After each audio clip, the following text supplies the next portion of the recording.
Oh gosh, I didn't mean to go live. Whoops, my bad. Um, I'm not doxing anything here if I put this on my other monitor, right? I'm fine. This is fine. I wanted to change the name of this stream because I don't know why I named it this.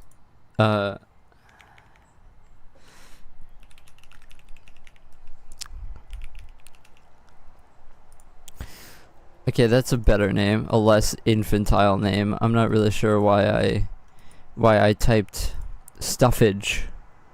Stuffage? Like, what the fuck was I thinking? I don't know. I'm not thinking correctly today. Today,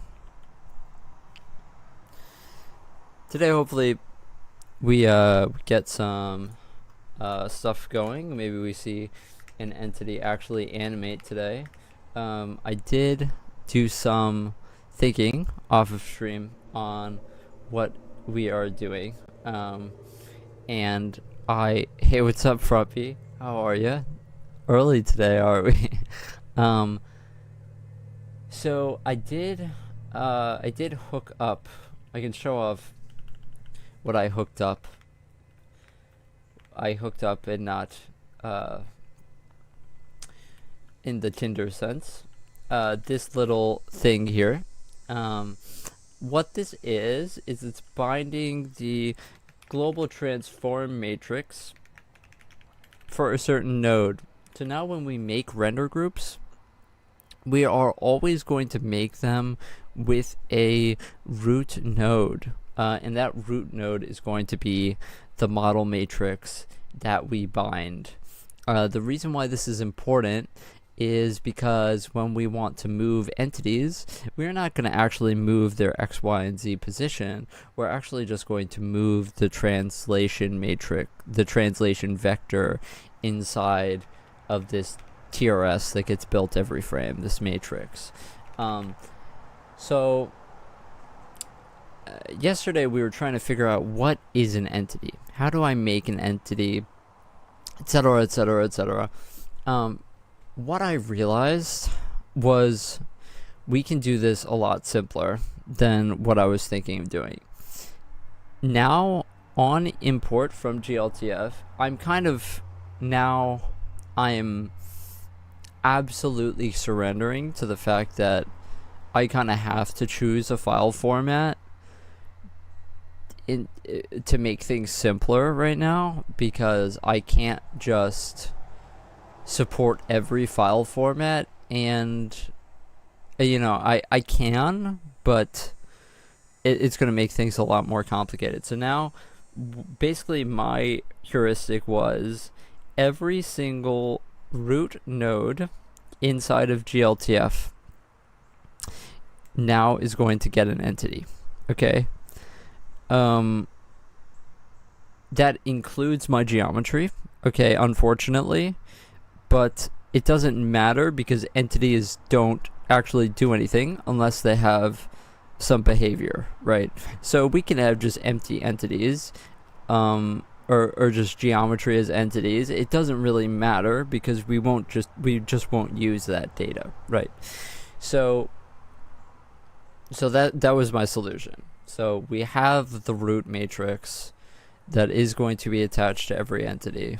Now all we have to do is for every root node inside of GLTF, make it an entity, and then we figure out how to translate them during runtime.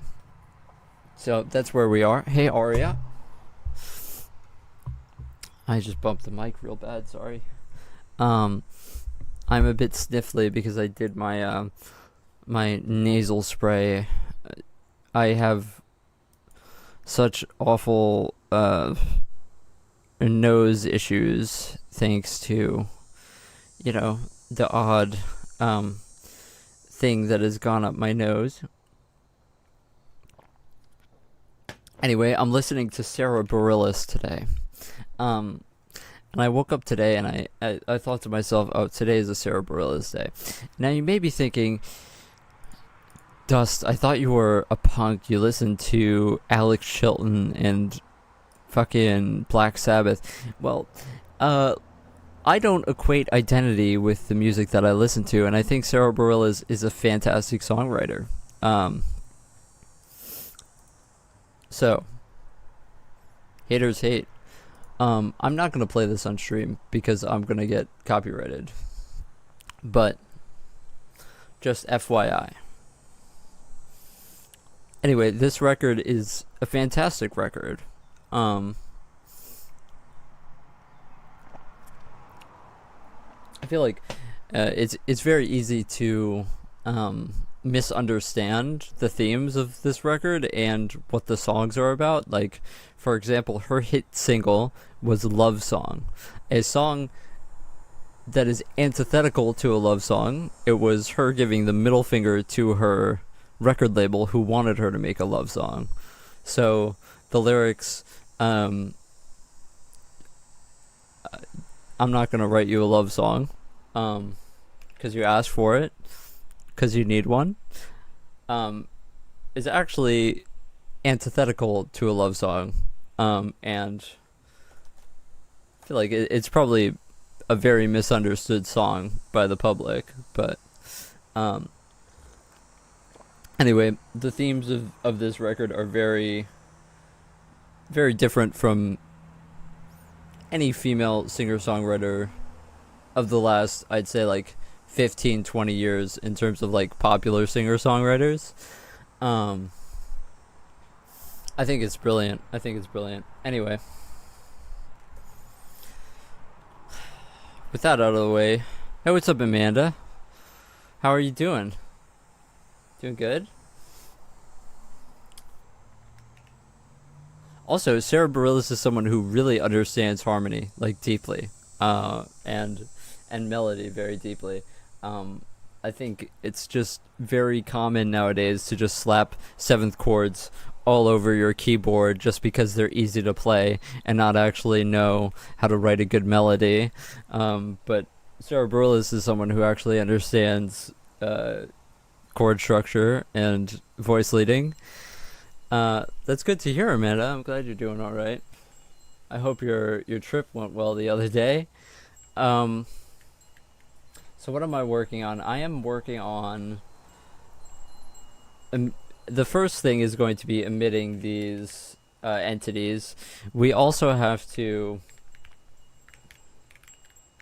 go into our entity handler and figure out where our entities are extern from, because yeah. No, it's not here. I need to basically completely destroy our previous entity structure, because all of this is for sprites, and we're not going to be using sprites anymore, or at least for now we want to just be dealing with meshes. So actually, before we even do this, we should go to initialize default map and just remove all of these. Yeah, these entities. Okay, just completely get rid of them.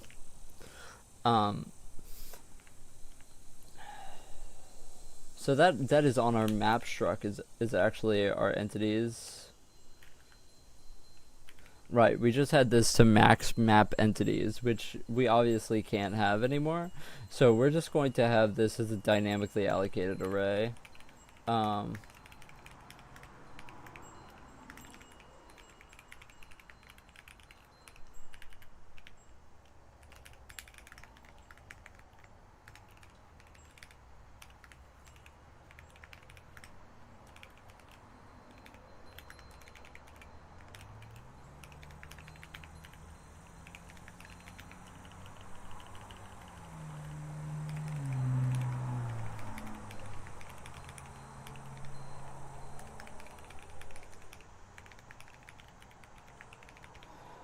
Now we're not going to think, so right now, us doing this is automatically going to break our map saving format.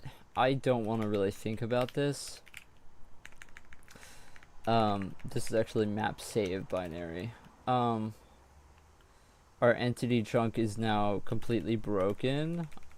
We just aren't going to save entities right now.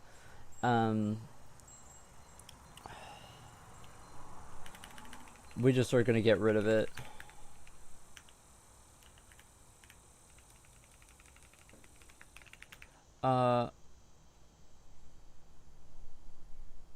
Yeah.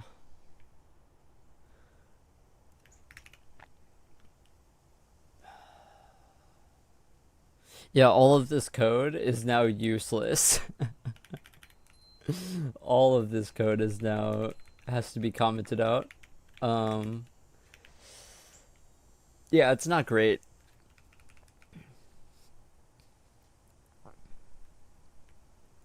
Entity placement mode is we're gonna have to completely redo it.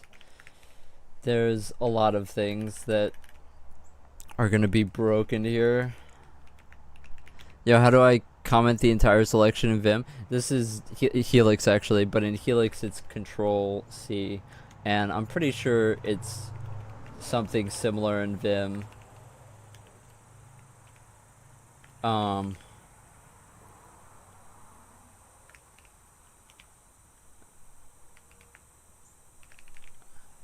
Yeah, entity placement mode isn't going to work. Hey, what's up, Tim? How are you? Tim the Great?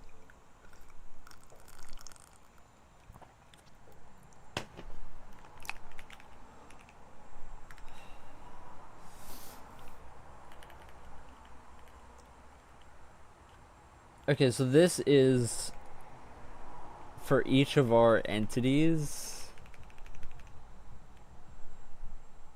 What did I call this? I called this entities. We're gonna have map entities dot counter. Yeah, we can have this. I wonder if we're gonna crash on this, but we shouldn't, since we have nothing. Actually, so when I initialize default map, I should be setting this to null.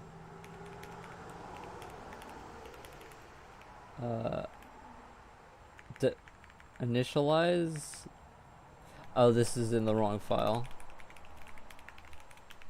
So yeah, let's just set this to map entities equals resizable entity null 0 0. Null 0 0 is, if you don't know, just the way to do things in C. This is the count and the capacity. This is a vector. So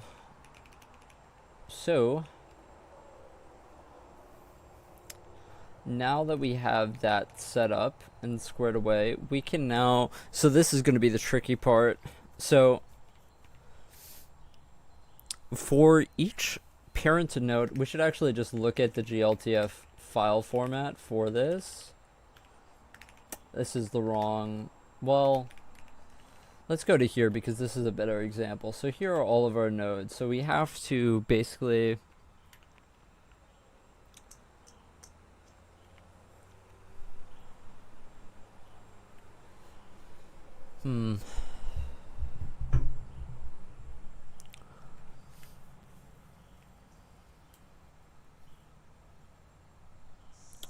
I'm not sure here. So we basically want one entity here, which is the Rhino, which is this gun model that I have set up in my world. So the idea is when I import this in, we follow the children to the Rhino. The issue that I'm now seeing is that there's a bunch of bones here that are also nodes. And the bones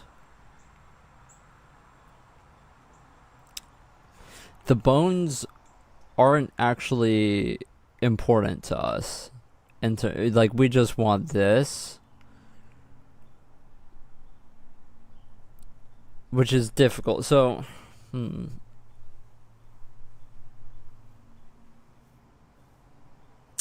So what I can do, so if you notice here with the bones, none of them have meshes attached to them, which is completely a thing about bones, is that they won't have a mesh attached. So our heuristic is going to be the root node of meshes, okay? But we can only emit it once, right? We only want to emit the root node once. So the idea is, if a node has a mesh, we want to follow that node all the way to the topmost parent, which is going to be this one in this case. We emit that node as an entity once, and then we're just going to keep that index, and every time we find that index again, we're just going to discard that, right? So that's going to be what we do. And yes, so this is our static geometry, which also has a mesh. However, we can't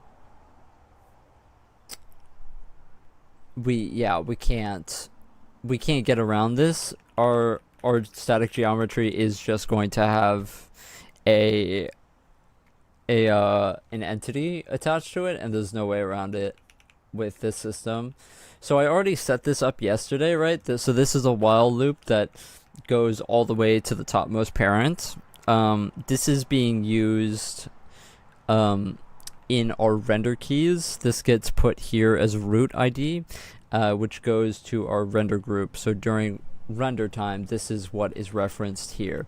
If we have a root, then we bind the model matrix.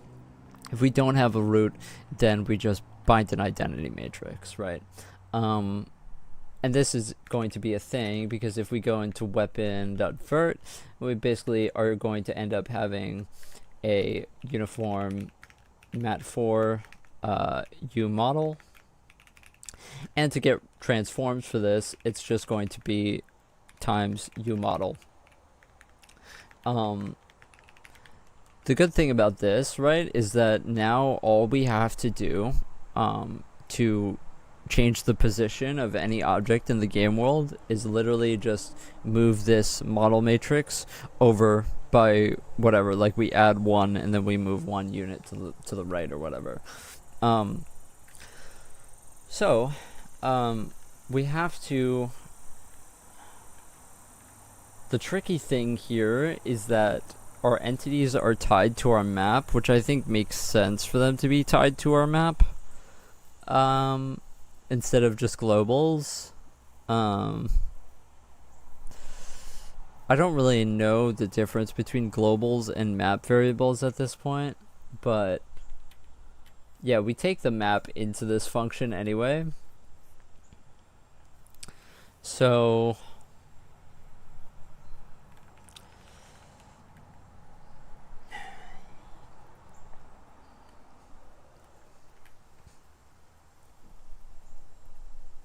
that was a mouthful, I'm sorry. I was explaining that for a while. So first thing we're going to do here is we want a similar thing to these mesh indices. We're going to have node indices.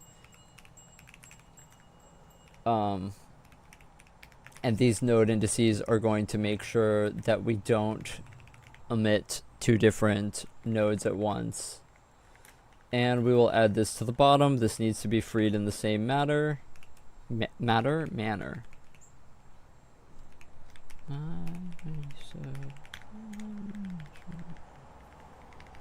Okay. So, basically,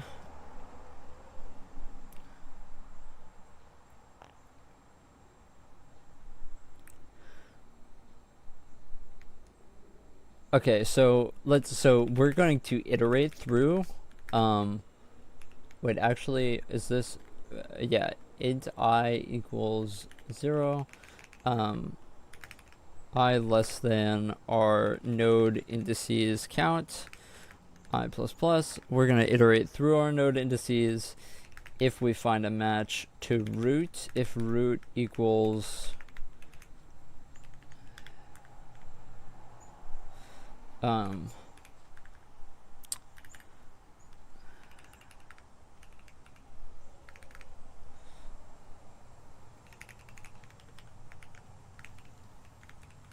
you just want to do this, dupe equals true.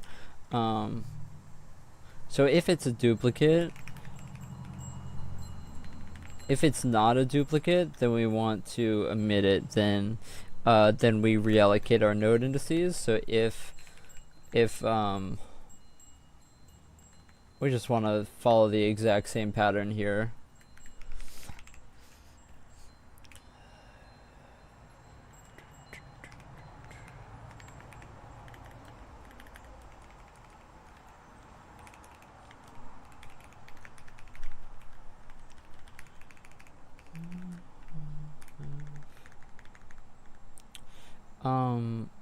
Okay, so we are going to equal root. And then emit it into, this is going to be the tricky part. Why do I have, what did I do here?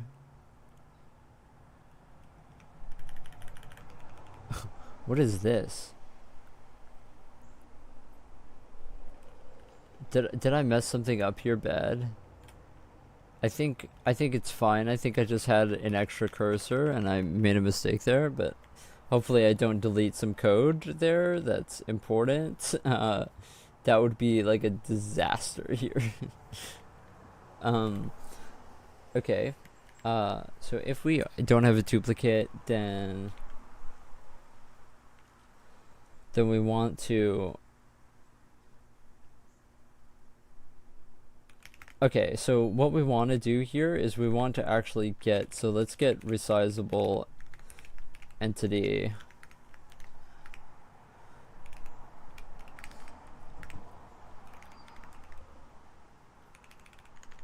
Yeah, this is what we do.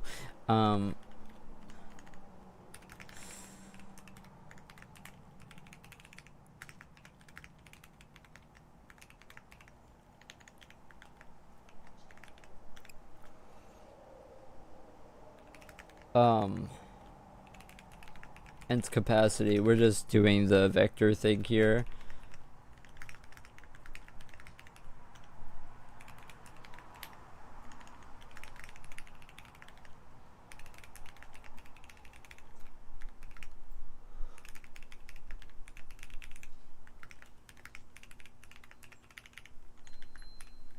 Okay, so we reallocated.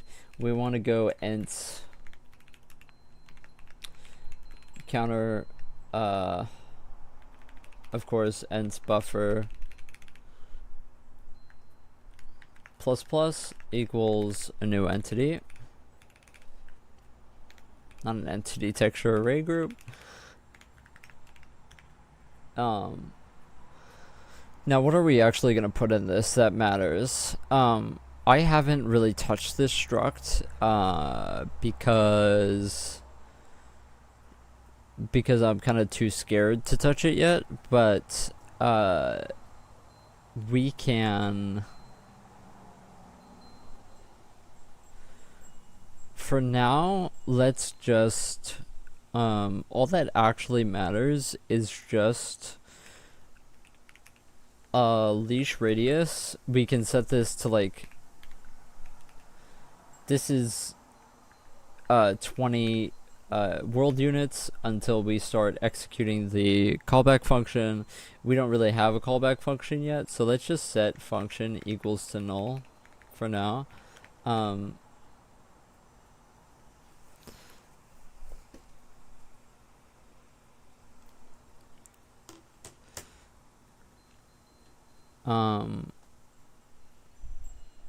Hey, what's up, Dark? How are ya?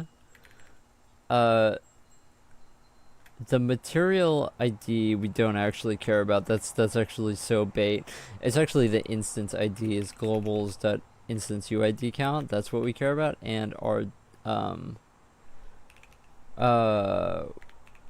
node ID. Our node ID is going to be root at this point. So this will make sure that we only emit one entity per GLTF root node.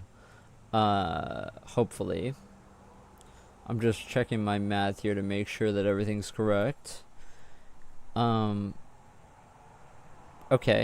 So now we have a node.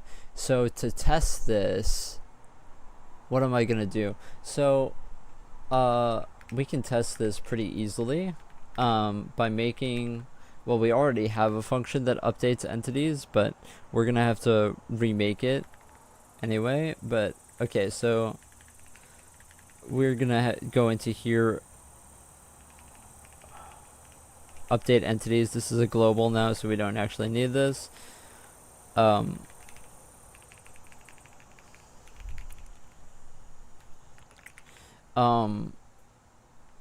So all of this is going to have to be commented out, I'm pretty sure. All of this is pointless. For real, it's not pointful. It's pointless. Could just finish workout and now I'm playing around with Vulkan again. Also going deep in shaders. That's awesome. I suck at shaders. I really suck at shaders. I suck at shaders. I'm good at copying other people's code. For shaders. So let's just iterate through. Let's get.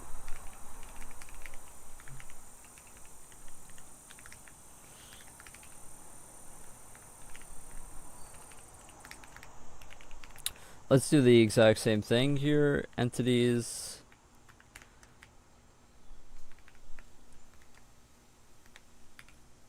Dude, this song is so insane.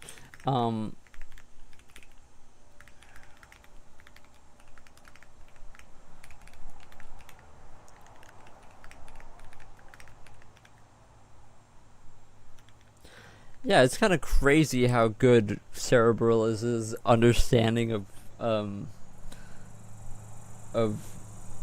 like harmony is.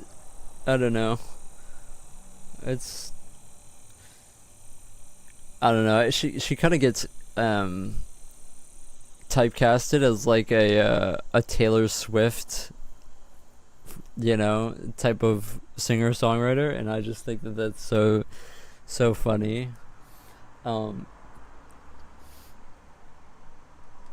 So let's just do just to test this. Let's try moving everything over by like 0.5, 0.1 every frame. So we're gonna get the node here, and we get the node by going to globals gltf instances dot buffer indexed by ents buffer I dot instance id dot nodes indexed by ents buffer I dot node id. Okay, so this is just indexing it by the instance that we have imported it in as, and the node ID for the root node, and this gets us the transformation matrix. So if I want to go translation.x plus equals 0.1f, hopefully all of our entities will start moving over every frame now. Let's actually make this something a bit smaller. Sorry, just so that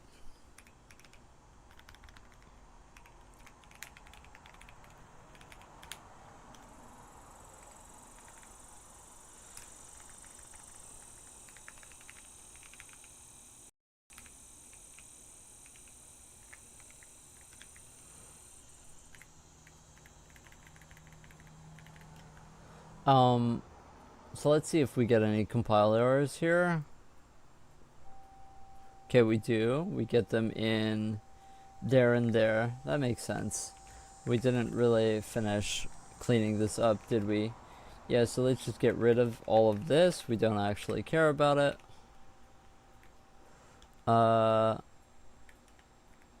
yeah, this is all really old stuff here that isn't being used anyway. It's just kind of here for reference, I guess, just in case we need it again. I also saw camera.c came up. We have this, which doesn't matter. All of this might be used. This was the code to raycast and fire at entities, right? But right now we aren't going to worry about hitboxes because our whole entity system is being uprooted.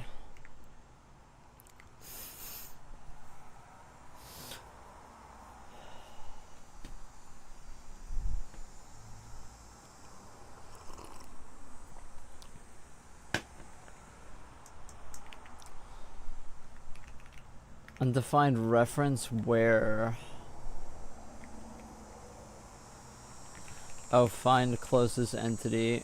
Okay, fine. We will do this, I guess.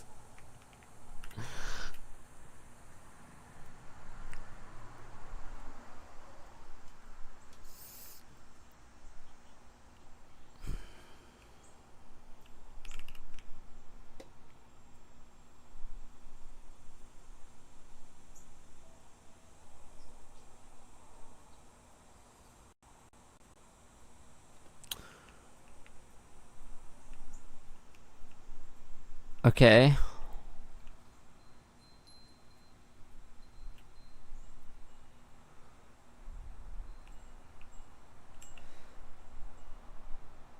It's kind of hard to tell. I don't think it's actually working, but our gun did, did disappear.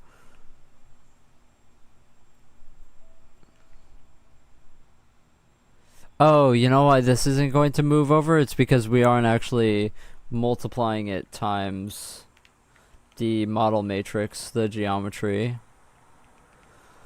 I kind of wonder... Actually, you know what? Instead of doing the translation, what we should be doing is do the rotation instead.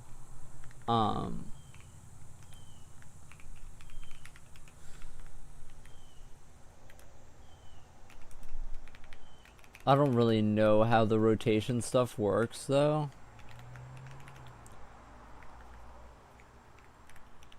But let's just try the rotation instead this time, just to see if it works.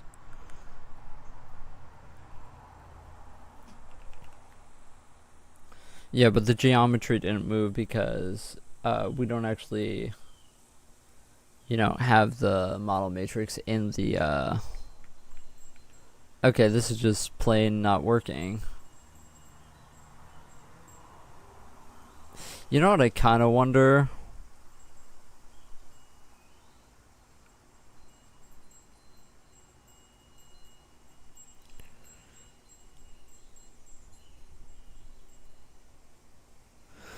You know what it might actually be? Hold on. That is quite annoying, actually.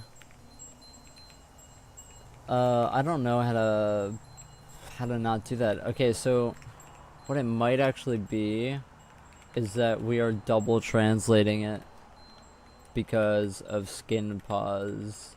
Like if we just go to regular pause here, or well, it would be vec4 pause 1.0. Then it might be fine. Can you explain me maybe your thought process about deciding the API, what inputs to a function output? I'm struggling to decide, especially for texture related API. Interesting question. I'm not really I'm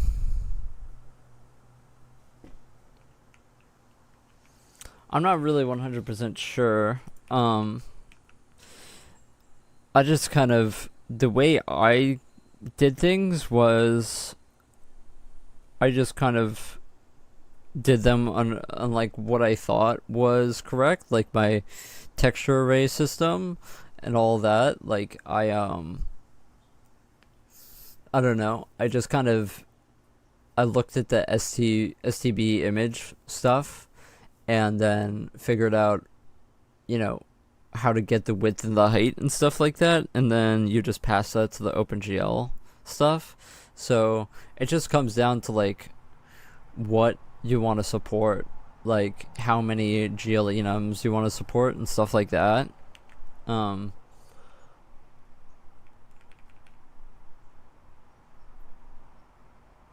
Stuff like that. Um, Something we can try now is just giving it the identity matrix.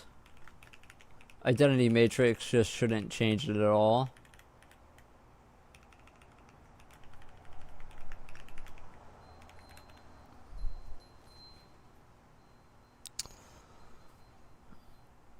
But I mean, like, for OpenGL, every output when you upload a texture to OpenGL, it just gives you a an unsigned integer that just represents that texture, right? So that's... Oh, did you see that? It moved. Did you see that? It moved. It like started moonwalking off of the screen. Interesting.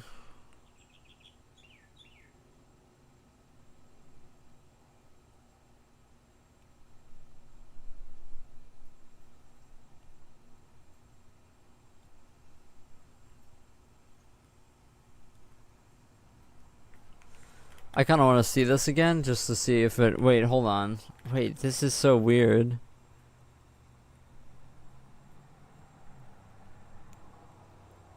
Wait.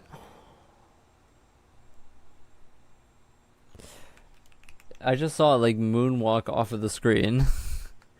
Wait, I think... Interesting. Yeah. It just moonwalks off of the screen. Hold on.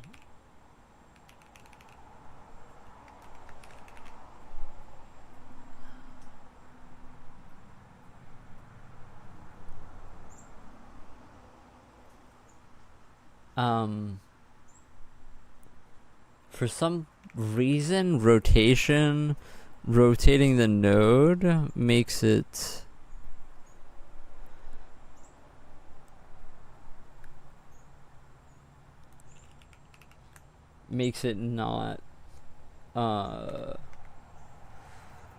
not just rotate around the origin, it spins out of control. I just want to see, so this is going to just bring us back to regular, right? Yeah.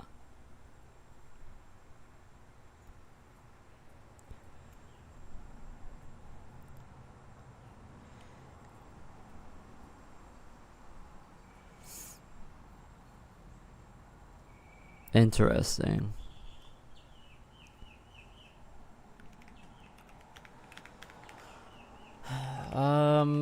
Hmm.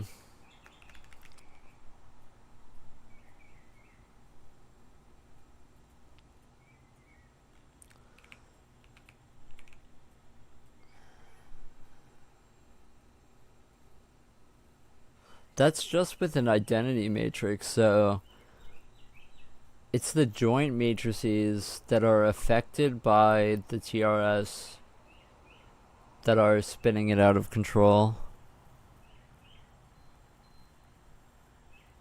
Translation should be the last operation. You might be translation first, then rotation. I mean, that's definitely not the case here because our animations work fine and they work off of the same basis in terms of joint propagation. It's the exact same basis. Like, update skin matrices. Compose TRS from node. Yeah, T is the last. We multiply R times S first.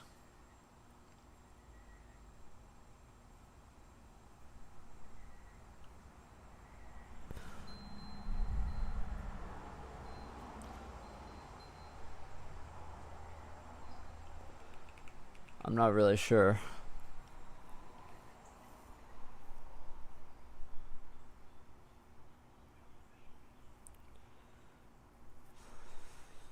It's really strange because it doesn't work either way. Like, so what we just tested basically was we tested it with just the model matrix.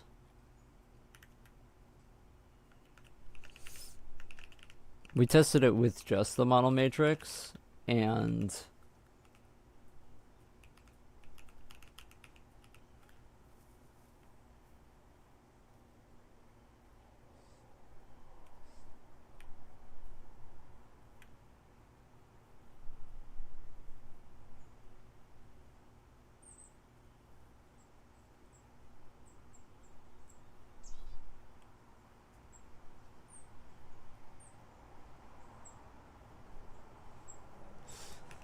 yeah, I mean, let's try something really more tiny, I guess. Like, just even tinier than that.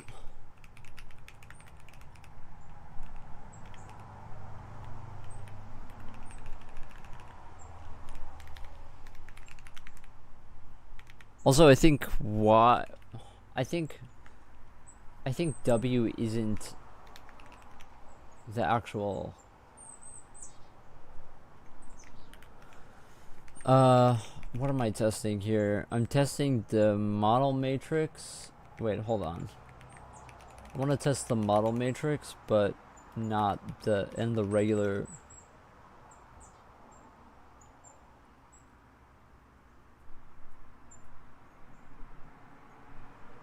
You know what I should make sure? I should make sure that the model matrix is the correct one. Like, I had a dump here for, yeah, print mat4. So we should just like so if our shader name is equal, or what did I just what was I just doing? Let's just string compare our shader name to weapon for the purposes of debugging this. Then we're gonna print mat4 with the global matrix. So globals.gltf instances. That's actually probably what it, well,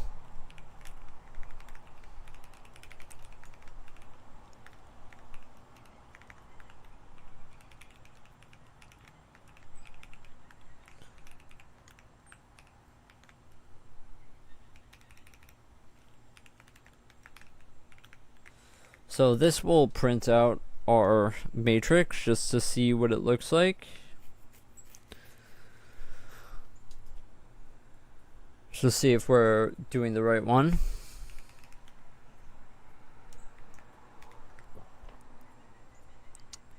We should see it around 25.4.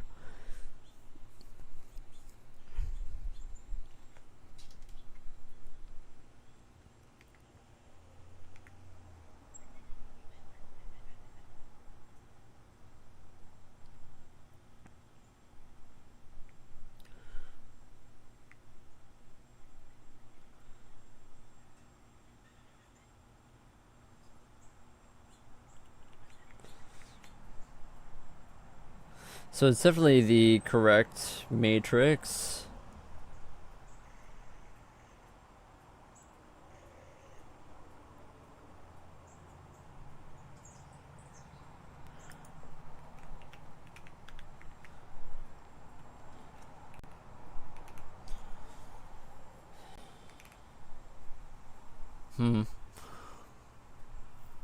You know what it probably is? It's probably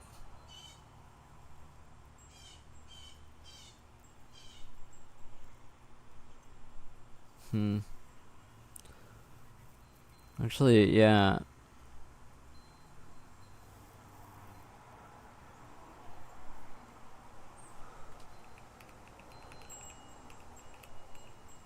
Yeah, this is tricky because I think we're probably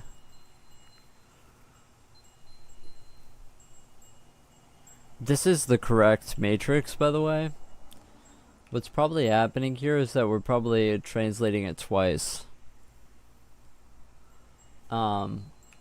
Because of the joint matrices. Up, lag. Oh, you know why I'm lagging? Because I didn't turn off my compositor today. Gotta remember to do that.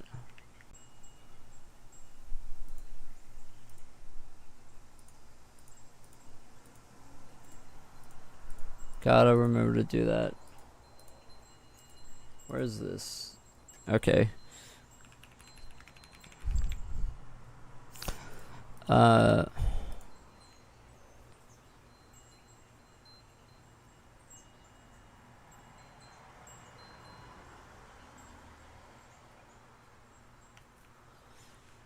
Maybe we don't need to multiply it times U model then, if everything is skinned.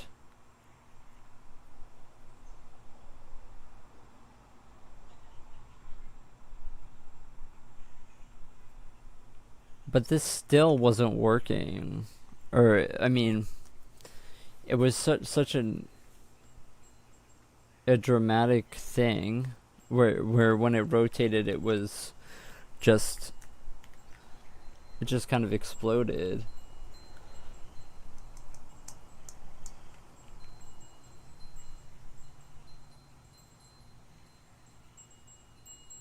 Okay. It's rotating.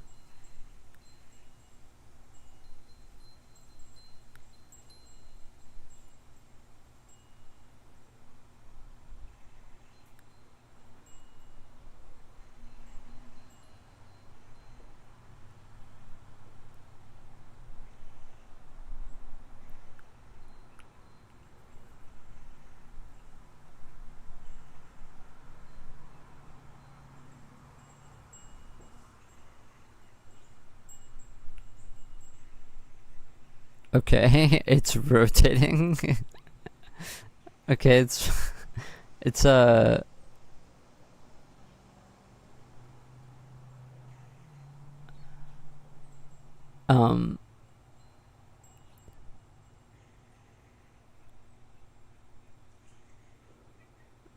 uh uh okay,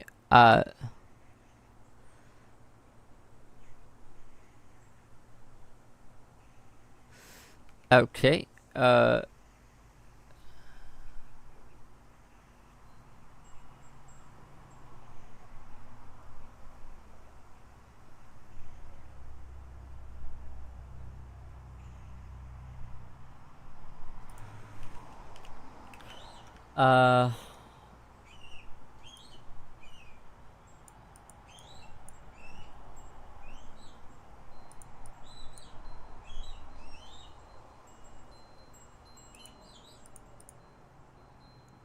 isn't this scale?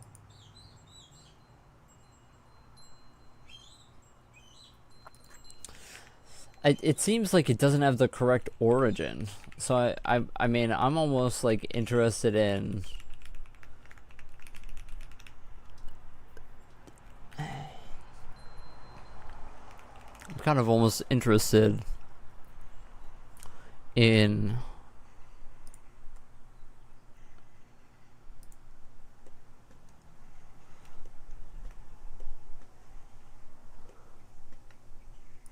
does the origin, so what I noticed earlier when I was doing this,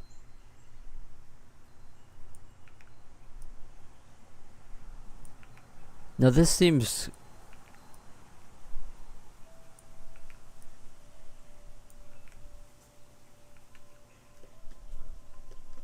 this seems correct, you know? I mean,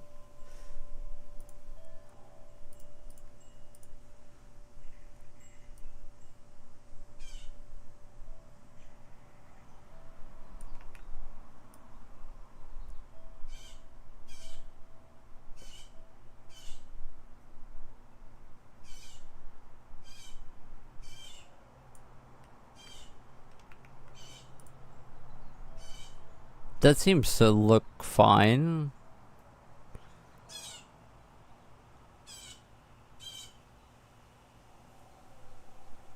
Huh.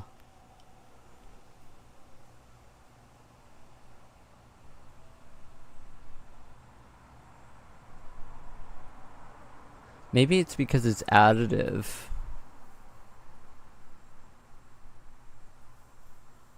What am I trying to do? What I'm doing is I'm making the entity system so that while objects are animated, they can move. They can move in world space. So for example, if I'm playing a walking animation while walking, right, you're actually going to start to translate, right? The issue is that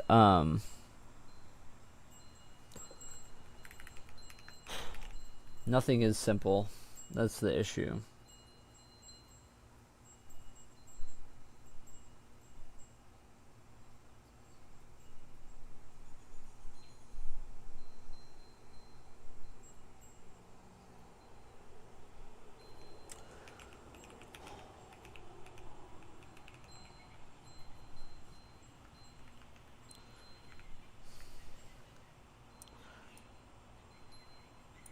I kind of want to see.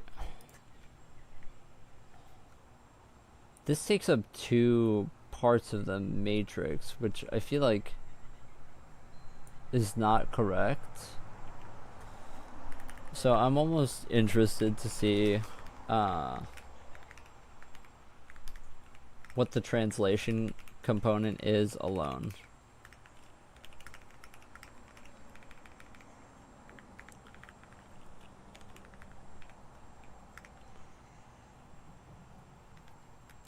Let's just get the node.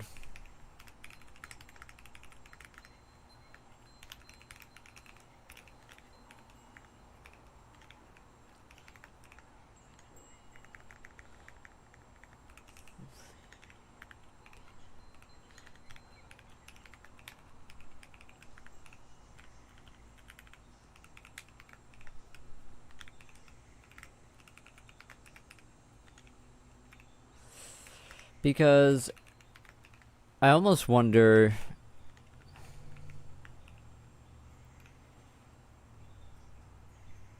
Oh, yeah.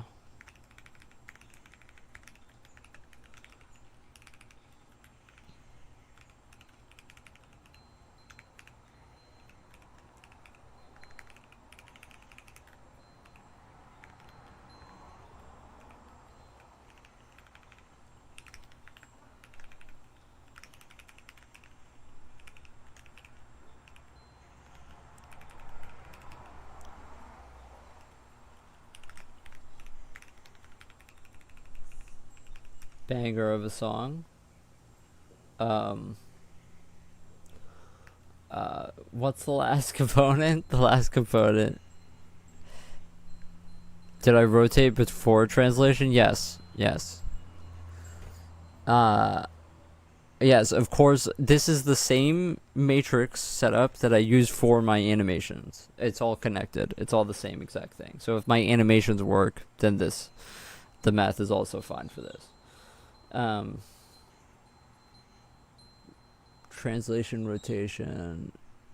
What the fuck? Yeah, scale. Duh.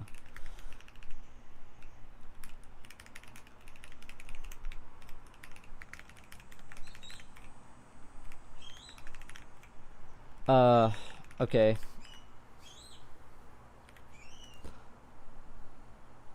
Yeah, I'm kind of.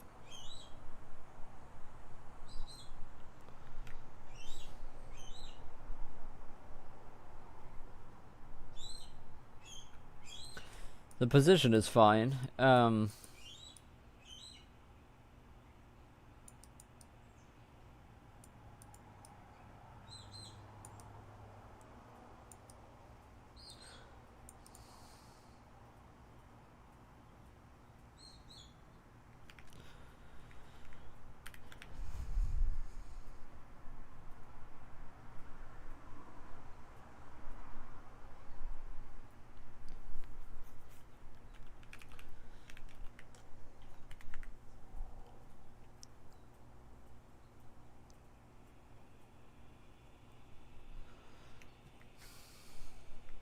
Okay. Yeah, it's just the rotation part that's changing. I am correct on that.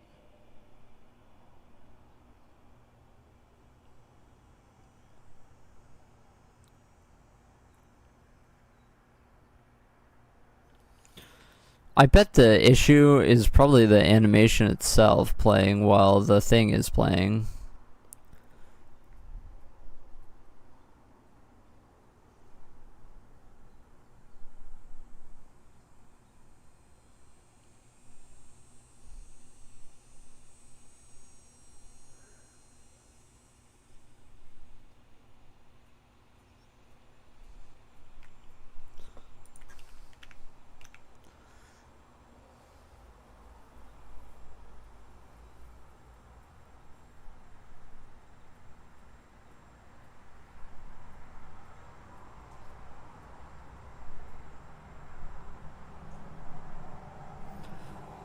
Those are correct values.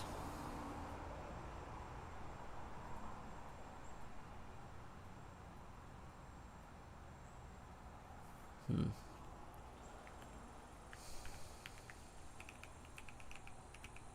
Hmm. Hmm. Hmm.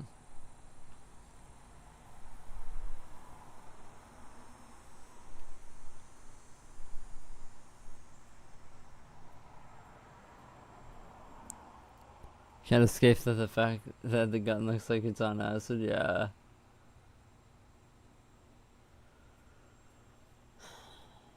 Yeah.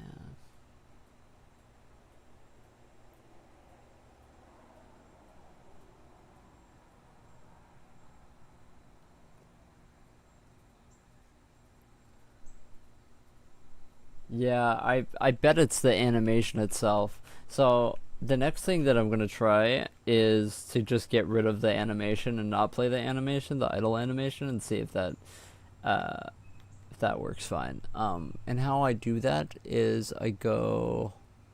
How do I do that? Uh, that's in here.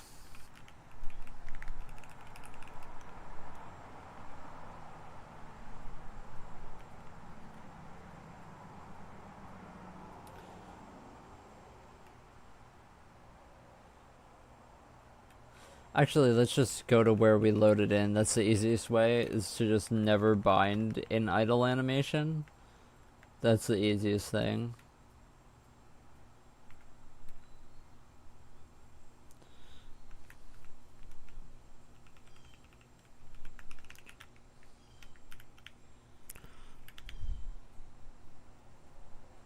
You expect the gun to stay in its old position. What I want is I want it to rotate without accumulating and becoming broken. That's what I want. I want it to rotate around a fixed point.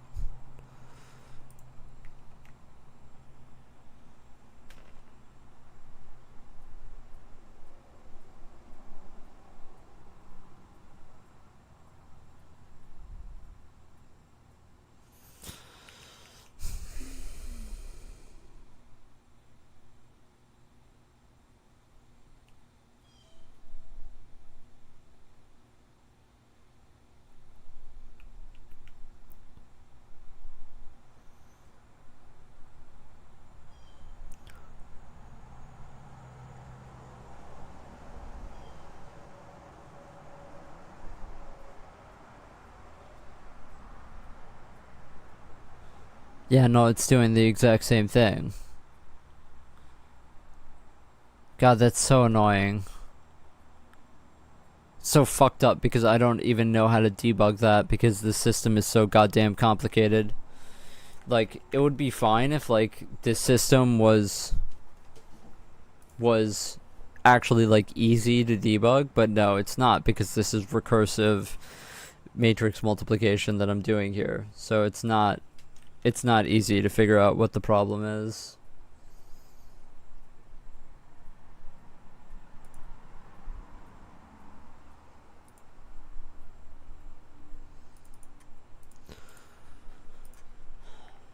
I'm not sure.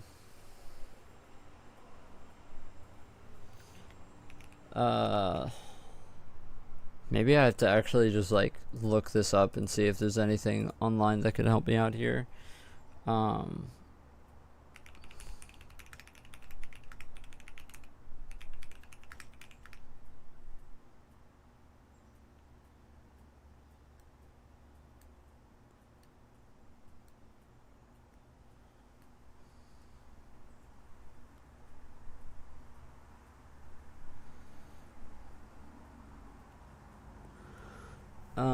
applying global transforms to skeletal. Um,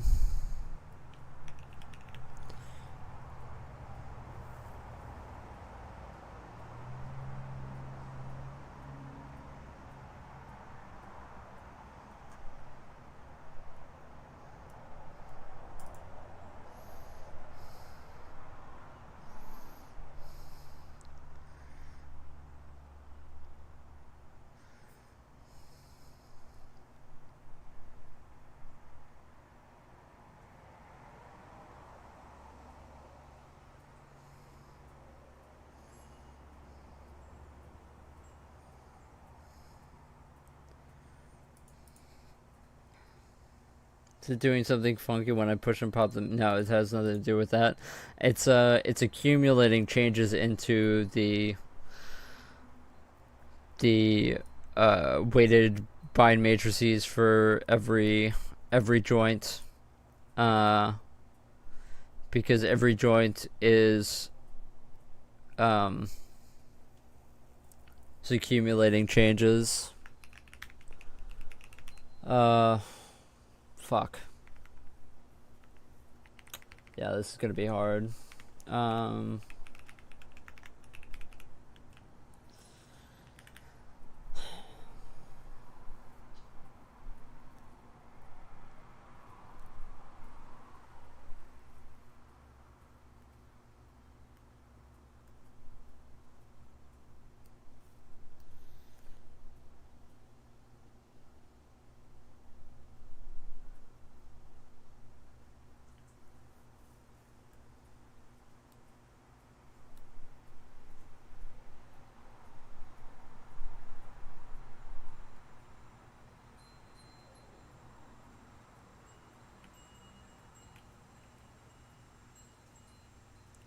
okay, okay, hold on. What if we?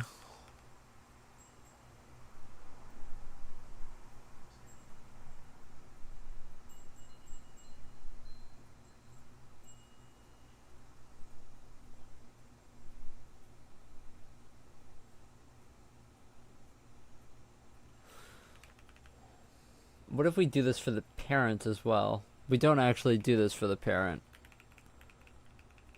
For the first parent.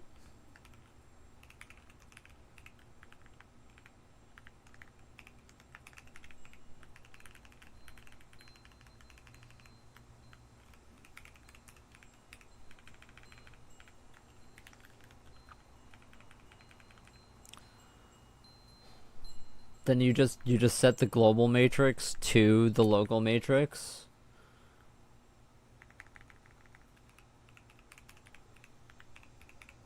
I don't know. Let me try this.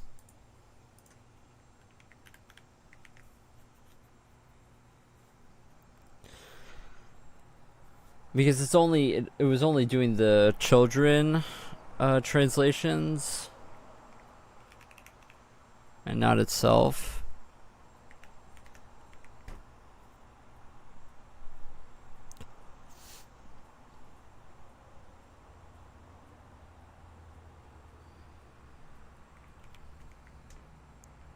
Let's see.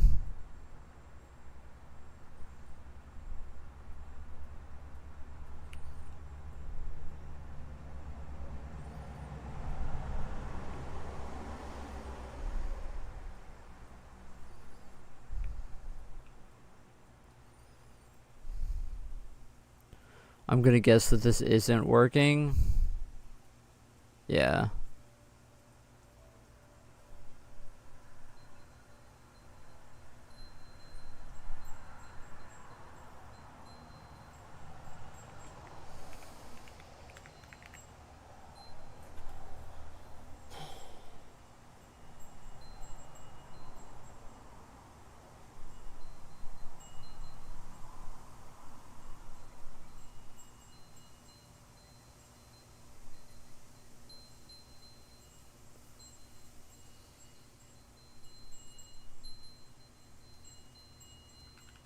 Oh, it's because I have identity here.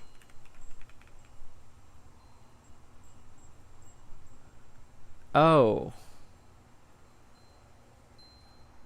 It's because I have identity here. As the parent, as the first parent.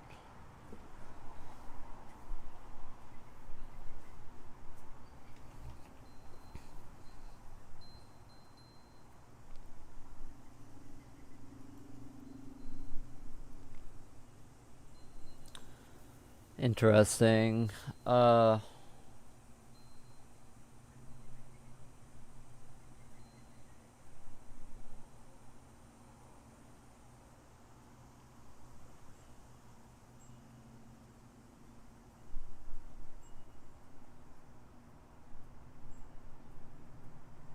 Actually interesting because if I pass an identity as the first parent, then all of those should be happening completely independently.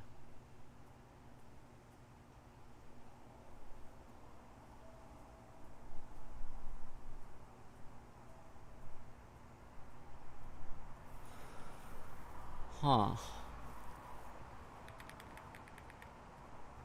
Interesting.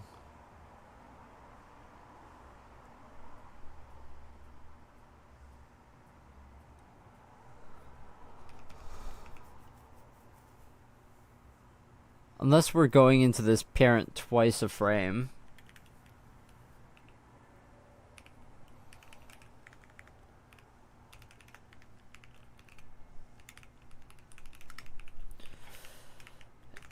Maybe we have multiple parents happening here. That it's applying the translation twice, maybe. Uh,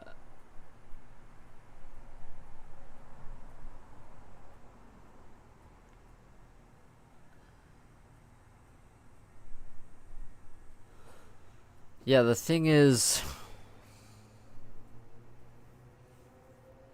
if the parent is -1,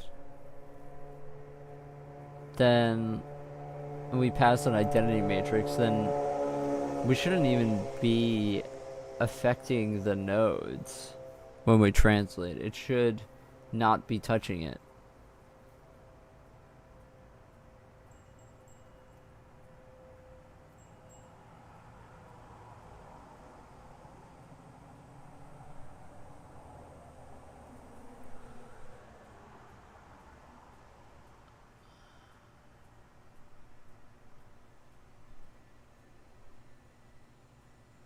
And we aren't even playing in animation, so hmm.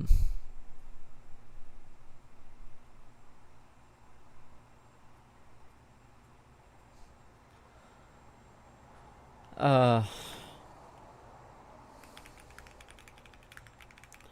we should see this happen twice or once a frame.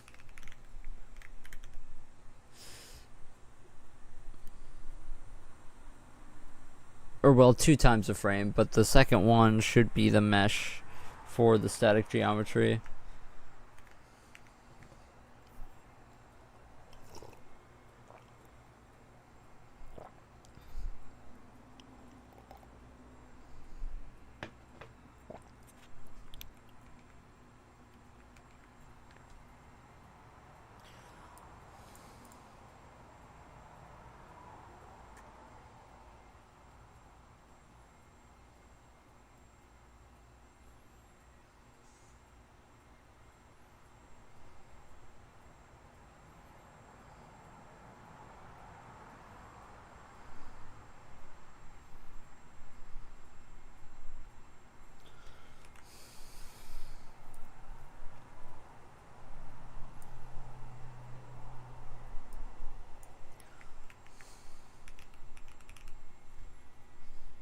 Let's count. 1, 2,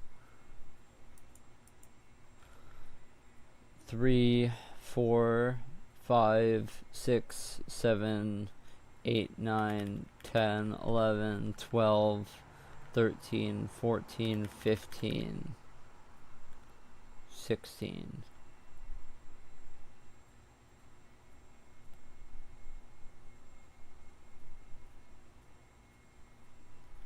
Did I count that wrong? I think I counted it wrong because it should be just this and this.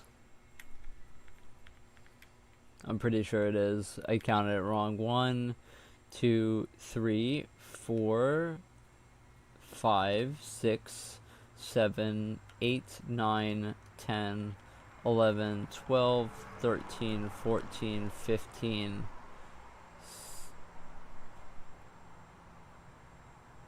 Oh, no. It's one extra. It's one extra, so it's fine. Because it starts at 0. So that's correct. It is propagating from one parent every frame. The correct parent every frame.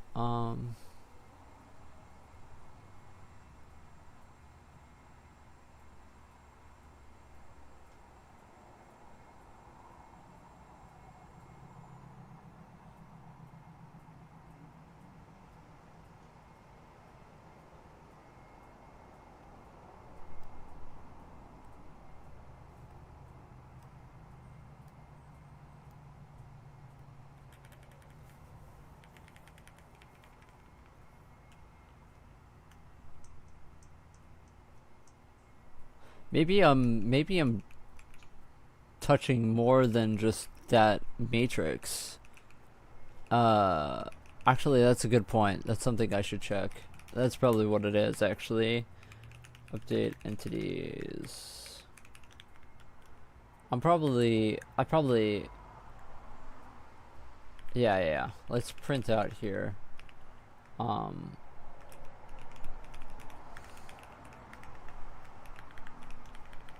I probably messed up this code.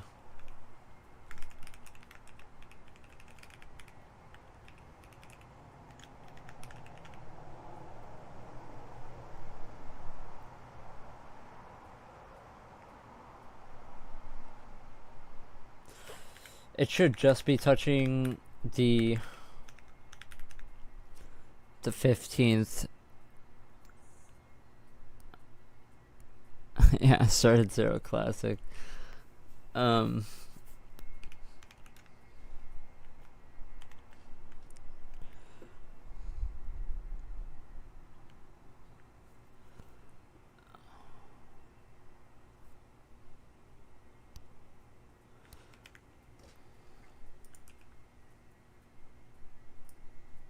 No, we're only touching 15 and 16.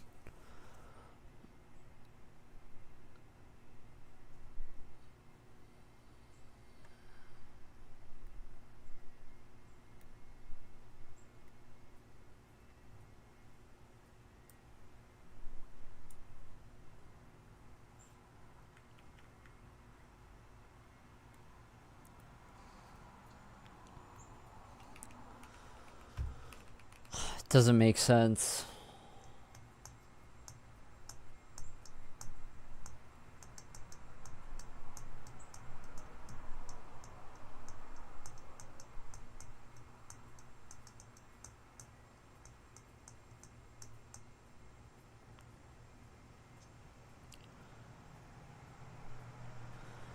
Unless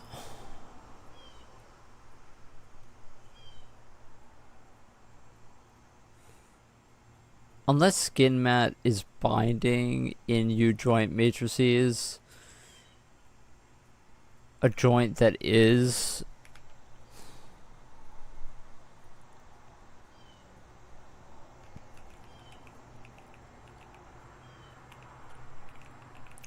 it doesn't make sense though, because I'm changing this node rotation.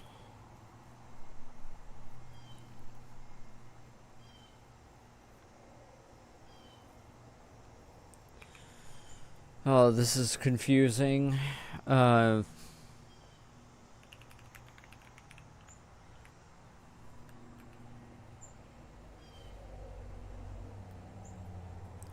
we check this, and this is fine.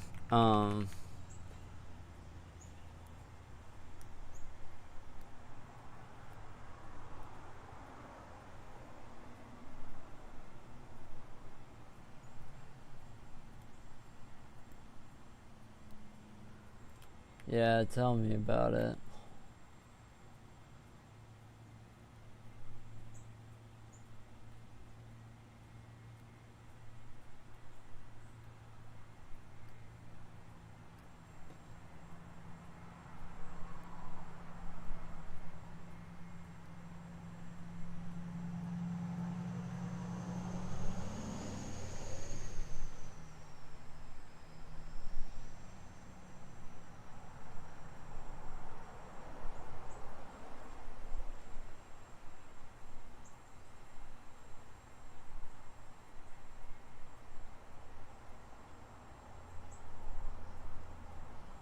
Oh. Oh, I get it, I get it, I get it. I get it, I get it, I get it. I get it, I get it, I get it.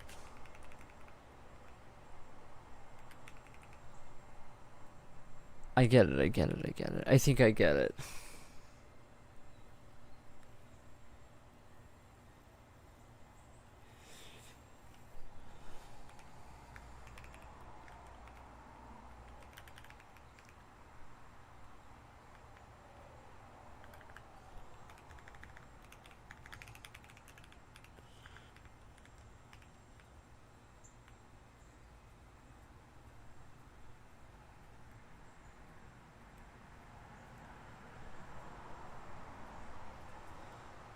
Okay, so this is the thing.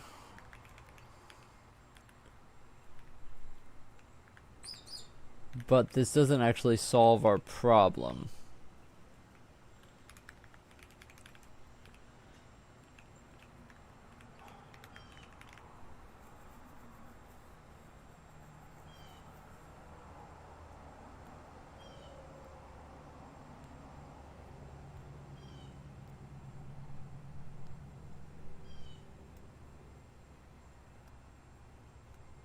Yeah, this doesn't actually solve our problem, but it will fix this problem that we have right now.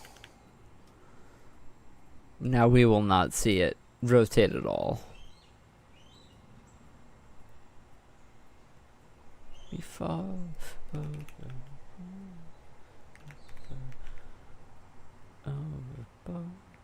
over.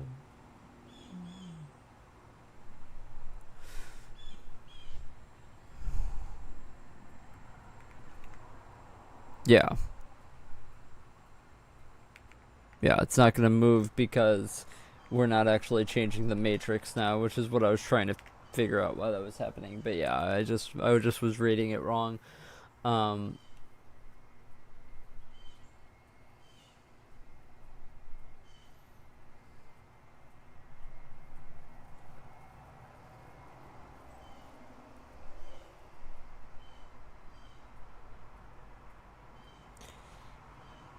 okay, so here's what we're gonna do. Here's what we're gonna do.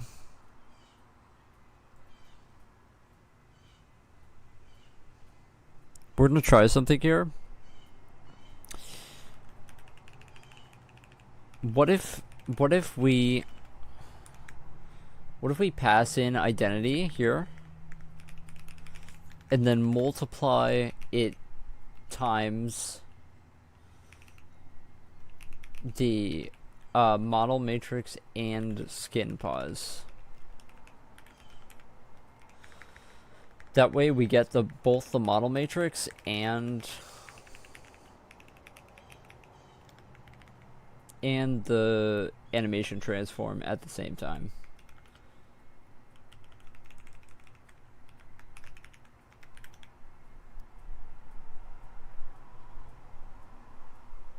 I found this typo. Basically, I forgot to make a change to some original code I duplicated, so the code works as intended. Yeah, I get that all the time, where I find a mistake that I made, but it actually didn't matter.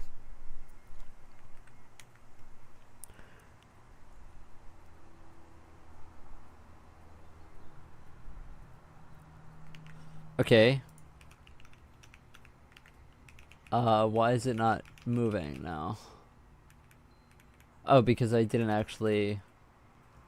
Okay, but this is working, this is working, this is working, this is working. This is working. Okay, we figured it out. We got there.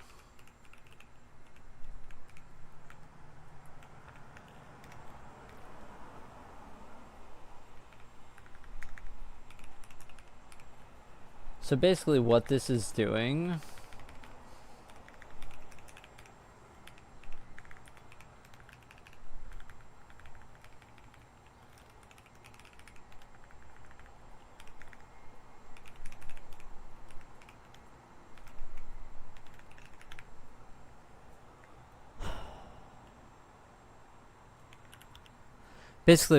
doing is now we are basically all of our transforms now for our animations and such are happening not in world space anymore. They're happening in local space. And hopefully this works. This looks like it's going to work. Maybe not.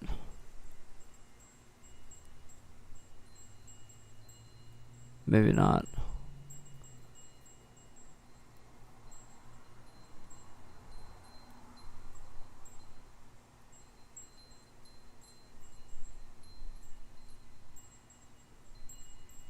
Maybe this isn't gonna work.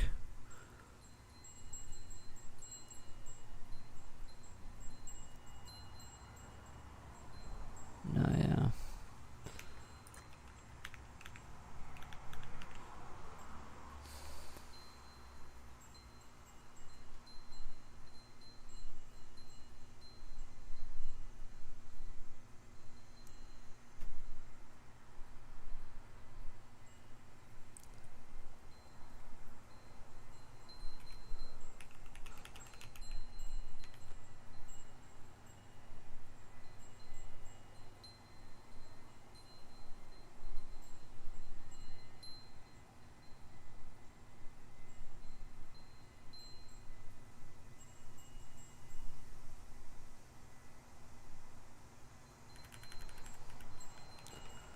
Maybe it's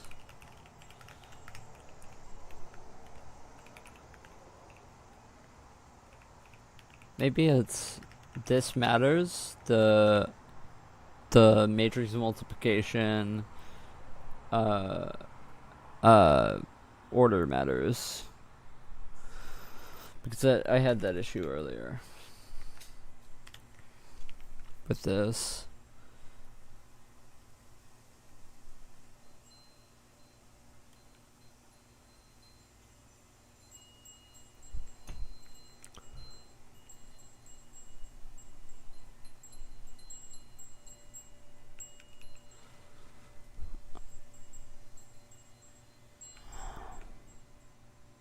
Yeah, I don't think that this is working either.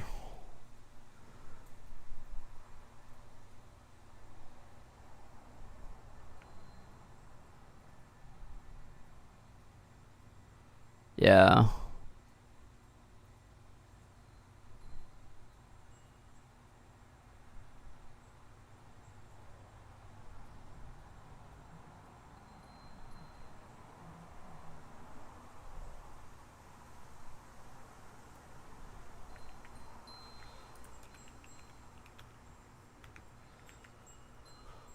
It's the same thing.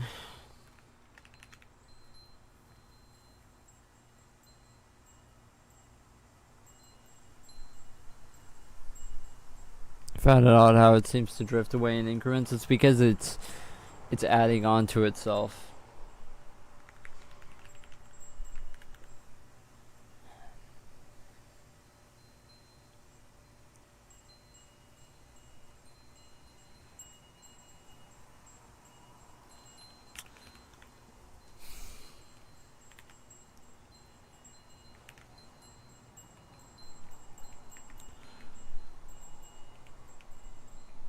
Yeah, now we aren't going to get anything because the model matrix has to be a part of it now.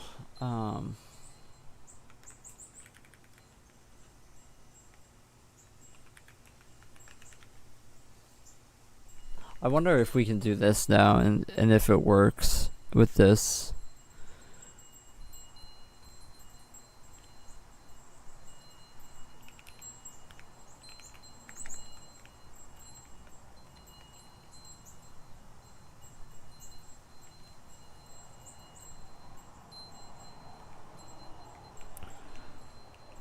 No, apparently not. Apparently not.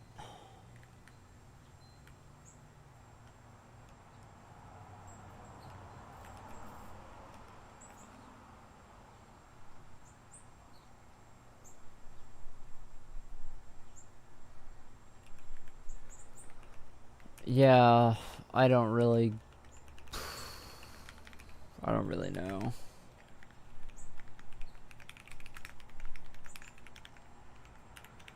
Hey, Frumpy. Man, this is like really bumming me out, to be honest.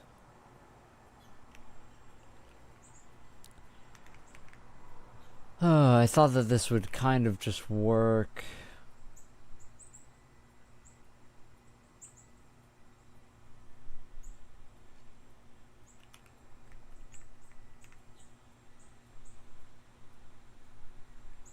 Yeah, this is what we had earlier.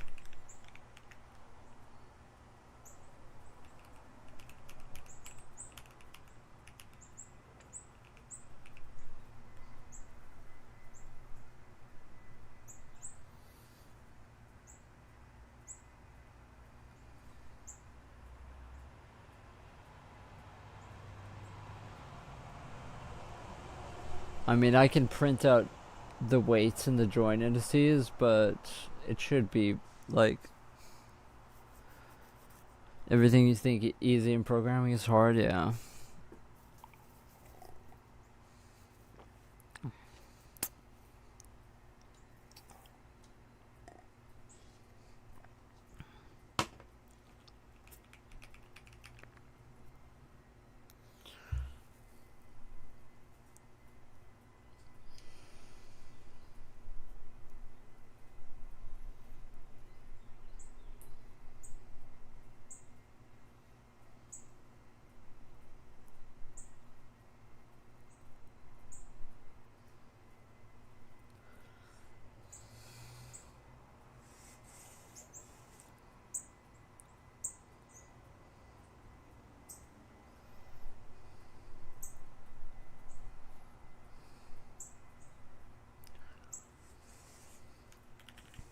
Let's try this. Let's try to just spine the model matrix instead of any of this without any transforms to it, and let's see.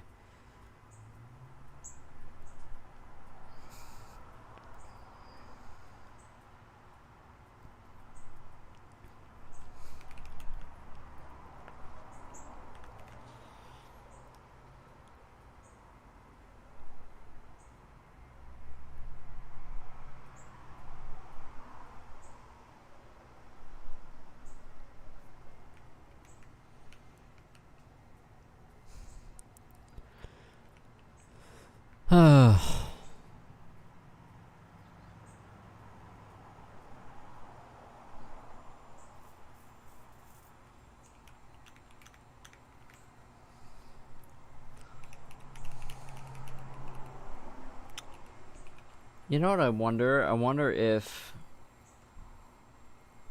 skin joint count, if this isn't in the joint count, and that's why. Skin 0, yeah. This doesn't have an inverse bind matrix. That's why. Well, that's probably why.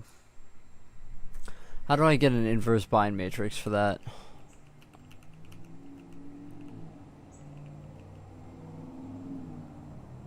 It'd also need to go in the joint count, I guess. Or we'd have to do it separately. Skin inverse bind matrices 6 for these.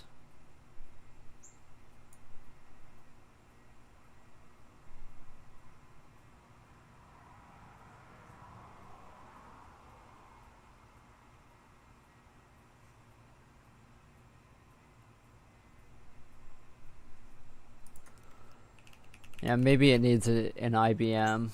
Okay.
You know, maybe we could.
Hmm.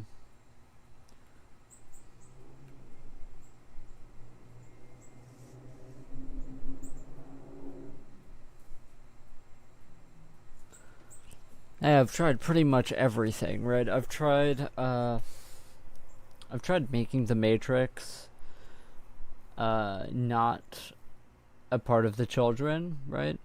I've tried to just compose the children from an identity straight up and then just detach this matrix, which I thought was going to do it. And then we just multiply them at the end.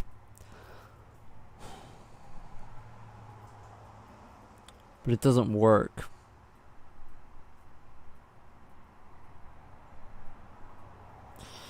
Now I'm kind of wondering, like, maybe we try like a model that's simpler.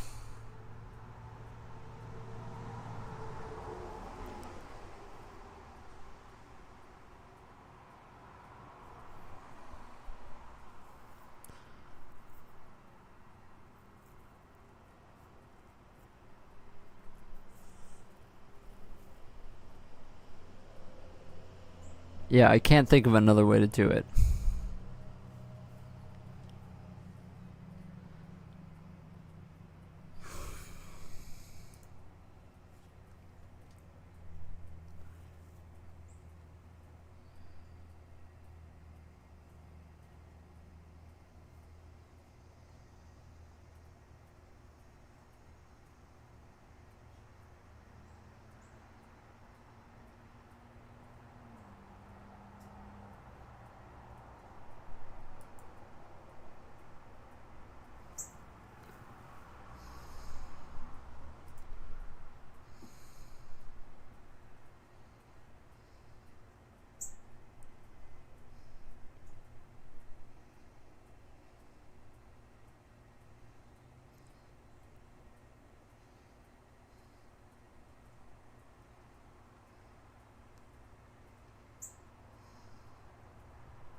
I'm reading on my other monitor. I'm reading some stuff. to try and do some research on this.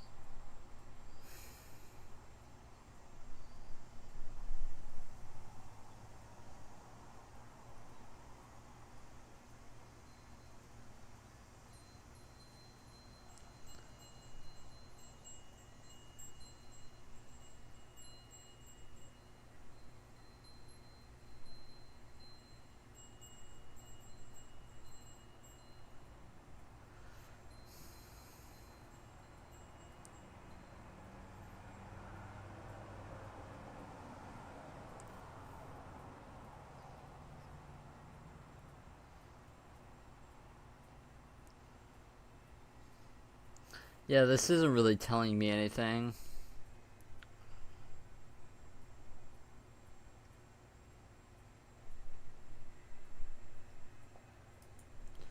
This isn't really telling me anything.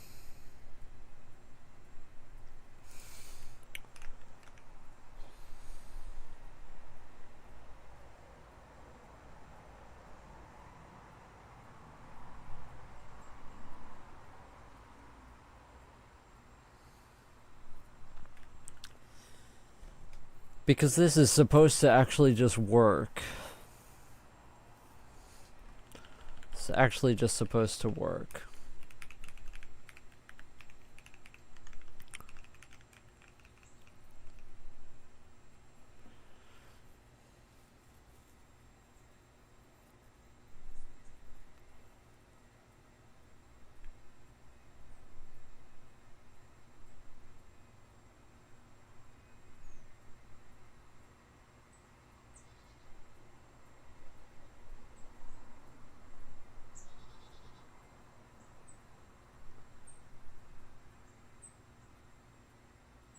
You know what I just had a realization about? Maybe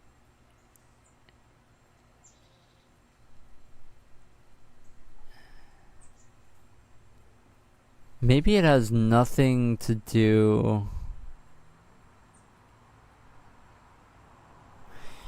Hold on a second. I just had an idea. What if it actually has to do with the weapon cam?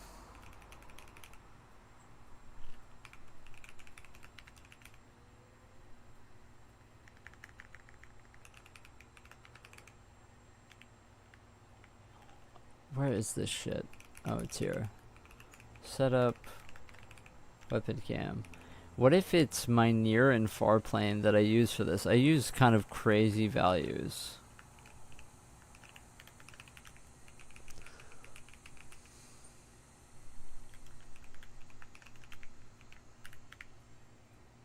Maybe it's just literally distorting because that's how our perspective matrix is when the gun gets far away from the camera. Let me try this out.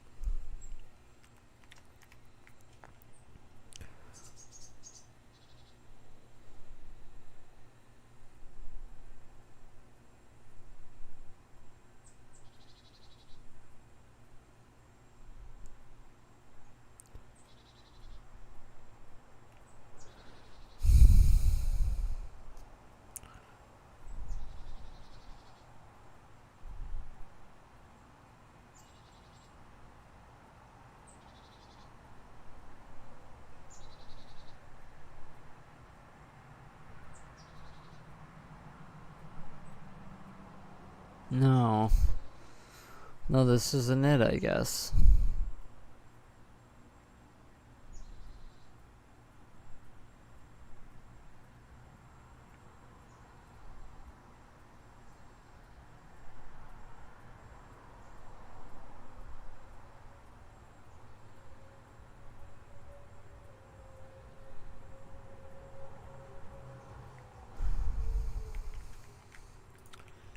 I guess this isn't it. Let's try it with our geometry.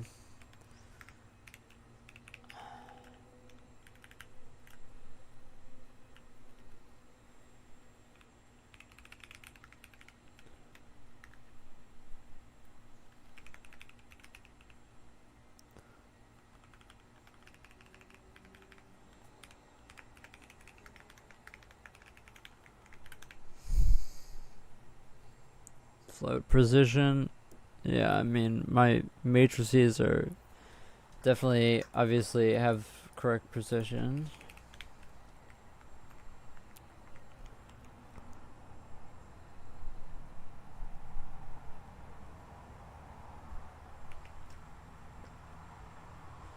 Okay, the geometry is gone.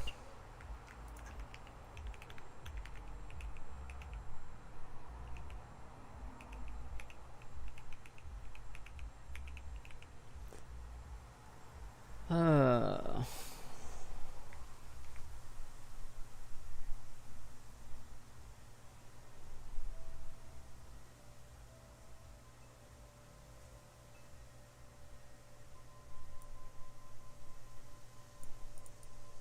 oh, that's interesting. The mat 4 for the geometry is the same as...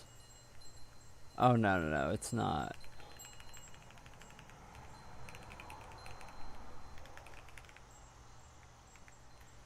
I wonder if this just doesn't have a TRS. That's why it's confused.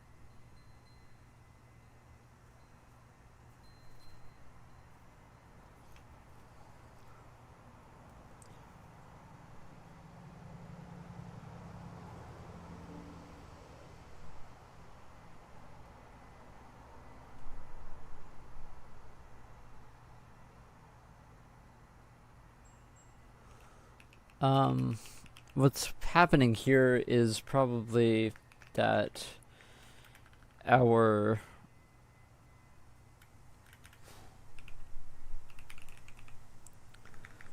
our rotation doesn't start from a correct basis, because we don't have anything that sets it to identity. Um,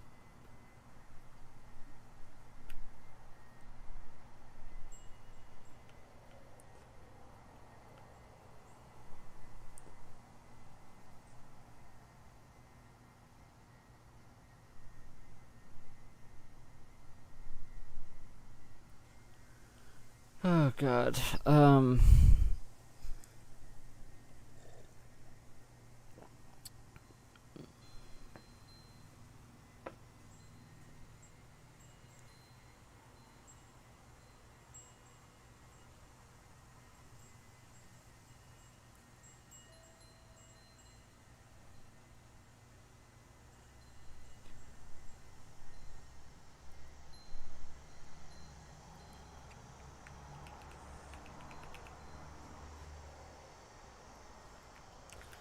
Yeah, I guess let's look at what it says, I guess.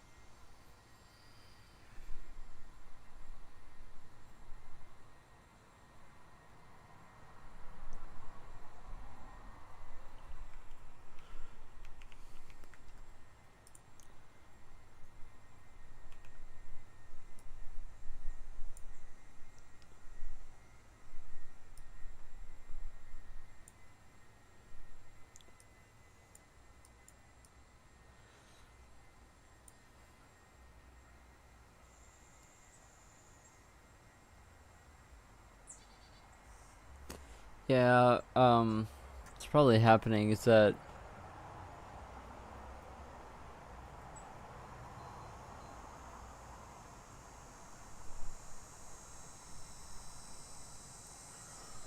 ba ba ba ba ba.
Yeah, let's just so instead of doing any of this, let's just go to the entity itself and make a TRS on the entity. Let's try that.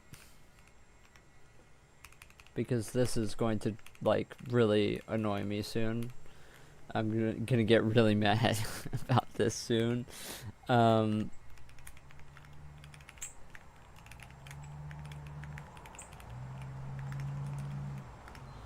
um,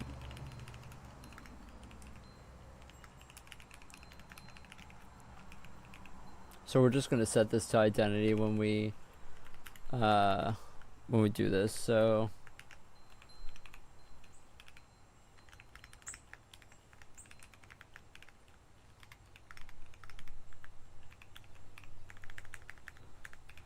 I'm at the end of my rope with this right now. This is really annoying me.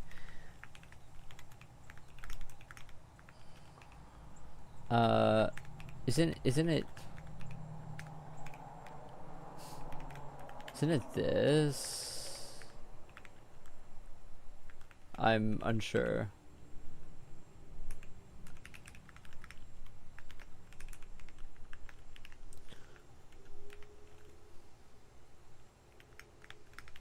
I think it's 111. And then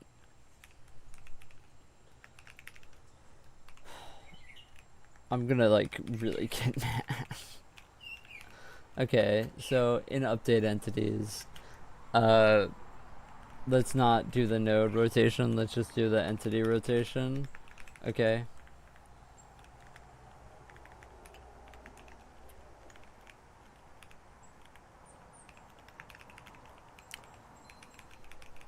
And then let's just bind that as the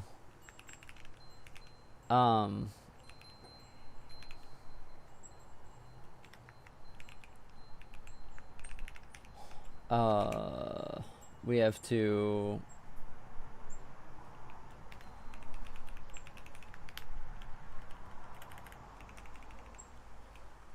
I'm just gonna do the exact same thing here.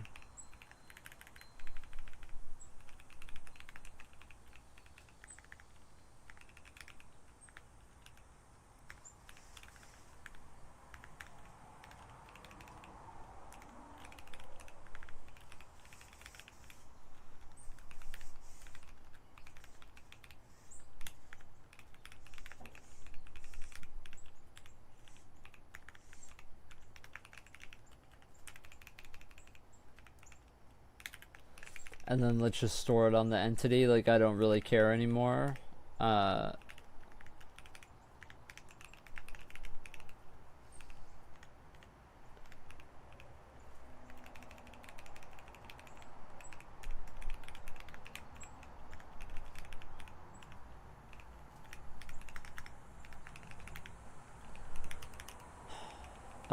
And then let's just multiply it at the end, like, or let's just bind that instead.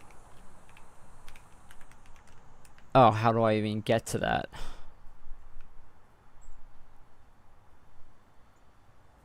If it's on the entity, I can't get to that.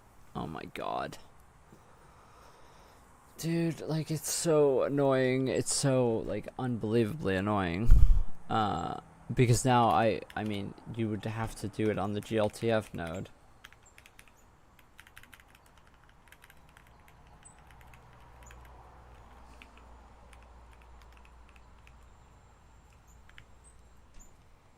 Oh my gosh.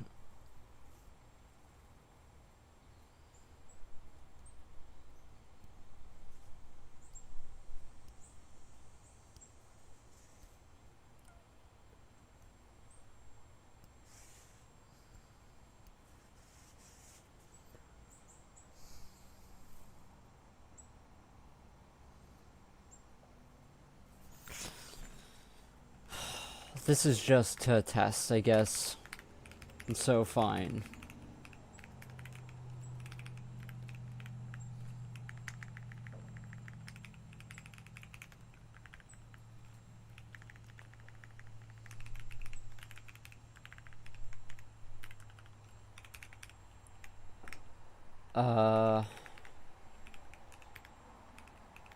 this is only going to be used if it's the root, okay? So in here, we are, instead of doing this, yeah, we just defer this to later.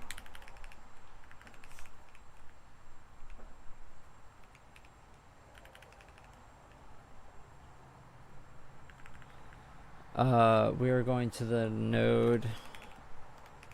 What? How did you take me there?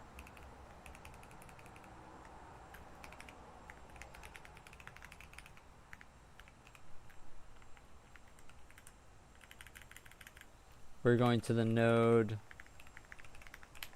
root rotation.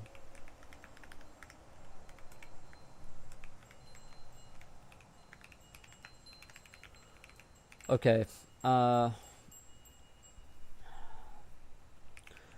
now when we update the node, update node global, update scene nodes, let's just also do this.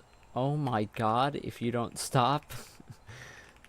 Update scene nodes. You're also going to do... Oh, we can't actually even do it. We just have to do it inline. Fantastic. Love it. If our node is the parent, we're going to do this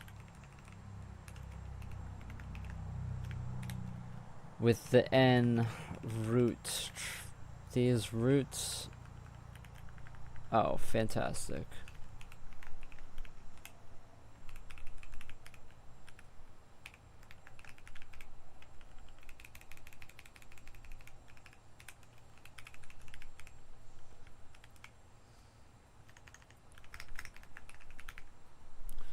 Okay, and then that's what we will bind. Okay, that's what we're gonna bind right now.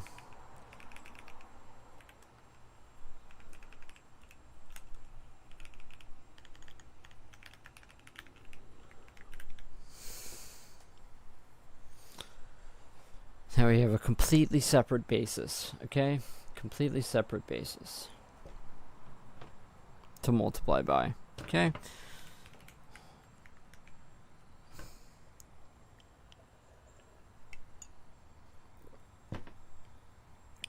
Completely separate basis to rotate on.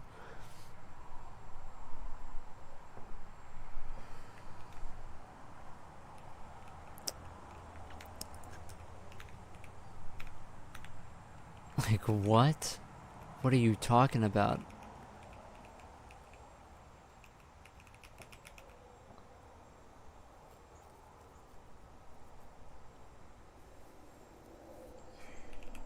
I'm binding it right.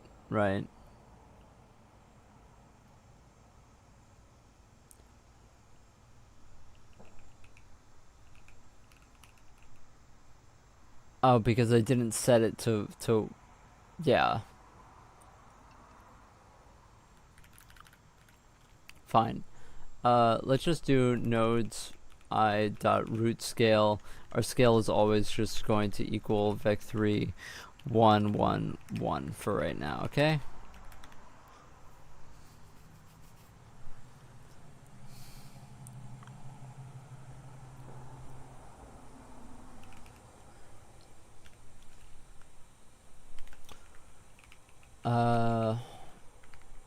God, I'm like really not not having it today.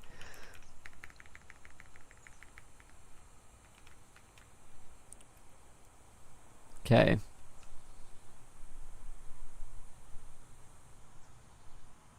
I feel like this isn't rotating.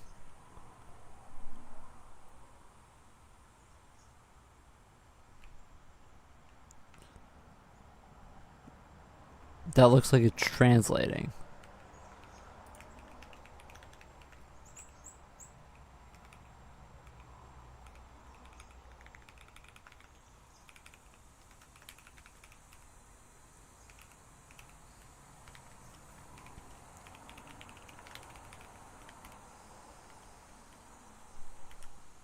Yeah, I'm definitely doing the rotation here. So what is the issue?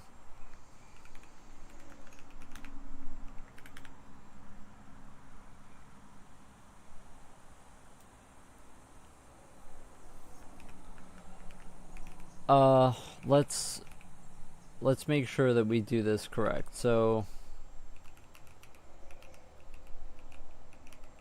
let's do. Hold on. What is?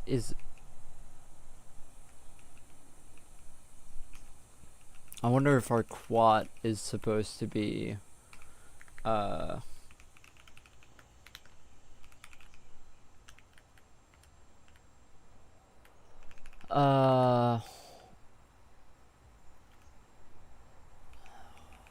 God, this is actually so annoying. Okay. Let me just go to where I set this up. Let's just set when we emit a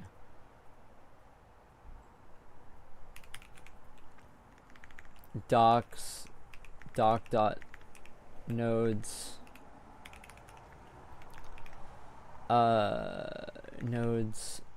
index by root dot root rotation equals vec4. It needs to be 1000. It's either 1000 or 0001. Can't really remember.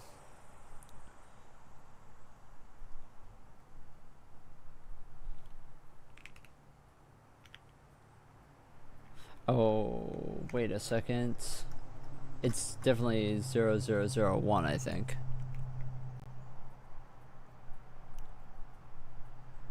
That's upside down. Why is it upside down? Okay, now it looks like it is actually rotating. It is a bit warped, though.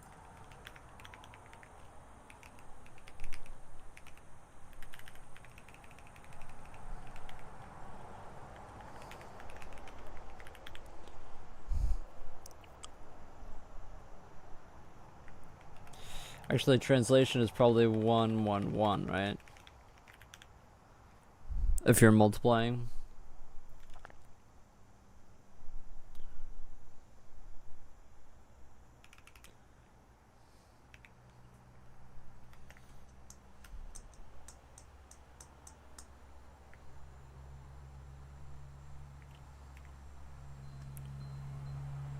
Why is it upside down?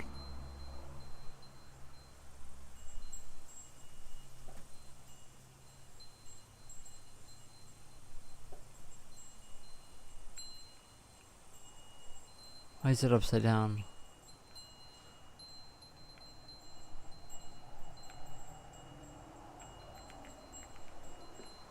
Oh.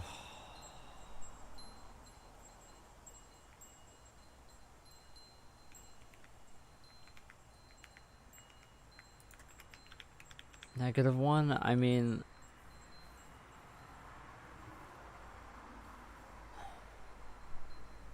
Oh wait, I'm just being dumb. I'm just being super dumb. I was editing the wrong thing. This should not be this. We should not be touching that. It should just be this.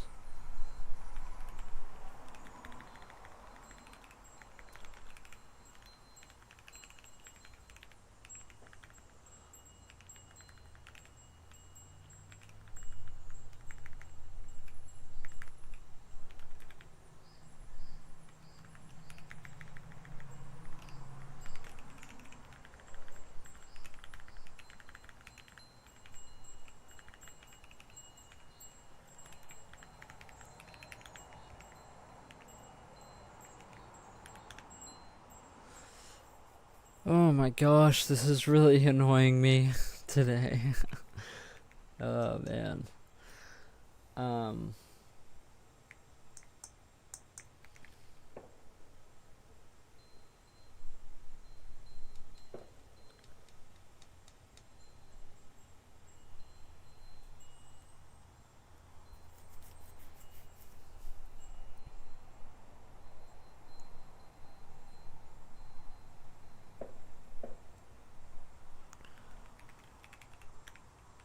Like, why is this taking so long?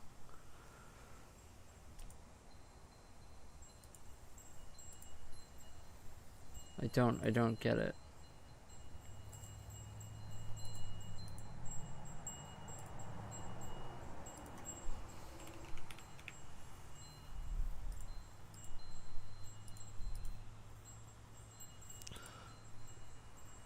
This is actually taking forever.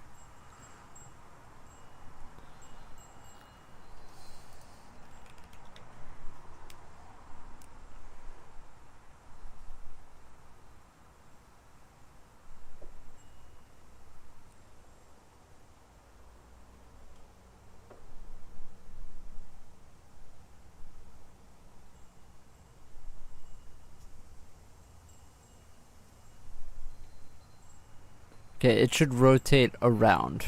Okay, and not break.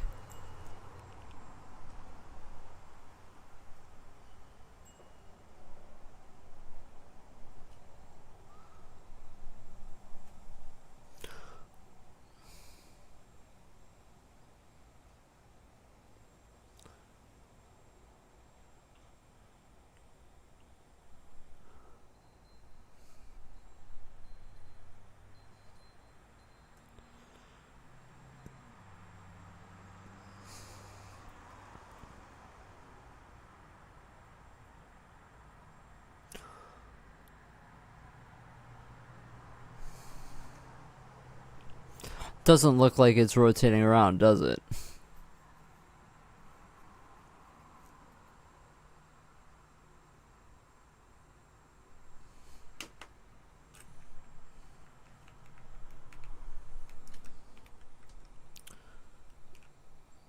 Yeah, that doesn't look correct at all. That matrix. Uh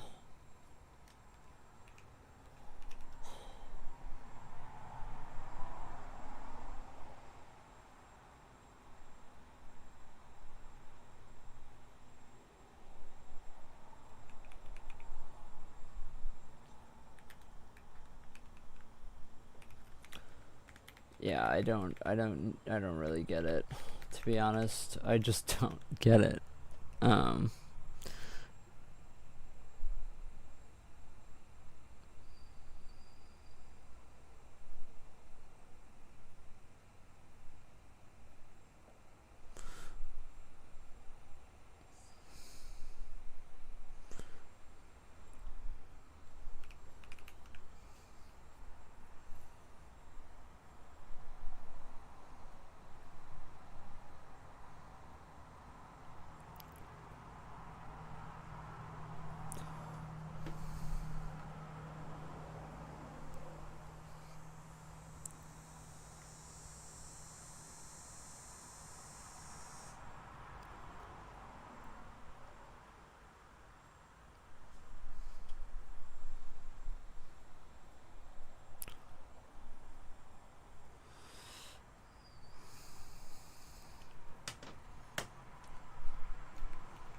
I'm gonna like lose it, dude. Um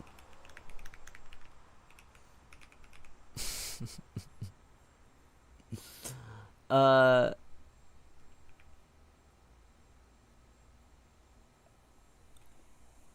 yeah, I mean, I guess I just don't know what I'm doing, I guess. Cool.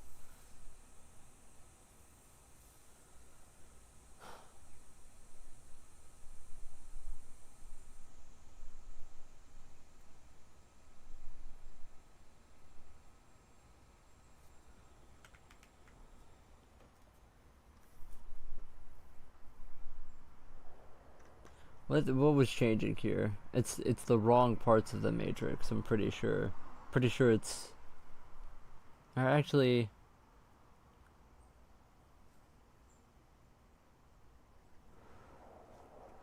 let me look up the parts of a TRS matrix. TRS matrix order.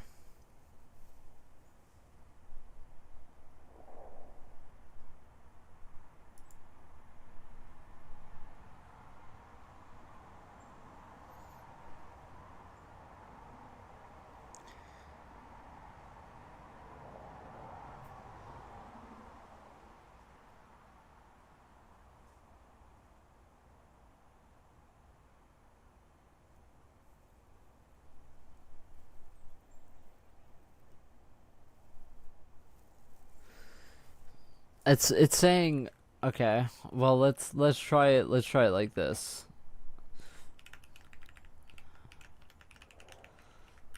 I guess. I don't know. That's what it says on some website. Are you rotating on X? I'm rotating in the Y component.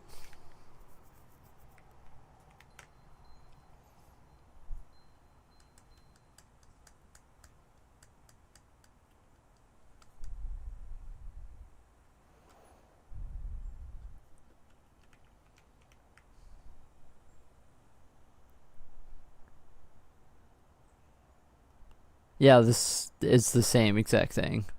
See how it's distorting?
Um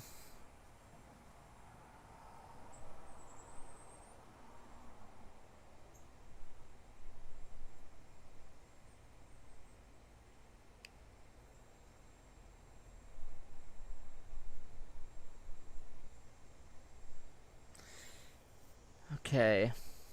Um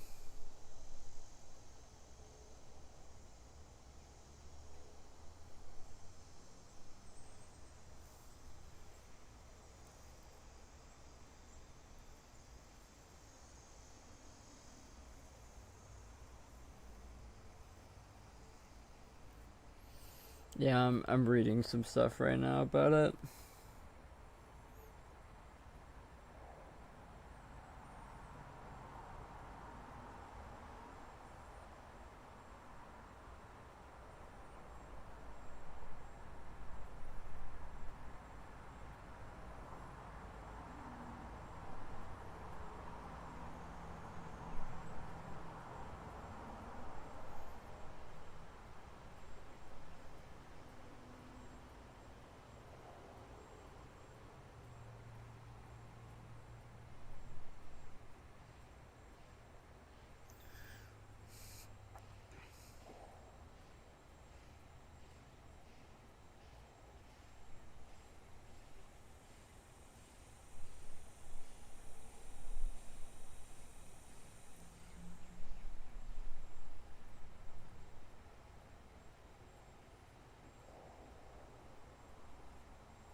Okay, so apparently I'm doing the angles wrong.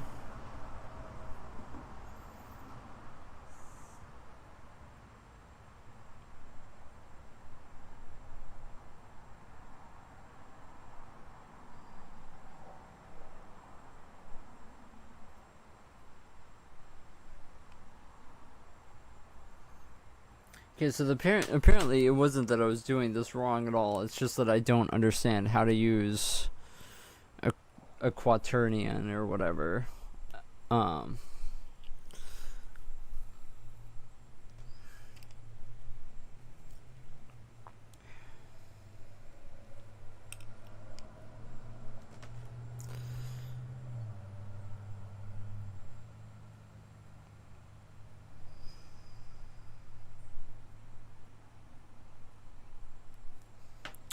We can test this by just like not doing the let's just try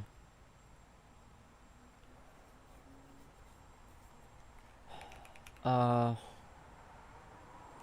instead of doing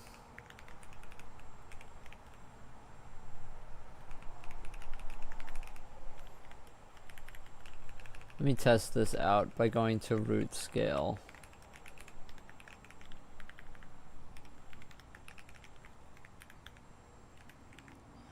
Yeah.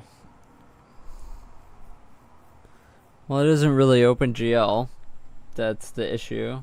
This is just matrix math. That's the problem.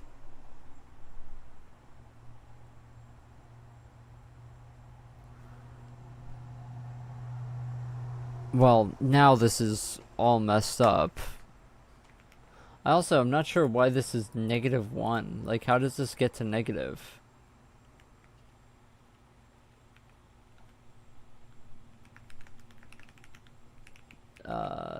Doesn't really make sense why that goes to negative.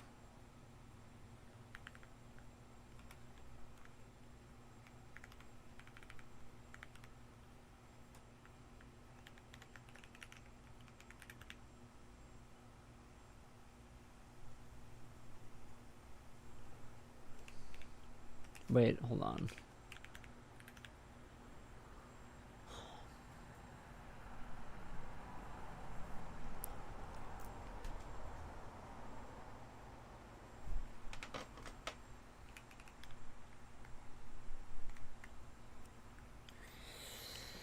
Oh god. Okay. So apparently I don't know how to use quaternions or whatever to do.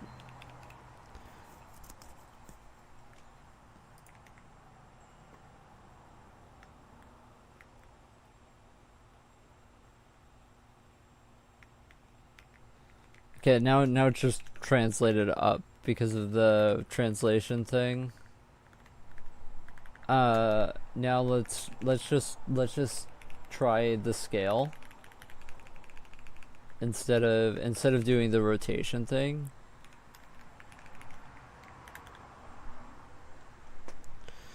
I have to find a better example of this.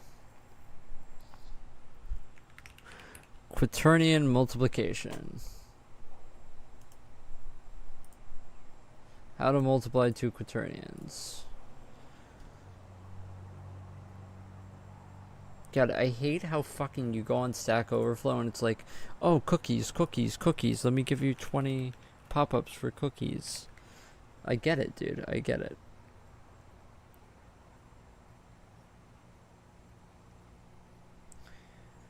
I love how this Stack Overflow is like one of my favorite things of all time. Note, that's untested and probably riddled with typos. Like, motherfucker, then why are you posting it as a Stack Overflow answer? Like, sorry to be an asshole, but like, test your shit out before wasting my time. I don't know. Like, what?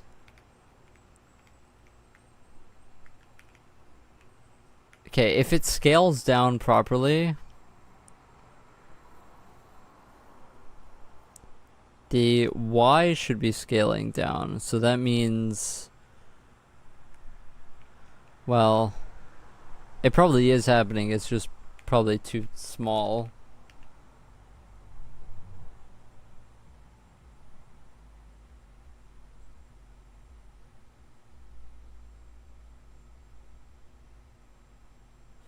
No, nothing is happening to the matrix.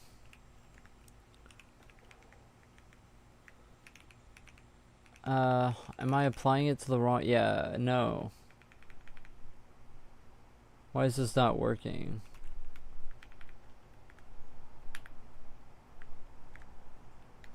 Oh, it's probably because I hard-coded it, didn't I?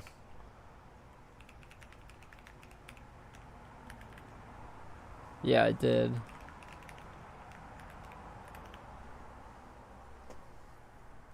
While I was testing.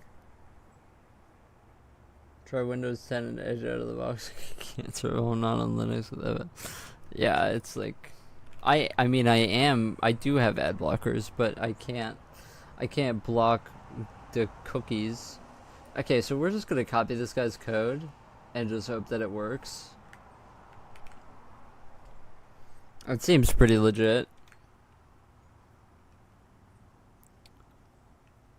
Okay. Okay, so it happened pretty quickly, so we didn't really get to see it.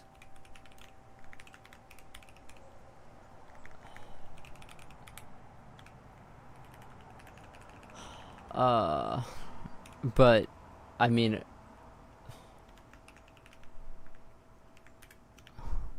that seemed to be proper. Like it should be going down in the Z direction. You know what I think it is? Do you have the extension I don't care about cookies? No, but I should probably get it. Okay, so it turns out that I don't understand how to do how to get angles in quaternions. Okay, so this works. That's working. That's working. That's working.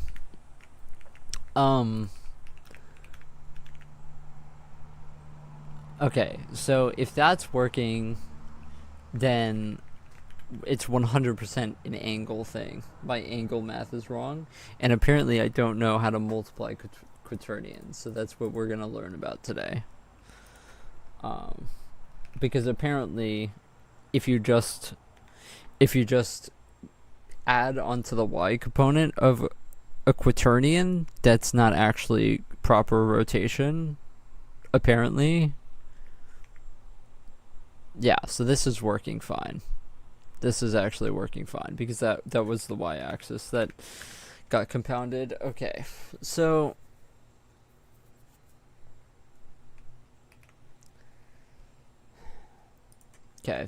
we have this guy's code. I need to also get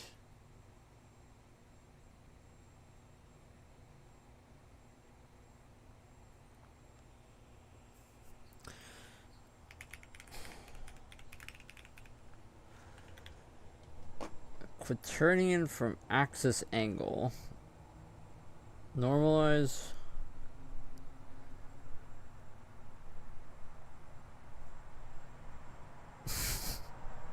Okay, this is there's a unity thing here.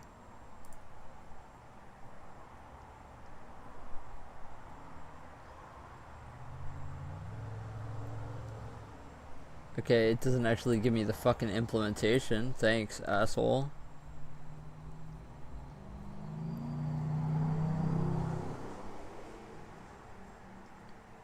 Okay. Axis angle to quaternion. Okay, we have it. We figured it out. So it's this. So we're just gonna copy this.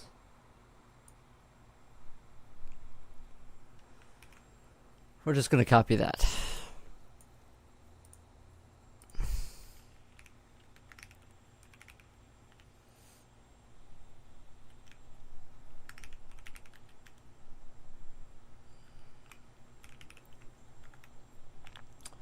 And this is just going to go onto the stack of a million formulas I have in here. So it's this formula and this formula.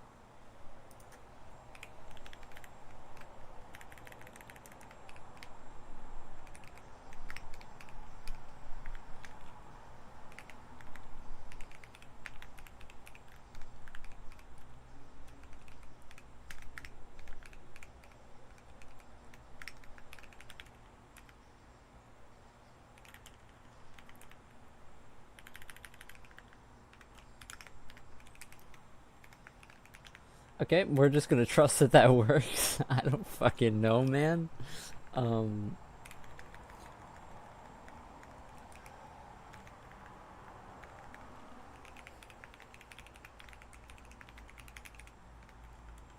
Okay, so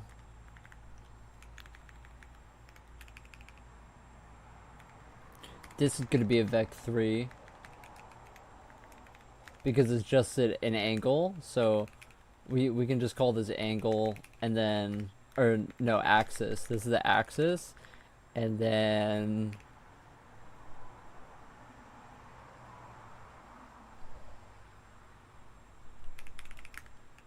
scale.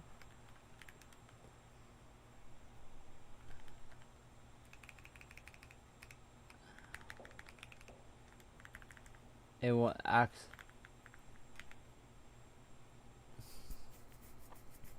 The fuck are we smoking here?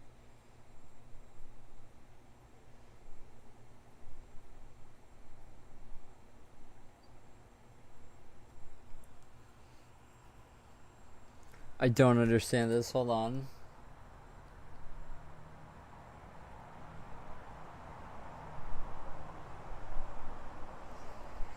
The axis is normalized.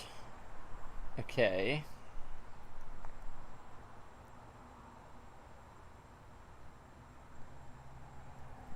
Okay, I see. I see.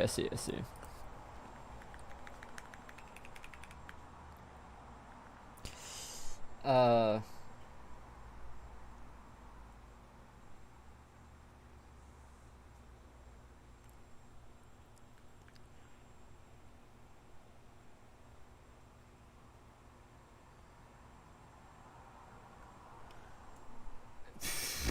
I don't know. I don't get it. I might have to look up a different implementation for this function.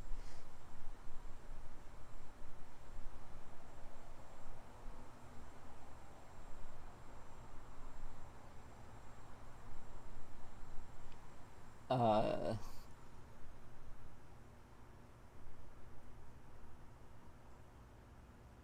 it's the sine of the angle divided by 2. Okay, so this would be this, right?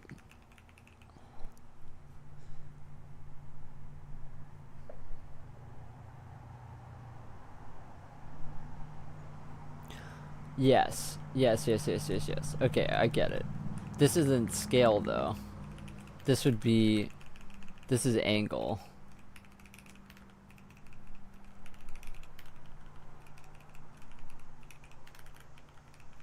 And then this is axis. Okay, and then this is,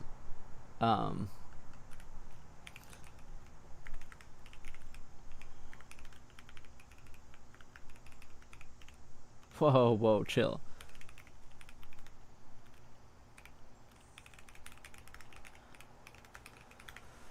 Okay, so now we put these things together.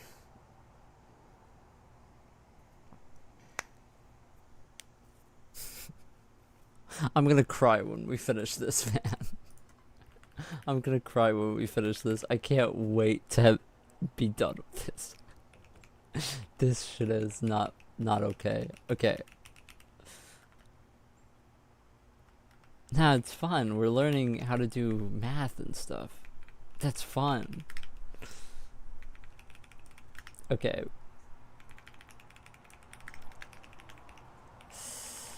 Okay. So we have this. We have this as well.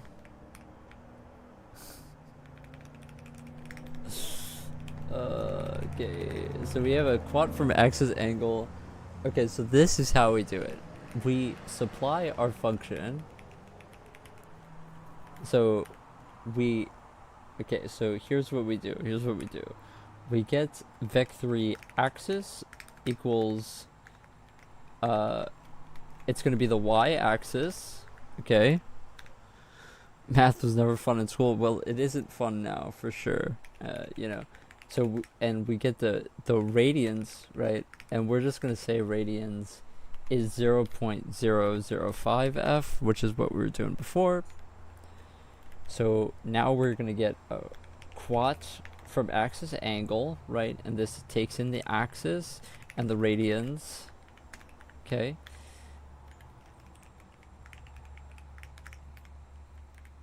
And then we multiply We multiply the last rotation by this rotation. Root rotation equals quat mul node root rotation times this new quad, and that should be it.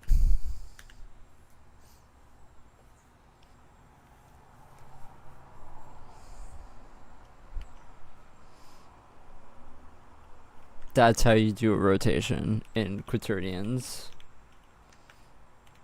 according to various sources. I'm not sure if it's gonna work, but I'm praying that it does, because I'm like at the edge of my sanity today. Oh my absolute lord, what the fuck is happening?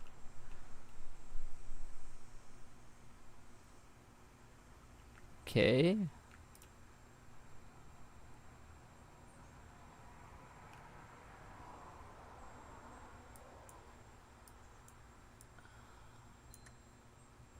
Fuck are we talking about, dude? I thought that this was how it works.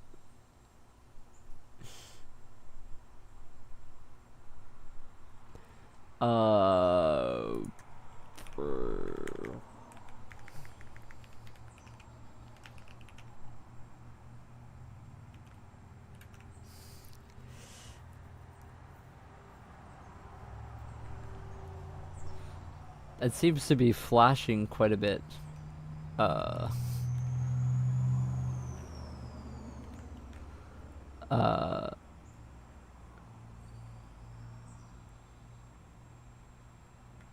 Maybe I'm doing this wrong. Maybe. Okay, well, sorry for the epileptics here. We appear...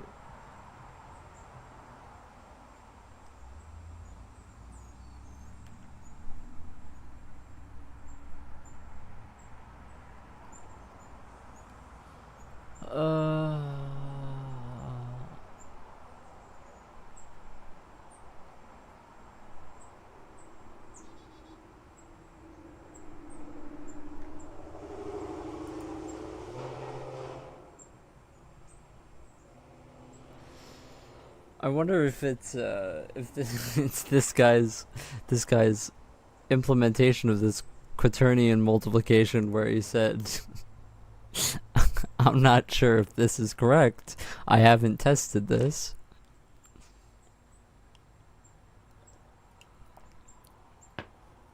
I wonder if that has something to do with it. Let me check this out again.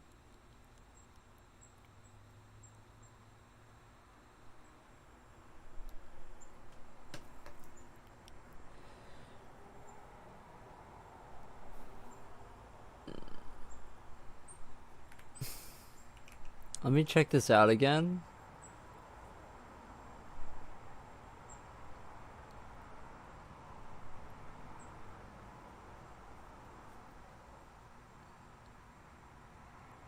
I have a feeling that my W is the X. So let me try switching this. I don't know, I just have a feeling that that's the case. Also, I noticed that this is just like resetting back to 1. And I'm also interested in that. I don't know why that would be happening. I wonder if I hard-coded something that I don't want to hard-code anymore.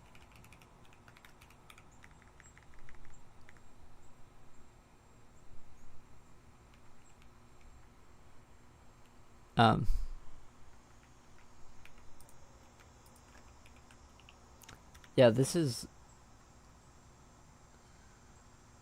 See, it's going back to 0 here.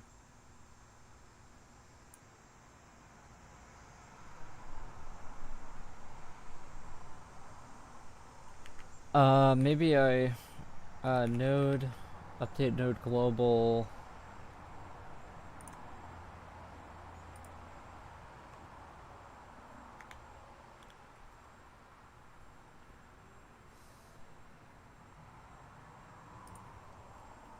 Let's try this again.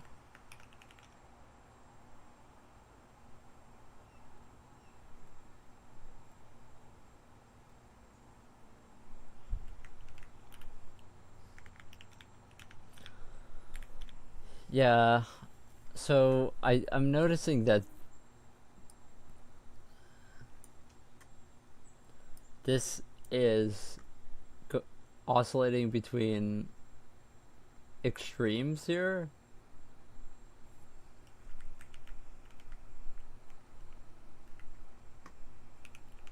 Maybe if I tried a really, really small value, then it would...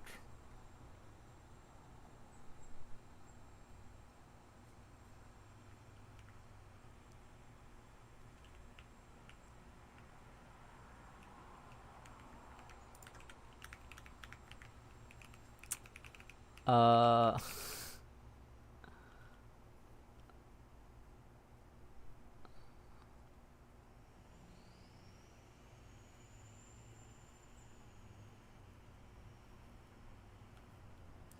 Maybe if I just turn it to a really, really small value.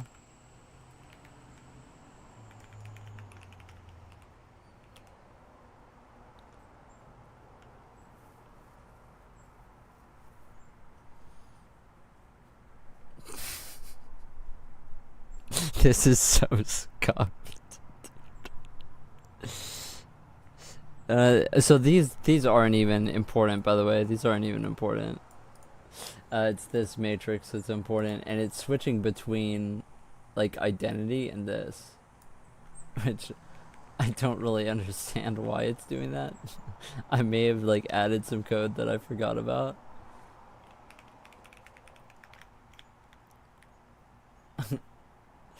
um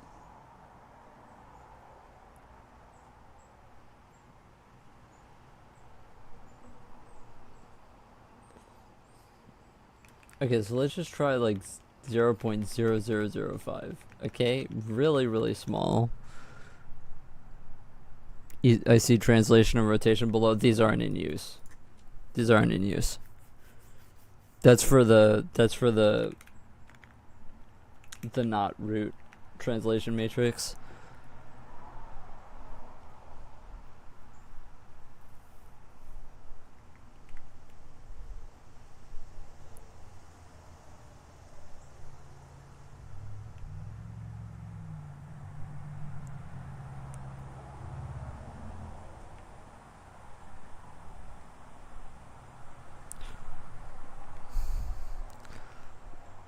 Yeah, let me check this guy's math. Hold on. First of all, we should probably like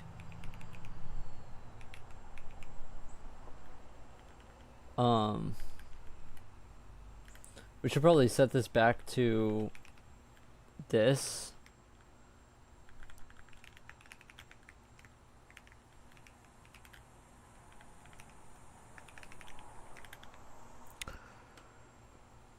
Let me check this guy's math. Okay.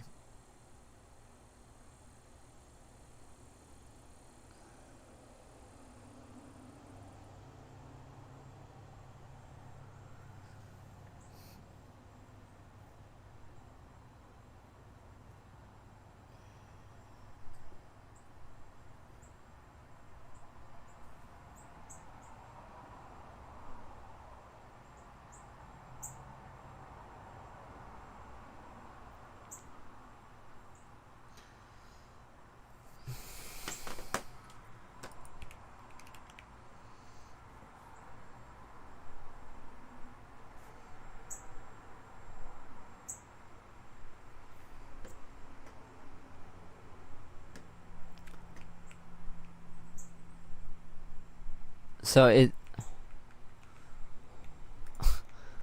it's like I mean, like this is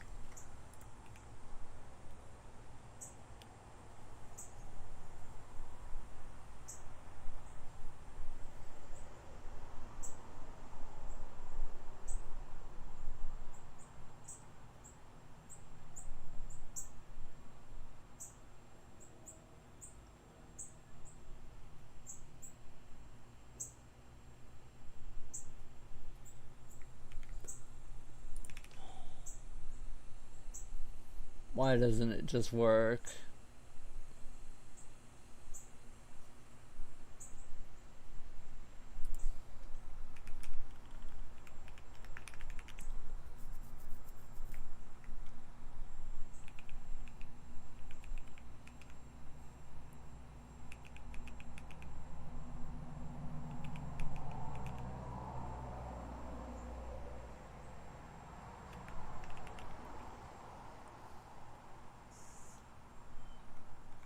Let's try a different axis, I guess. I don't know.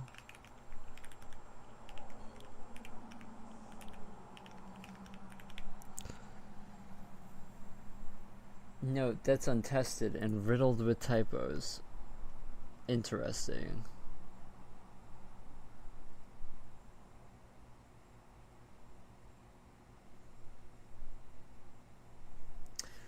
AW. Okay, we need a after this compile I'm gonna test the Liziaris.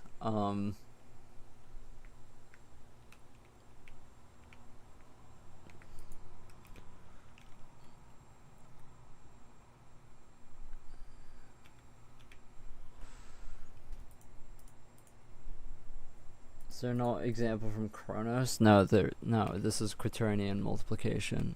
Let me check out the Liziaris. So AW minus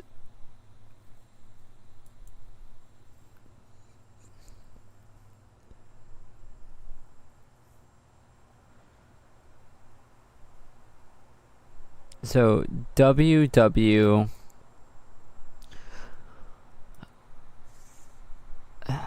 XX. I'm having to. She put it in this fucked up way. CY. Hold on. No. Yeah, this is correct. She put it in this fucked up way, okay, where she has this and this. Like, why the fuck would you do this? Why not just put it WW? It's like so dumb, dude.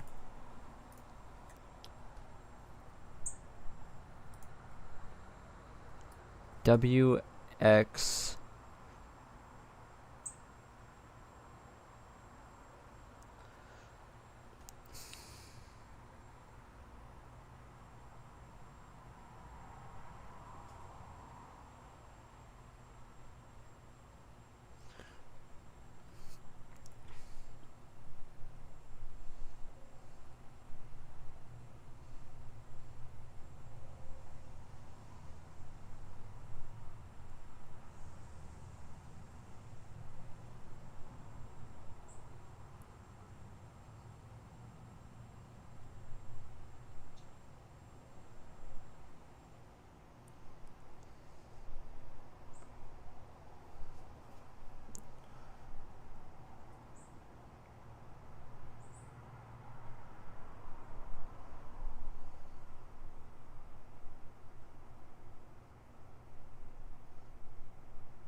Okay, I'm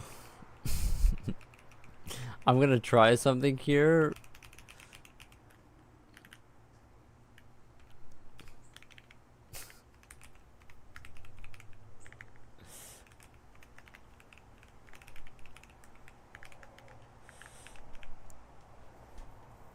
I'm gonna try normalizing it because it says here to normalize it.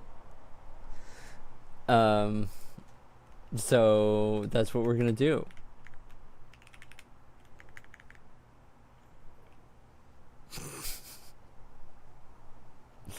Um,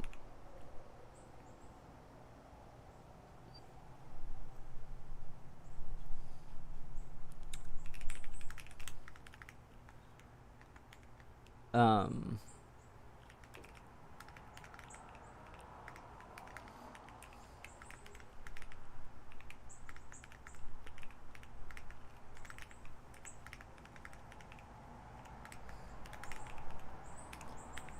Um, this is correct, right? And then I just square root it. Uh, yes.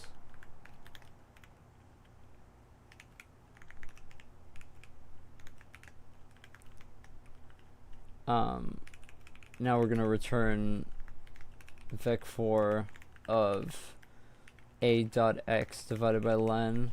Yeah, this.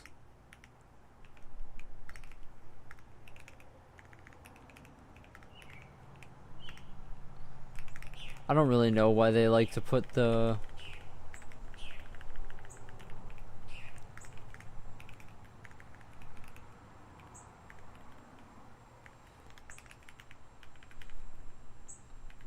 Why are you mad at me?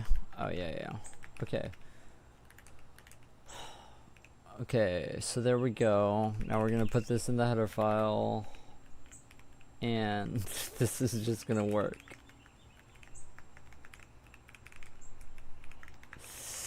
I doubt that this is the problem. But...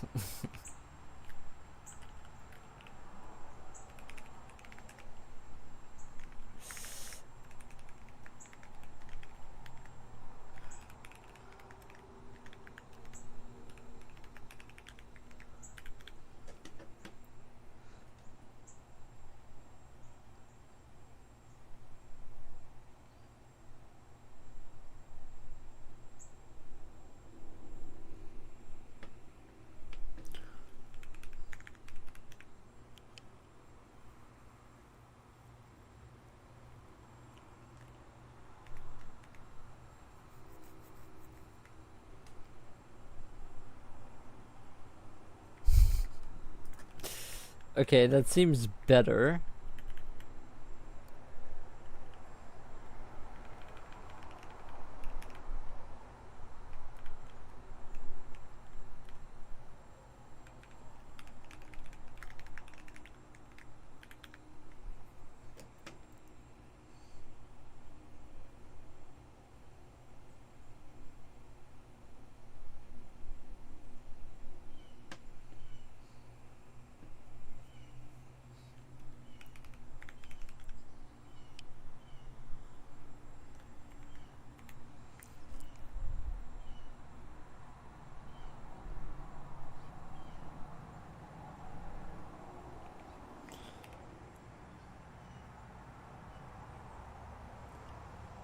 Yeah, the sign is flipping is the problem. I don't really understand why the sign is flipping.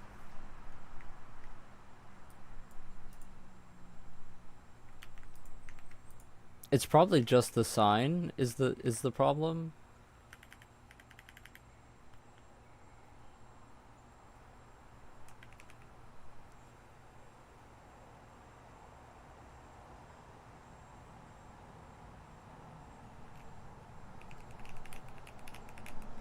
But how do I get it to not...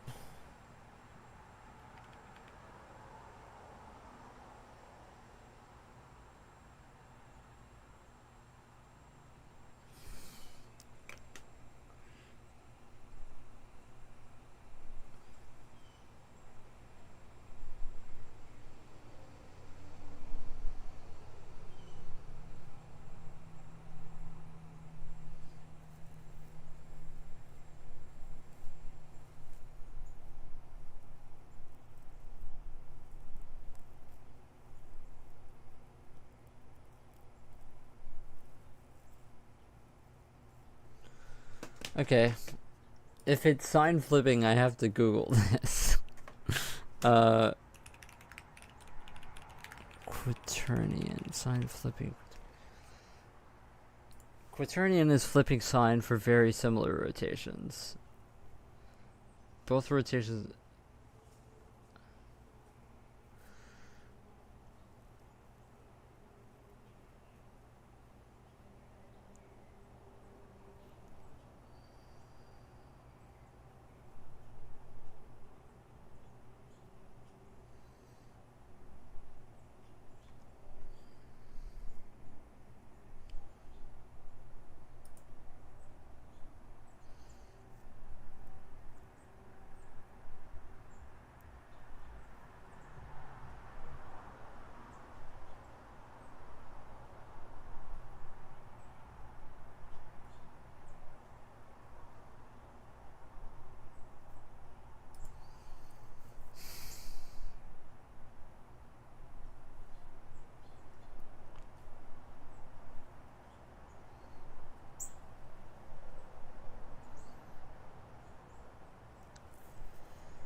This is why we can't have nice things.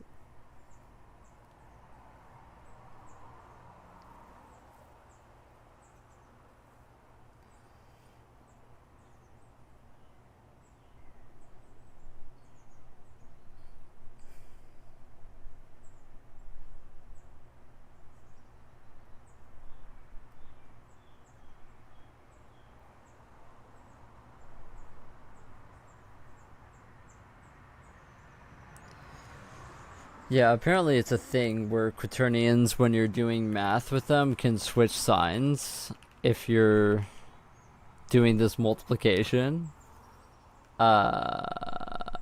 Especially when you get the math from a guy on Stack Overflow who says, I don't know what I'm talking about in the answer. Um,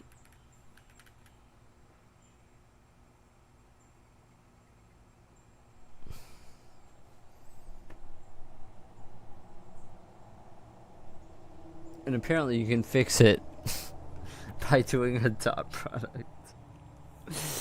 Okay, okay, okay, okay.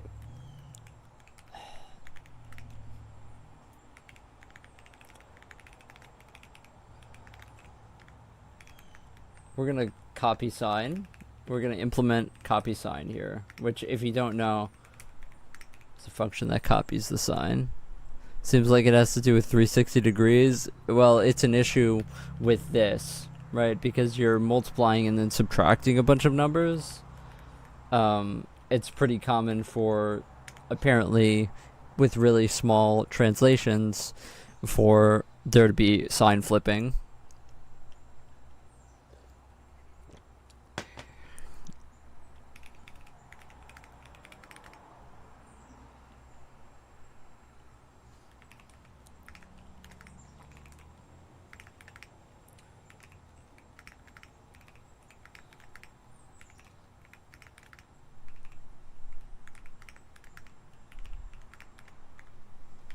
I almost messed up. What am I doing here?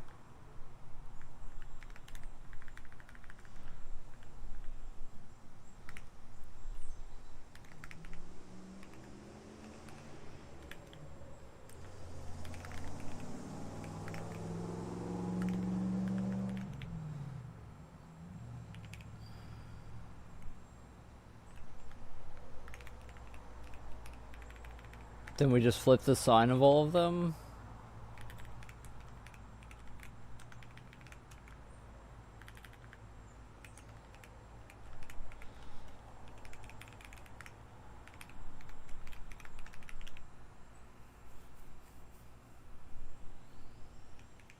Okay.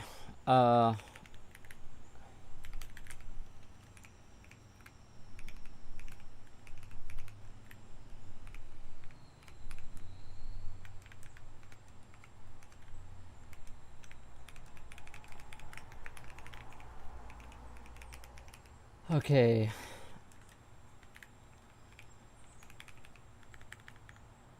So it apparently isn't a normalization thing. We have to do...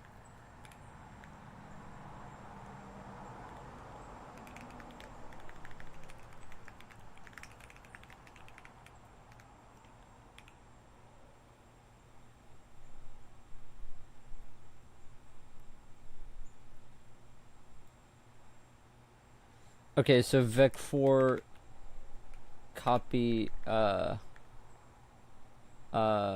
node root rotation equals quat copy sign. We're gonna copy it from new quat from, we're copying the sign of node root rotation. That's what we're doing.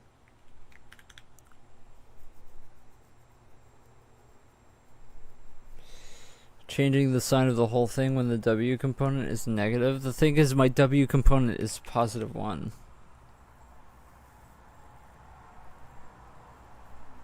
Or maybe...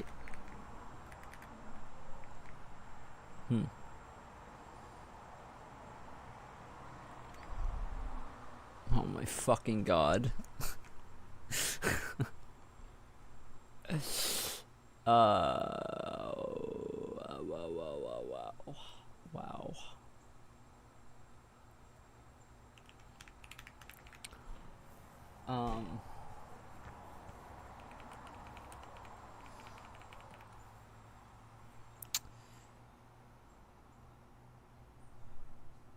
You can always canonize by changing the sign of the whole thing when the W component is negative. The thing is that my W component isn't negative.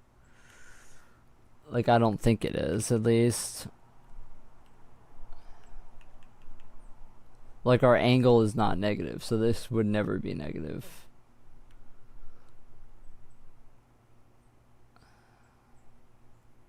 Unless I wrote this down wrong. Sine of the angle divided by 2. That it's the axis times S.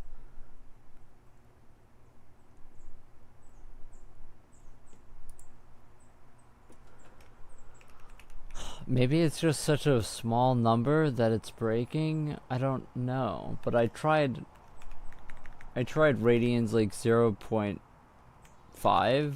Like, I tried something like this earlier. Unless am I doing this wrong?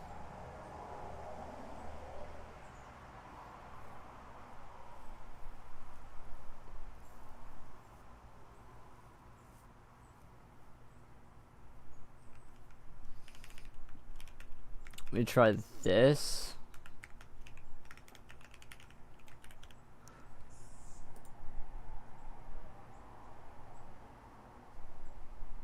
If you want to turn to a new vector, what's the closest turning left or right? I mean, to be honest, I think that just there's something that's switching signs here because of this math, because of this multiplication function is wrong. It's not that complicated. It's just literally changing sign every frame.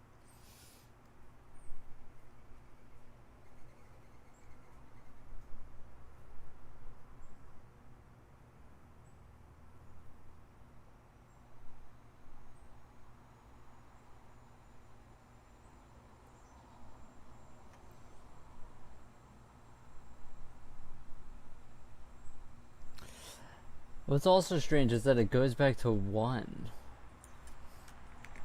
Like, I feel like somewhere okay. Here's something that's probably happening. I just don't know where I would have that code. Like, where did I write that? Where did I write that?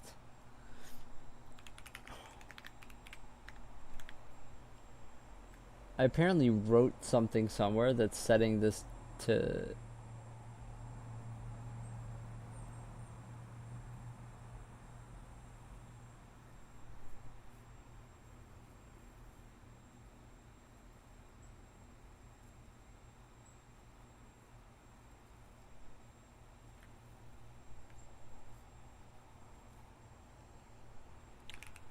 Doesn't make any sense.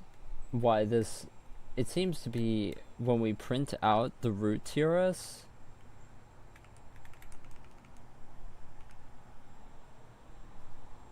it seems to be printing out, like, we should, first of all, we should just do, this should all be,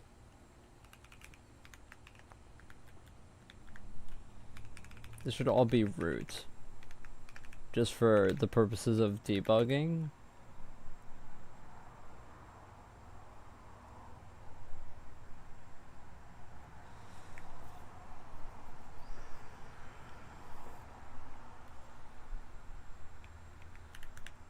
I have a feeling that I'm like setting it back to 1.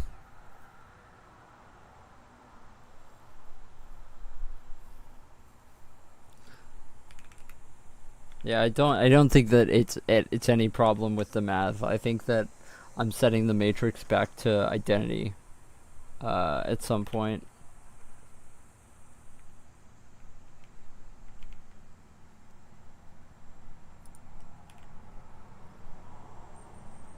Yeah, because this is...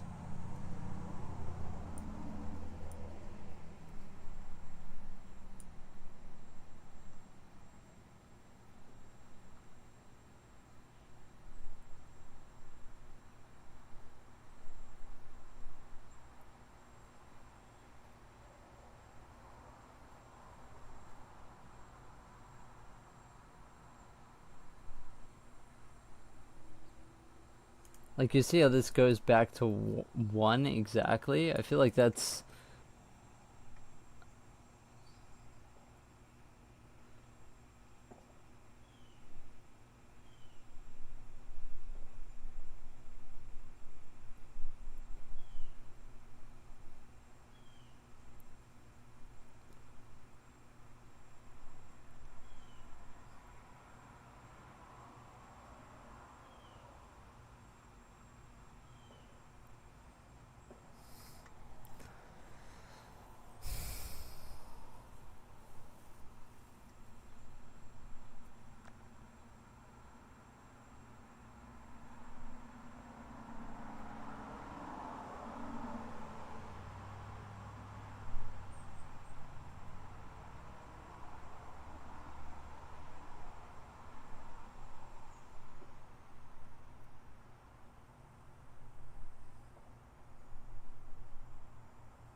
Hey, what's up, Luke? How are you doing?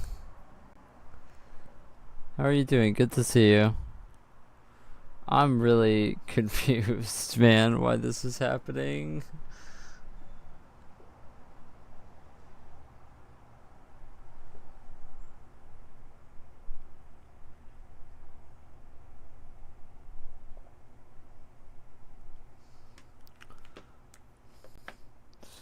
Yeah, I mean, maybe we aren't. Just why is it so big?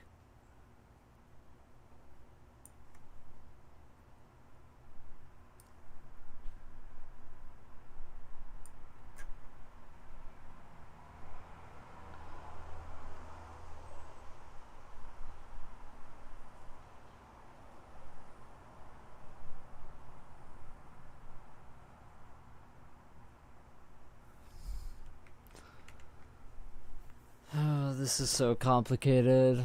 For like no reason, too. It's like, fucking Christ. Um,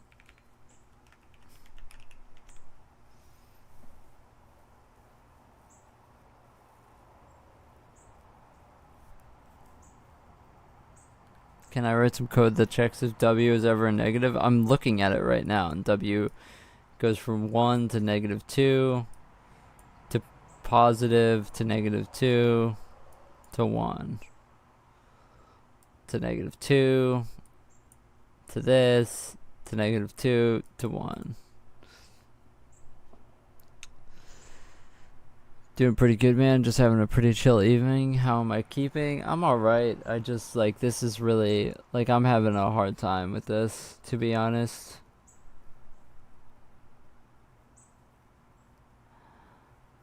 So, so what I'm noticing here, right, is that this becomes this. Okay, this goes from here to here to here to here to here. So it's changing the component every time. It's moving it over. Do you see this? Do you see this pattern? It goes from here to here to here to here to here. Do you see that? There's also this component, which goes from here to here, switching sign every time. But we don't even care about the sign. The fact of the matter is that it's continually, the value is in the incorrect place, right? So that this goes from here to here, like cycling through positions, which explains everything. Okay, so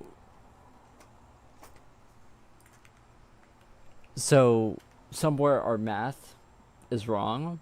Okay.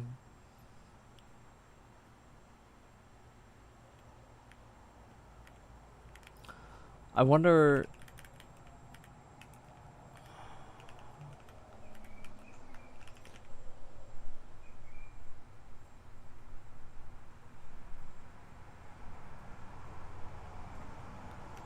Let me see what the output is for this. Output is XYCW. That's how it's supposed to be. But a lot of the math online is W is the first component for whatever fucking reason. I don't understand why it has to be that complicated, but they do this thing where they put W as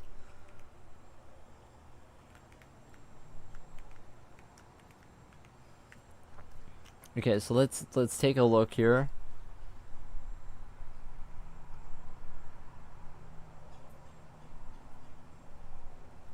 Now it's flipping here to here to here.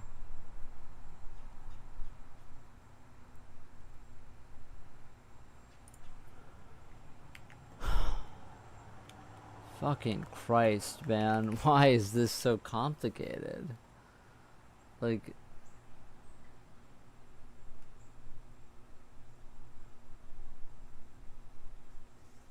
Okay. I'm gonna try replacing every W in this function with X, and every X in... Oh, fuck. That's so annoying. Okay, fine. So let's replace every X in this function with K, and then replace every W in this function with X. Then replace every K in this function with W. Okay? And let's try it this way. Let's try it. All of our W math is now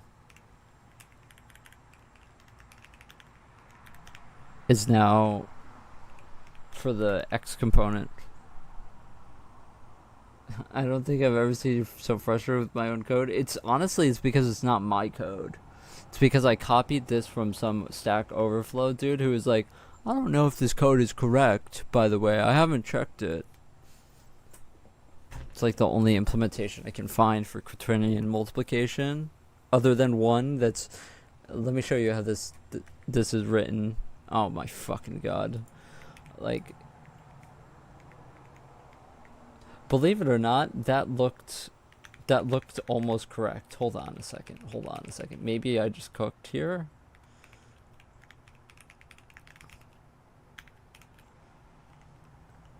Maybe that is correct. Hold on. Let's just set this to a really small number. Let me show you how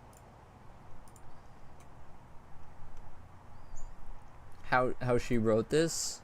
Okay? She wrote it like this, okay? So every time you look at this, you have to be like, oh, which one is W? Oh, A is W, A is W. Okay, so instead of writing WW like any normal person would write, you have AW, and so you have to look up here. Oh, BX. Oh, which one is X? Oh, that's B. Okay. So CZ, which one is C? C is actually Y. Oh my fucking god. I haven't checked it, and why publish it? Because they want their updates on Stack Overflow. Okay, I think I figured it out though.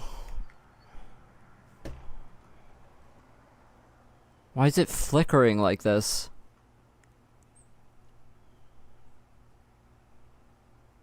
It's the sign thing again. Is this correct though? Okay, it seems to be correct. Ish.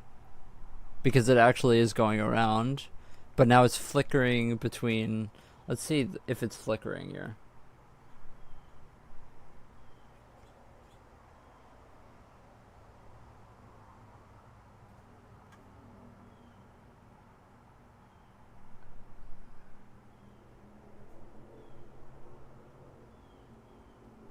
No, it's still doing the same shit.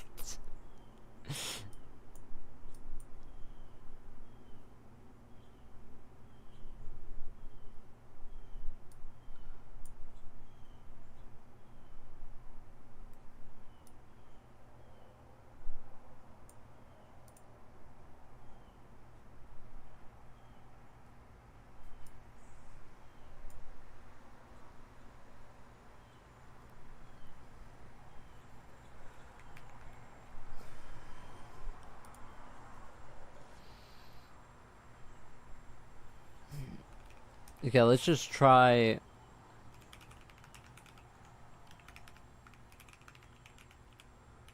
Let's try to go back to this. Let's try to go back to this order.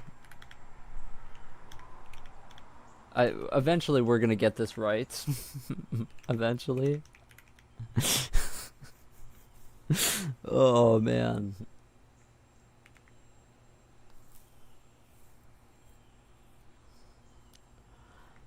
It's incredibly frustrating though, because it's like it's not regular math, it's this quaternion math bullshit. It's just like it's very annoying. Yes, it's like why does it have to be so complicated? Like why do we have to use like complicated ass math? Like why can't we just like have Do you see how there's three of them? There's three of them.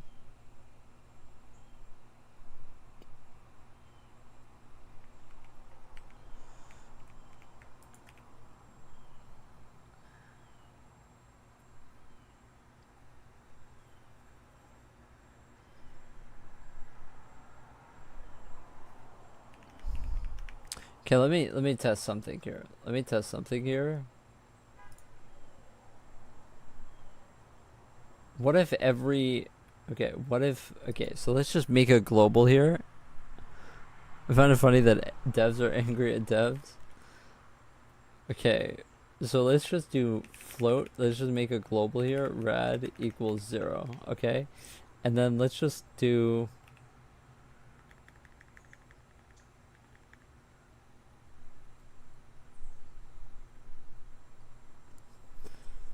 Wait, hold on. Let's just add to radians every time, instead of computing a brand new angle every time. Okay. And then, oh my god.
I don't know, man.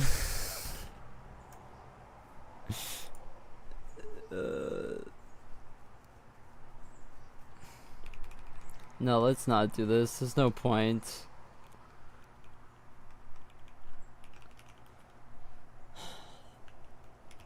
I'm gonna look at my at my code here and try and figure this out. So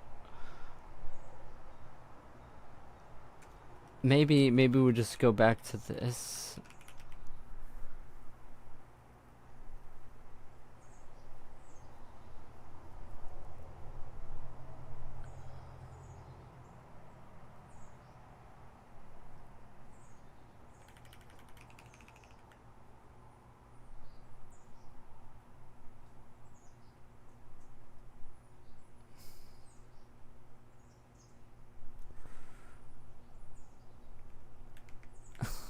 I remember when I added fog for the first time.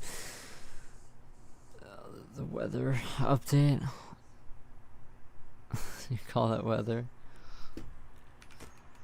That's funny.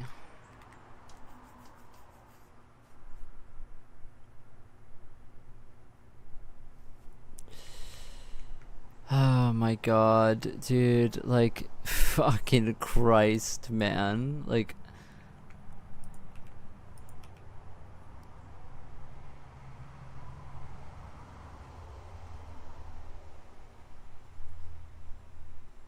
see what's happening? It goes from here to here to here. Oh man, that's good. That's good, that's good. Okay, let's go back to this.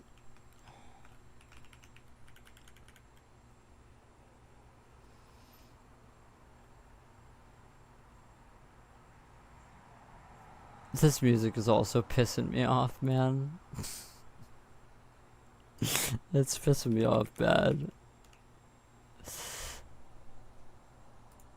Oh man, today is not it. Today is not it, man.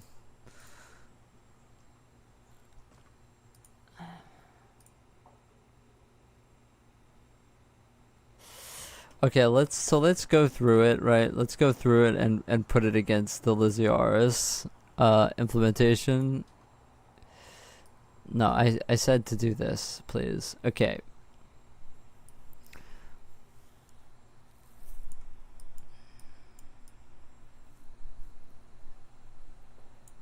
Right, this is all correct. Then it's W times X, which is AX. That's correct. Then it's BW, which is XW. Then it's Y times Z, which is C times Z. That's correct. Wait a second.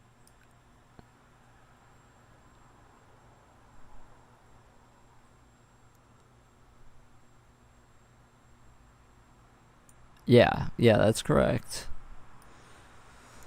Then it's the Z component, which is D times Y.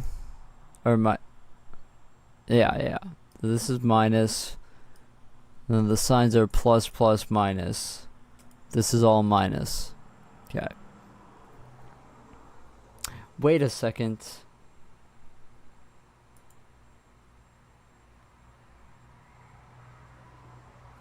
Uh-huh.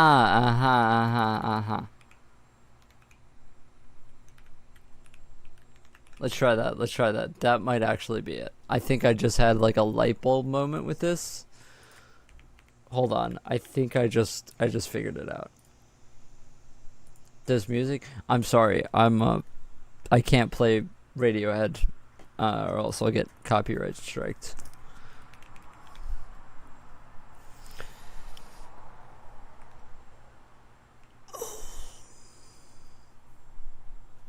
Yeah, I apologize, but some days I play music, some days I can't.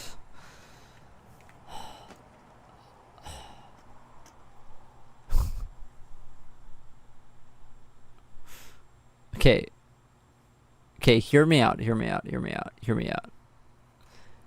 Now it's just flipping sign, right? No, it's flipping this. What the fuck do you mean, man? What the fuck do you mean, man? Okay, hold on.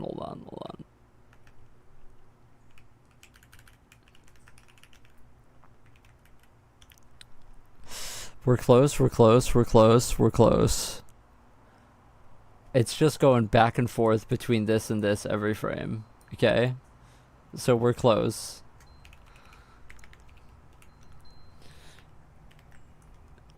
It's just something that's wrong.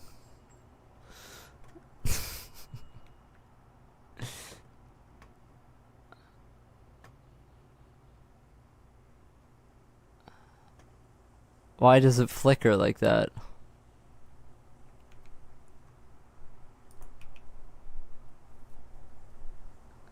Because it's moving over every frame still. No, it's just a different moving over. Fucking god, I'm gonna lose it. Oh my god. Why? Why?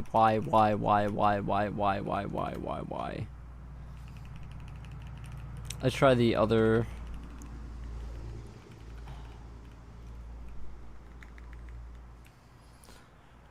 Try the other way.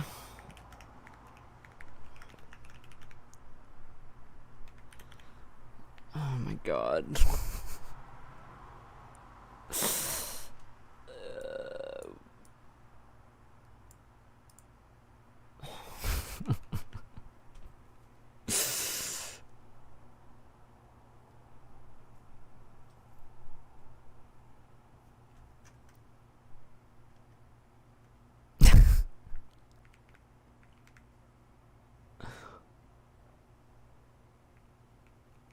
Now is it just sine?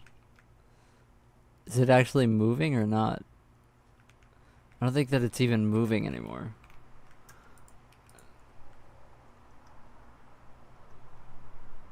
Yeah, it's not even, this doesn't even work. This doesn't even work. Let's not do that. I have an idea. I have an idea. What if we do the thing where we switch this again? I have a feeling that this is swapped.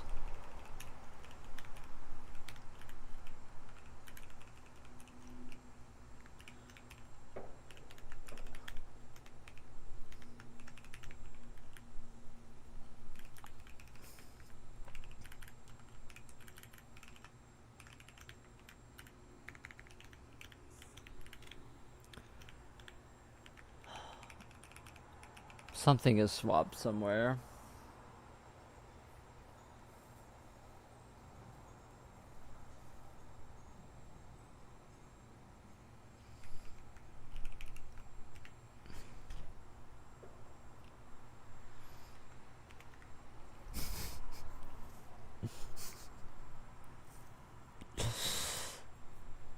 This is unhinged, man. I'm unhinged today. Fuck off, dude. Fuck. Fuck you, man.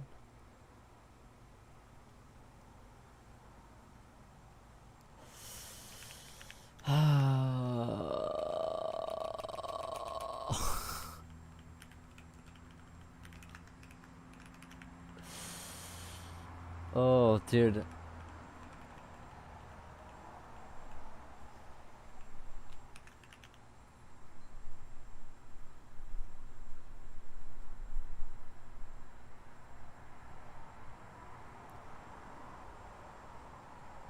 Wait, hold on a second. Wait, hold on. The W should be at the end. The W should be at the end, not at the beginning. Yeah, I swapped the wrong ones.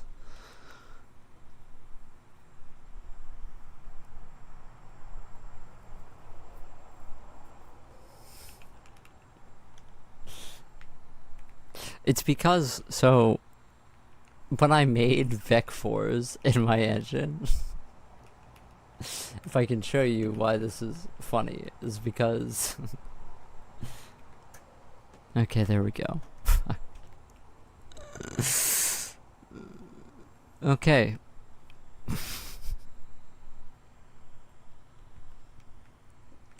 There you go, we did it. So why this is funny? It's because the whole problem here, right, is because our W component is the fourth element and not the first element, right? So the typical quaternion convention is that the W is the first component. So in every implementation, RW is our last component. Do you get what I'm saying? Right.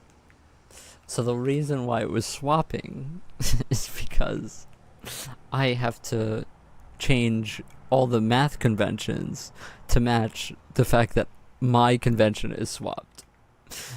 But it works now. Okay. Okay. It works now. Okay.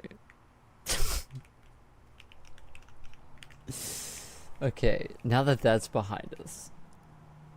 Oh my god, that was so fucking dumb.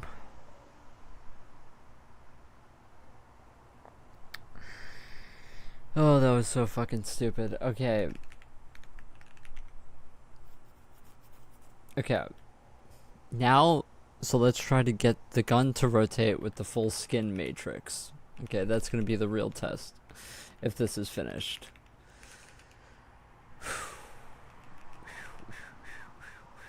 Okay.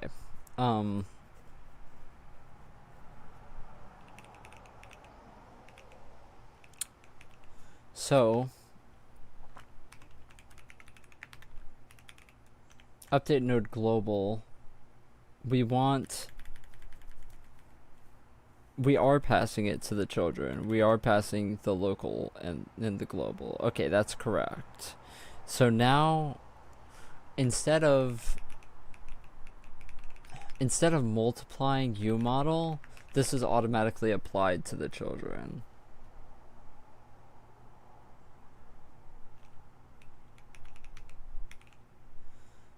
Okay, so all we have to do then, if the model is skinned,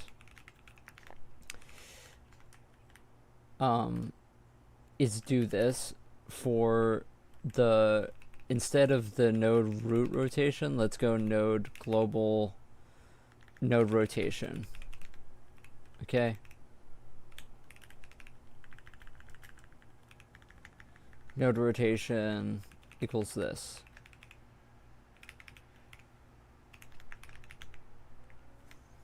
And our gun should be rotating now. Am I redoing my vec4? No. Extra tokens at the end of... What the hell? Raycaster.h. God, I hate this shit because sometimes Helix will just... You'll fat finger something. Am I redoing my vec4? No. No, I'm not. My convention is just backwards, and it's gonna be backwards, and it's fine. It's just fucking annoying when I have to do math with it, and I have to like swap other people's formulas fucking around. It really annoys me. Okay, now that that's over, we still have to figure out how this is going to work.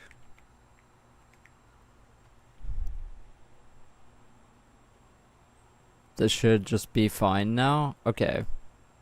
This is fine now. The issue with this, right?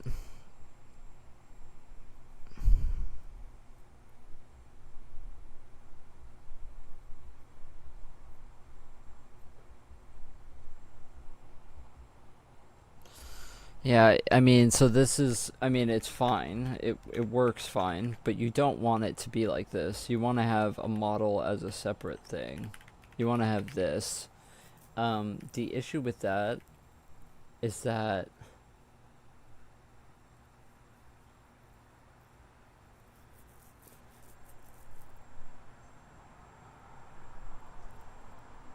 yeah. The thing is, you probably just need to do this whole root rotation thing, and then just have a separate.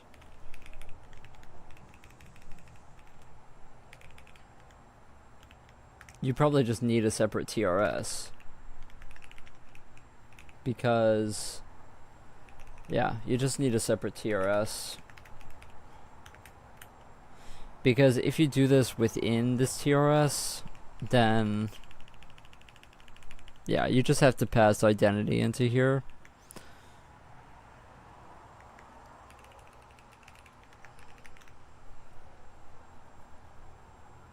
Actually, maybe not. Maybe not.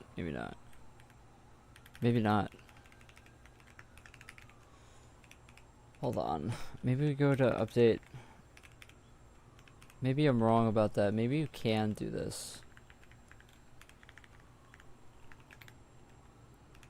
If you just don't apply it to the first propagation,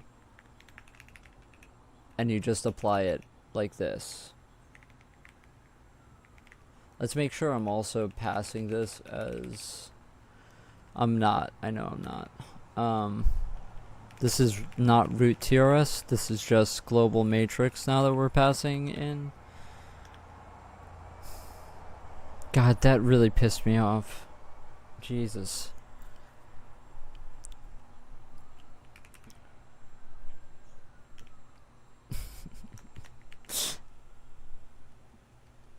So many hours just wasted on that. Okay, so now I know our... This is fine. This is fine. This works. Okay. Now let's put it all together. Let's get our let's get our geometry back by not using UModel, because our geometry doesn't have a model, at least for right now. Now let's go to let's put our animation back, okay? Which is on load in. We just stopped binding it. Okay. Okay.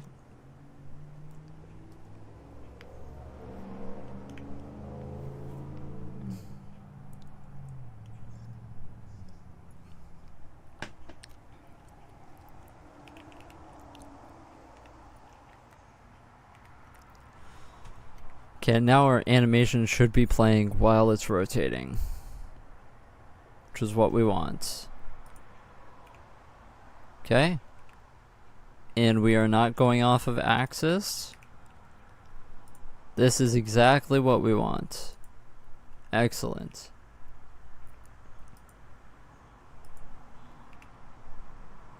And if you pay attention, the idle animation is playing as it's rotating around, and it's not losing.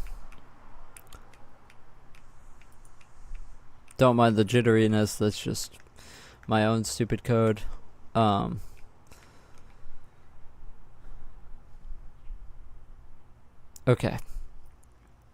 Thank God. Okay. I'm so happy that that's over. Holy shit, that was so fucking stupid. Okay. Now we have the ability to move entities. So let's open up Blender and let's make a new entity that just let's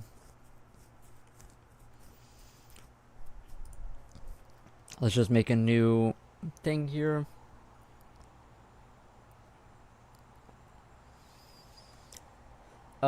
We can go into edit mode. I'm just going to make something really stupid really quick. I don't know. Let's just make this. This is fine. Okay. I know it's stupid, but you're stupid. Let's get an armature.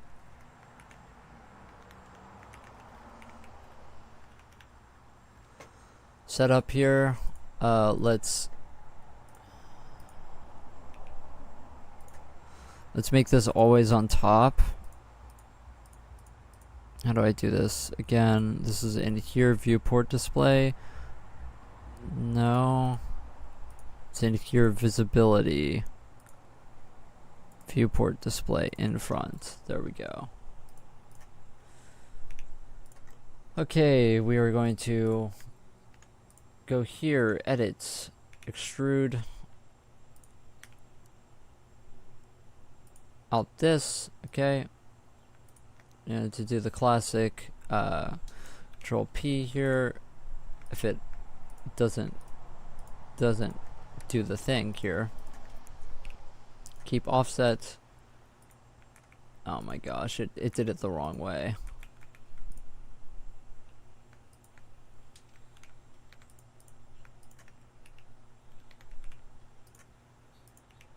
There we go. Okay, now we're just gonna make this thing move.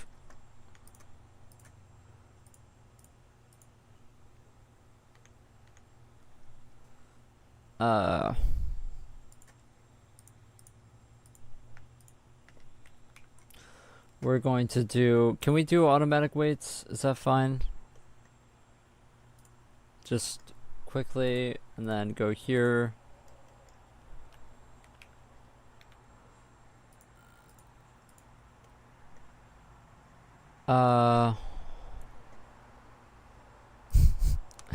I just want to do something really stupid here, and it's, I'm kind of forgetting how to use Blender all of a sudden. Okay, let's just go here, let's go here. Let's just select this part. Just sitting here and bro calls us stupid.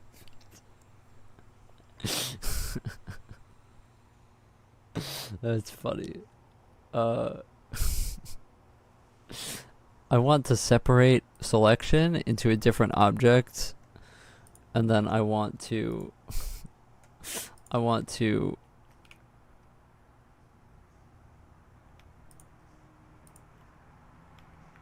fucking, with automatic weights, I want to go into pose mode. If I move, fuck, I did the whole thing.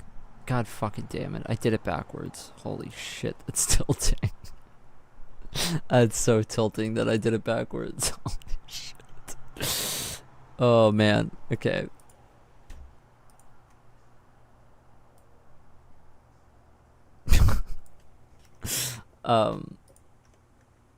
We're just gonna start over here.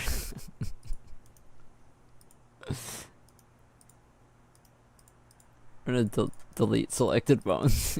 We're gonna start over.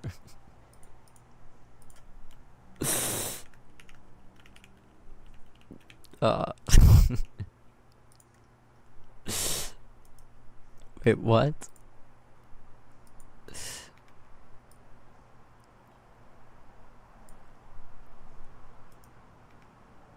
Okay, we're just gonna start over.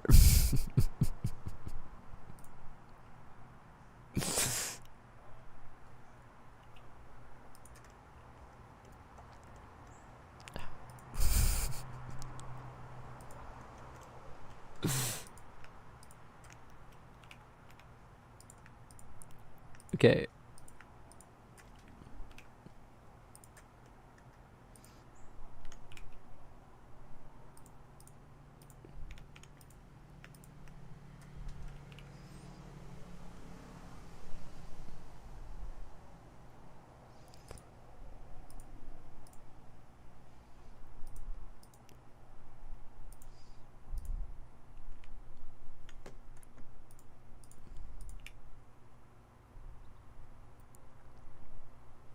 Okay. That's good enough. That's good enough.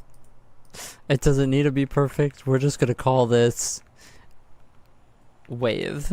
Okay? We're just gonna call this wave, and it's gonna have one animation, and it's just gonna move this at us. Okay?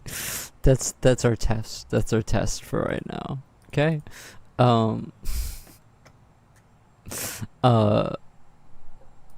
I said change it to wave. Okay. Okay, so let's go to pose mode. Let's go to animation.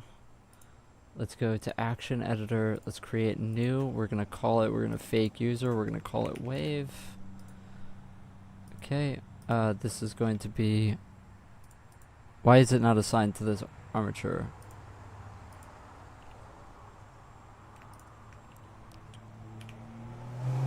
There we go.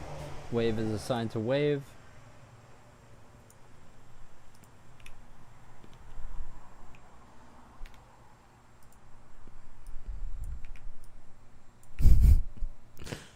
It's just gonna go up. Okay, it's just gonna go up, and then it's gonna go down. Okay, I don't care about how it looks. We're just doing a test here. Okay.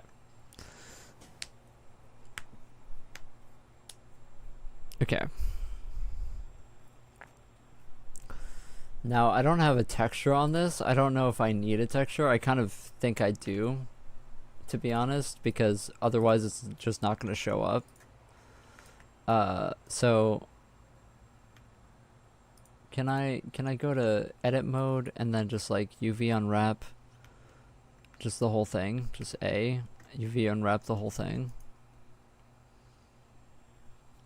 Smart UV project. Yep. And then let's just give it a material of let's give it a material of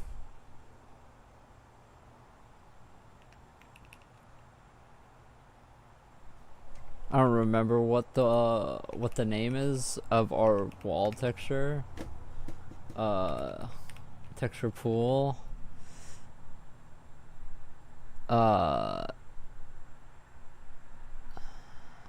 I think we just called it wall.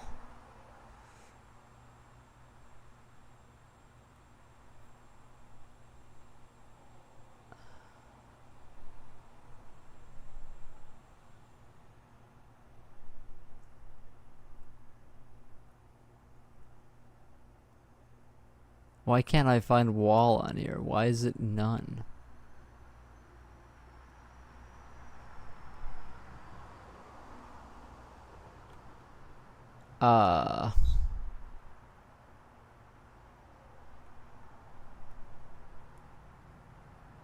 I'm very confused at what is happening here. Why is it not?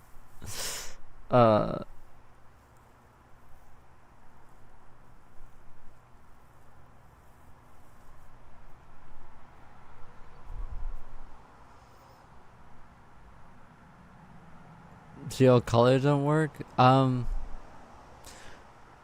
Yeah, no, we're not doing that. We're doing a texture because we want to test this properly. What I'm confused with is why, how do we even load in our correct textures if, how are we, if I don't, string compare the name to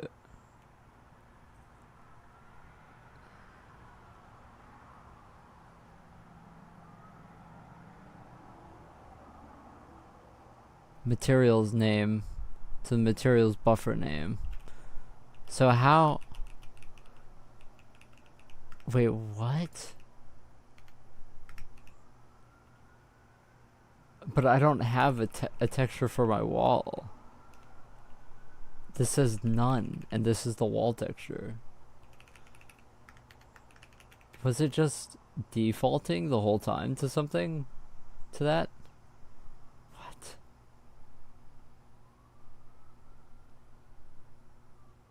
I'm so confused. Okay, we're not gonna think about it too hard. We're not gonna think about it too hard at all.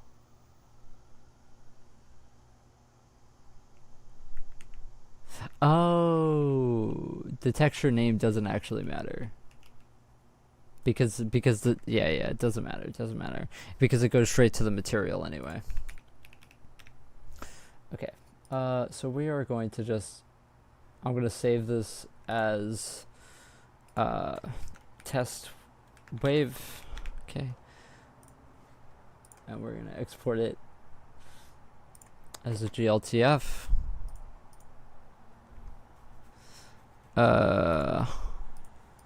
All this should be good, just not Y up. Let's put it in the engine. In maps right now is where we get our thing. Let's go to GLTF separate. Test. It's going to be test wave.gltf. Okay. So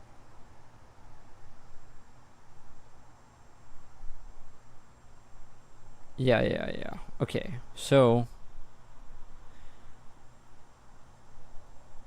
So we need a way to test this. So what I'm gonna do is in our update entity loop,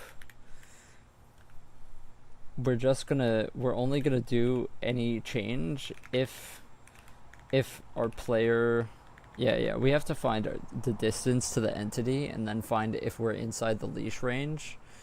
And then if we are, then we're going to execute the animation.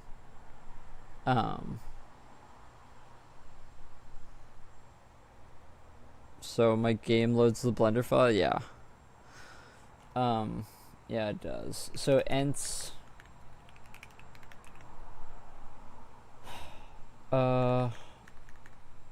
we need to get the node translation vec3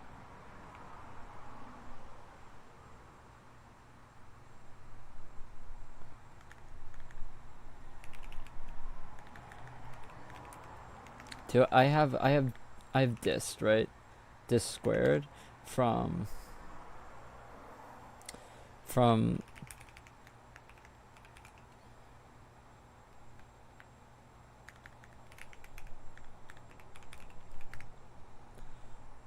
the oh, is this all okay? Fine.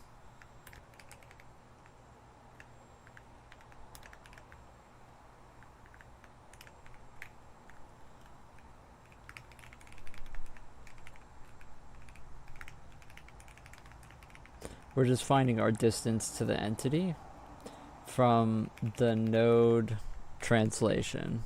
Okay.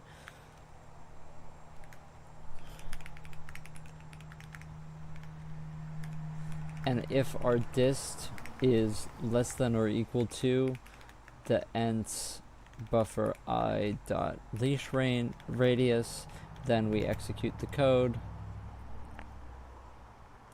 Really, what we should have just done is this. Like, we shouldn't have done an actual animation. We should just do this.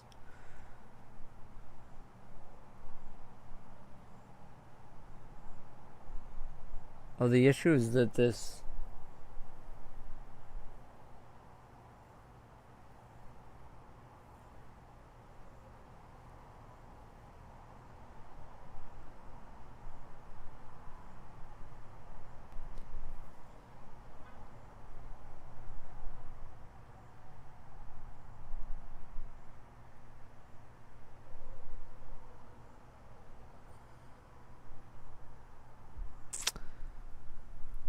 Alright, peace out, Luke. Have a good night.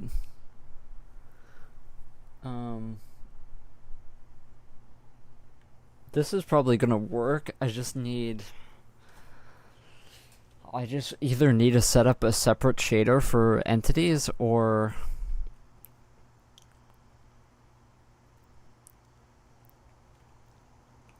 I probably just should do that, but because this is just gonna go to this shader since it has the same material, like, we could probably get away with it, but we won't have any geometry. We won't have any geometry showing up, which is fine since we just want to test this. Let's test the leash radius, a leash radius of 5. So it should start spinning when we get close to it.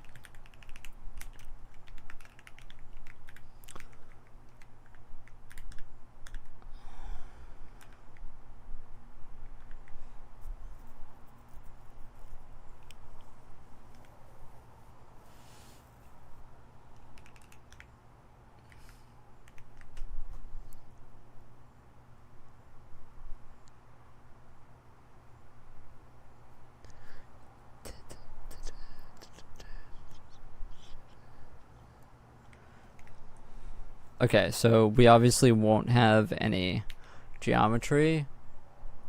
Well, this might not work. This might not work. I don't really know if it's going to work, but...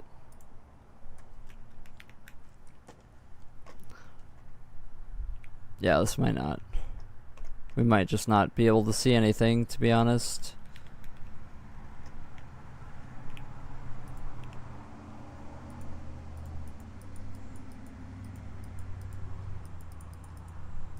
Yeah.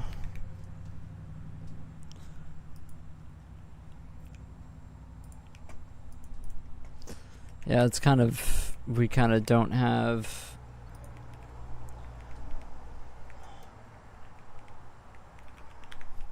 What we kind of need is we kind of need a separate material and a separate shader for this. And we need to give this a different, we're going to call this wall test.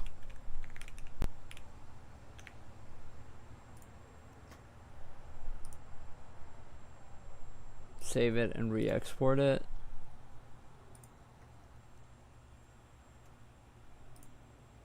Not Y up, perfect. Okay.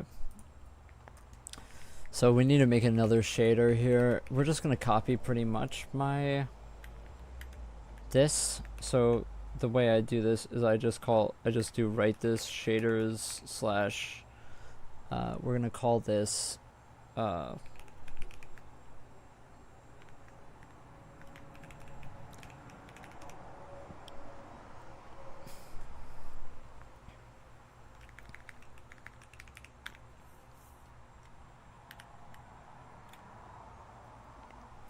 it's going to be very similar to this.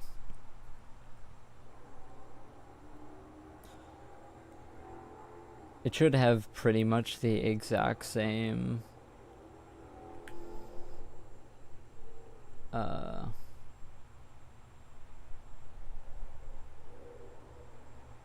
same thing.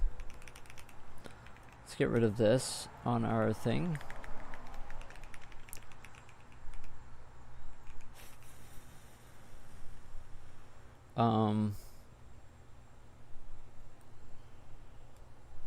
Okay, so now I want to go to weapon.frag.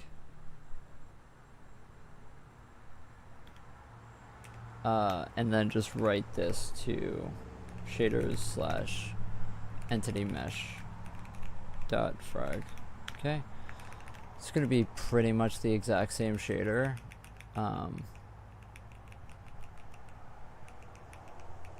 Actually, I mean, why don't I just use the exact same shader? Oh, because we're using weapon cam instead of our standard camera, that's why. Camera data. Why?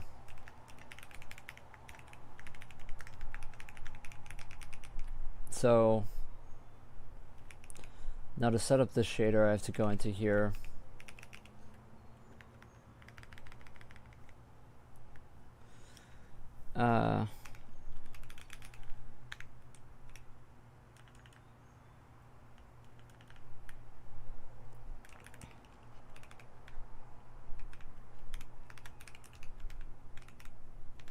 Oh my gosh.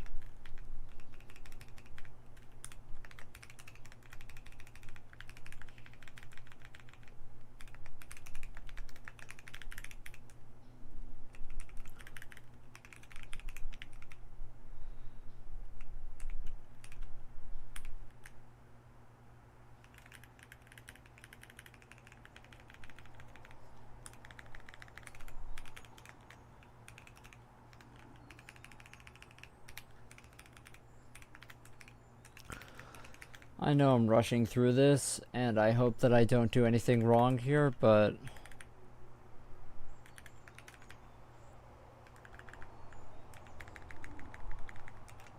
camera data, go to 0. Should be pretty much the exact same shader.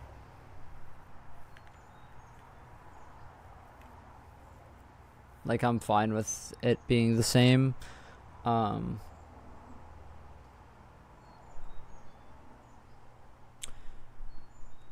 So next, let's just wall test it. We have to make a new material for it. In render.c, we have to make a new material. Which is the worst part about this, because then we have to shift everything over, because I still haven't made this a thing. Or we can just get rid of something. Honestly, it might just be easier to get rid of the triangle stuff.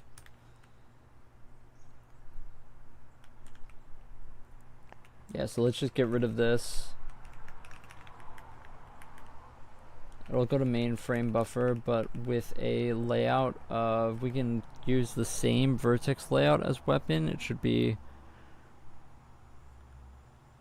yeah, let's just use the same one and then go to the shader for, what did I call it? Entity mesh. I did call it that, right? And this is going to be wall test. With the texture ID of, I don't really remember what the texture ID was. Texture ID is 6.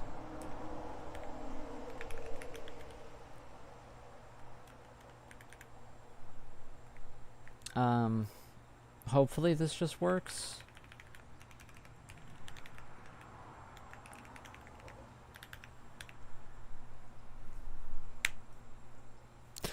Haven't seen Aria today. Rip.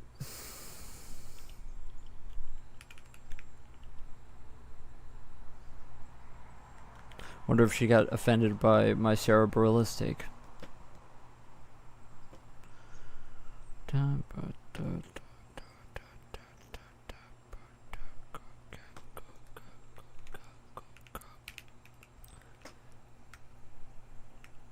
Just you spamming the chat? Well, it's, trust me, not a bad thing. Not a bad thing at all. So this should import at 00. We don't actually have any. Ah, fuck. I don't actually have any way to see it. It's the issue.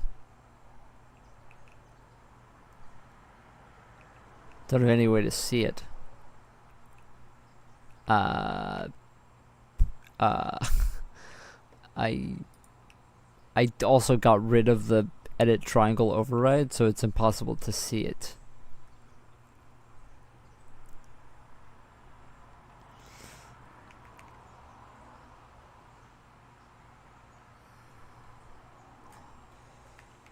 I did call this wall test, right? Wall test.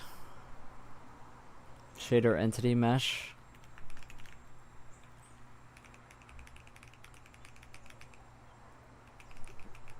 Did I name this correctly?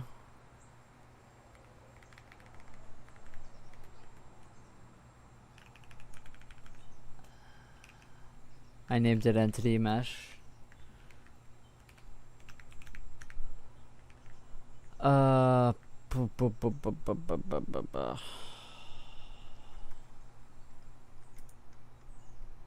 No idle found. Render group 0. Huh. That might mean that it's going through.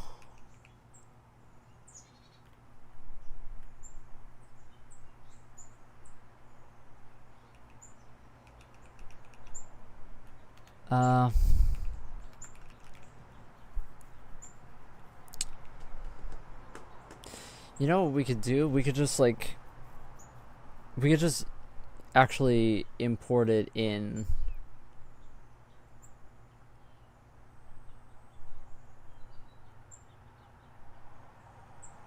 Oh, actually, my gun wasn't moving. Oh, yeah. That's because, yeah, we aren't actually close to it. Let's... You know what we can do? We can just import it into our map like this. It's like a very fast way and dirty way to check this. Is just like literally import... and such... This is huge, actually.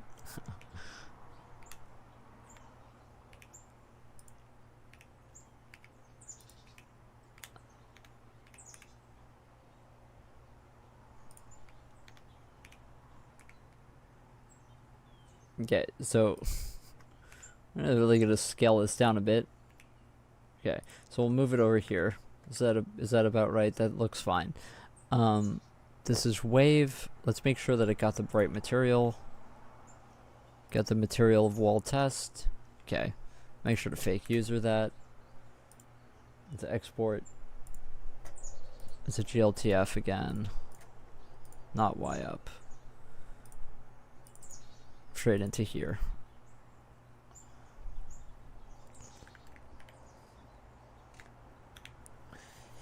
Fast and dirty we like, let me tell you, very true. So now when I get up close to it, it should start spinning, which is going to be my entity action system, right? I just want to test that the distance works, that we can execute an animation based on distance to the player, which is basically how culling is going to work, right? When I get close to something, we're going to start to move it. There we go. See? Fantastic.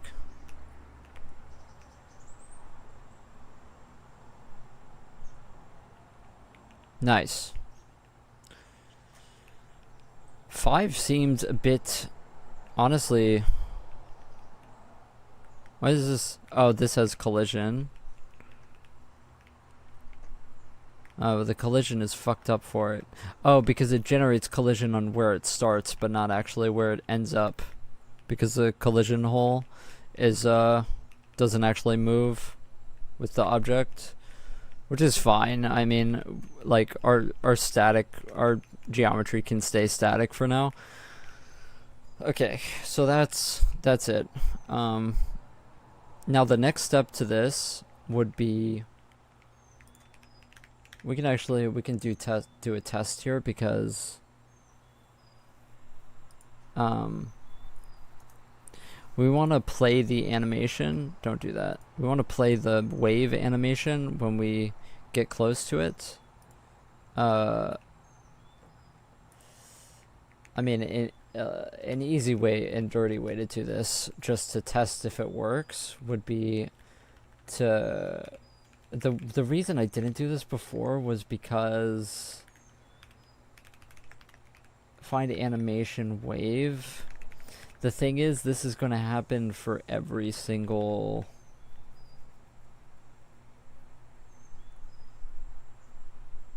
Yeah, let's just not get close to the gun or else this breaks everything. This will literally crash us, I think, if we get close to the gun, but...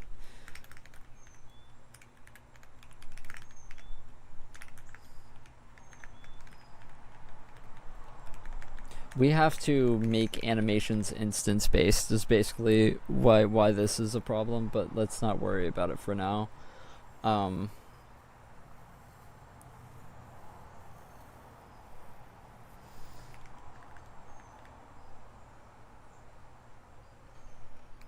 Wait, actually, this is going to be push animation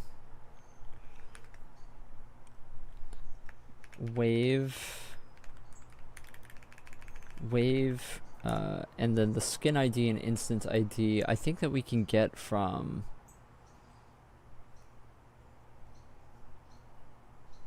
How do I get the skin ID?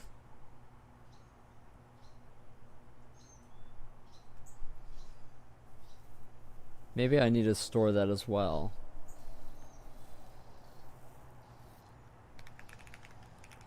Maybe I need to store that as well on the entity. Can I get skin ID here?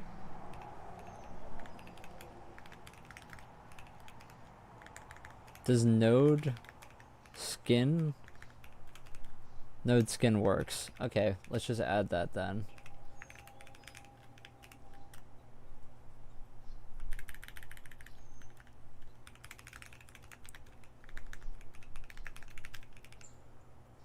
Okay. Almost done here.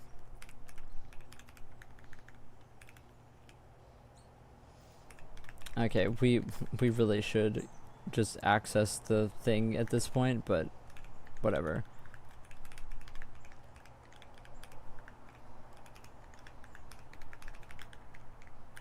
Okay, now let's see if this works. We can get rid of Blender so that it stops lagging me. Finally. I'm glad that we finally got this done. Holy shit, this was honestly, this was supposed to be like a 10-minute thing at the beginning of the stream, just applying this one model matrix. it was supposed to be very simple, and it is very simple. All we do is we just multiply by the matrix. That's it. But it's complicated when you have all this skeletal animation stuff happening behind the scenes. Okay, now it waves. There we go. 10 minutes, 4 hours. Yeah, exactly. See? Now it doesn't loop properly because I didn't keyframe it back to the beginning, but it is working. A little meat monster. I mean, with the same texture as our walls, believe it or not. Cool.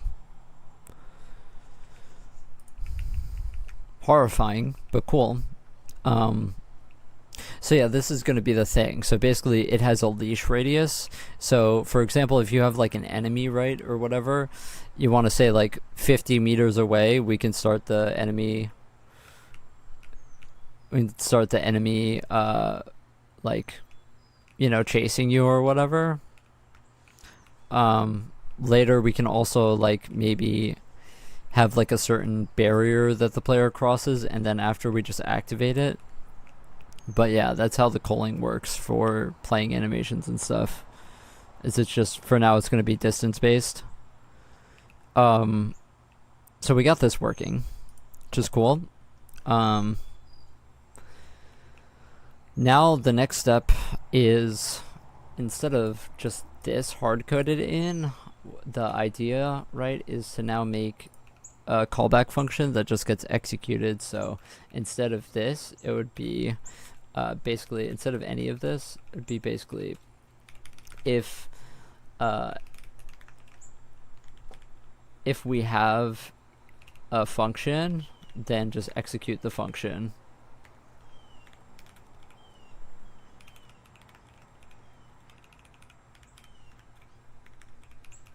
And then you just pass the entity inside as there.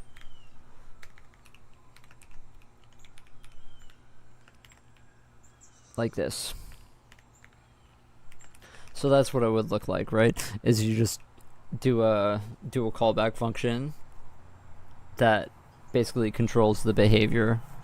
So what it would look like is, I guess, so we have to look actually in Blender, because basically what you want is a char behavior here, which is just like, this would equal like a certain behavior name that when we import it, we automatically bind that function with the name. That's how my UI system works. So we can look inside of Blender if there's a way for me to do that. Me to export a I think it's under custom properties, and you can add something here. Type string, property name, behavior.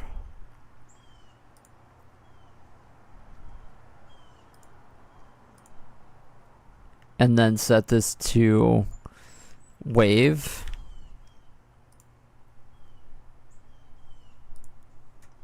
Does this work? And then when I export this as GLTF, I don't know, I haven't tried this before, but I haven't tried this before, but let me see. So GLTF should see in here the property. Oh, I shouldn't have named it the same thing, huh? Where's this behavior? Huh. Okay.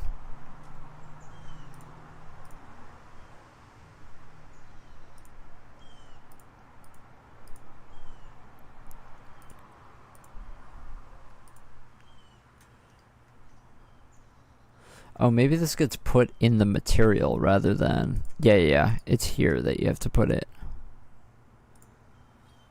So you go into string here, and then you call this behavior.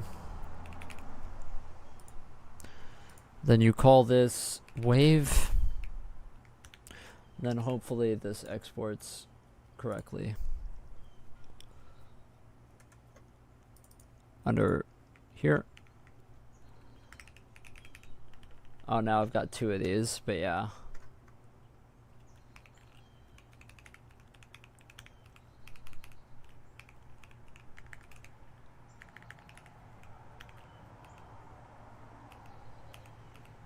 I did export this, right?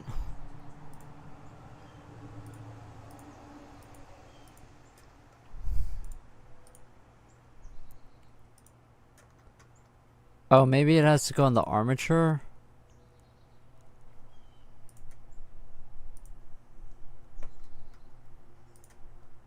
It went onto this cube.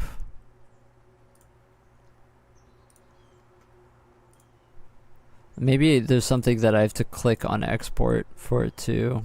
I think that this is how you're supposed to do it.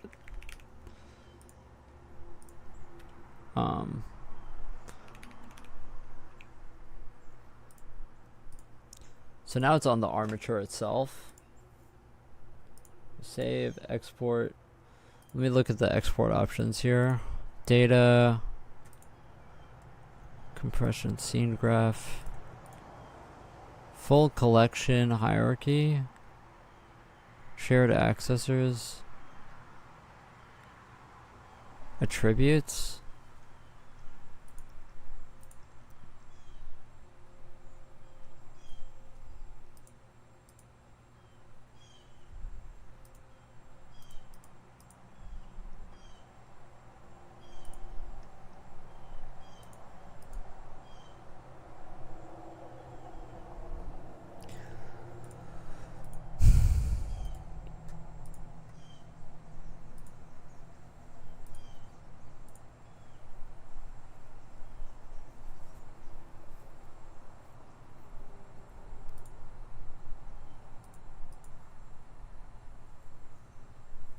Export attributes.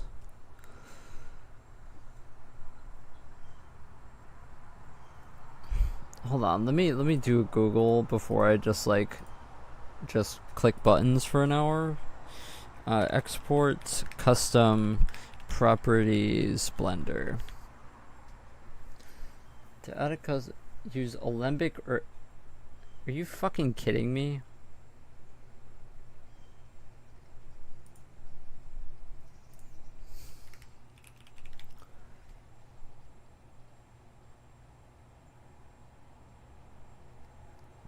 GLTF extras. It basically, I looked it up and it said use a different file format, and I almost crashed the fuck out.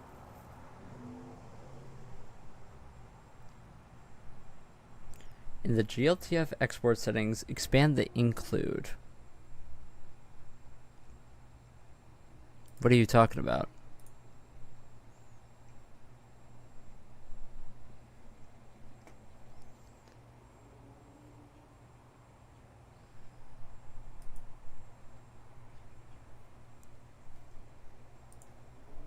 Okay.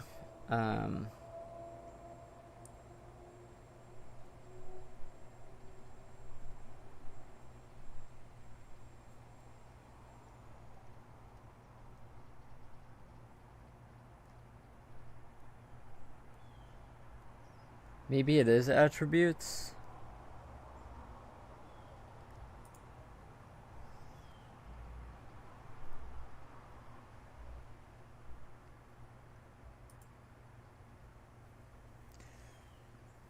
Basically, GLTF does write out custom properties on bones, but the custom properties need to be set on the bone in object mode. What the hell are we talking about, man? Why is this so complicated?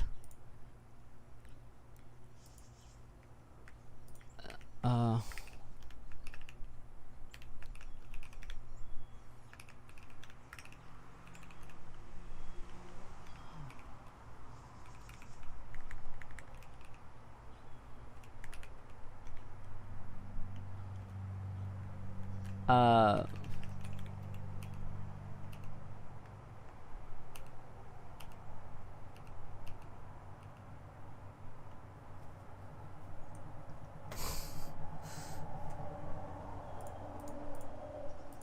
gosh, I mean, let me try attributes.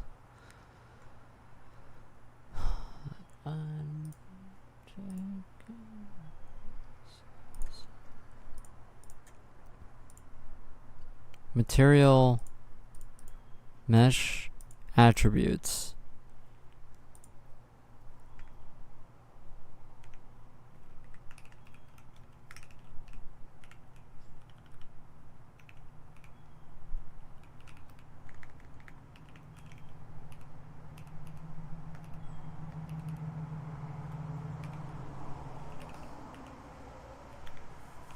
Dude, I'm gonna lose it. I'm gonna crash out right now.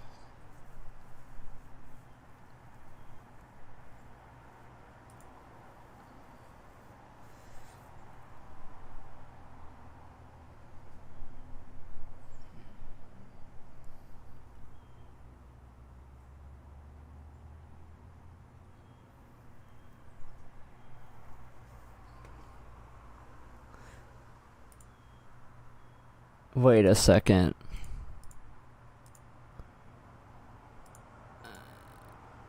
Oh my god, I was blind. I was actually blind. Holy shit, I'm so fucking dumb. Okay. Let's just act like that didn't happen. The button is right here. The button is right there, yeah. Yeah, that was really dumb of me.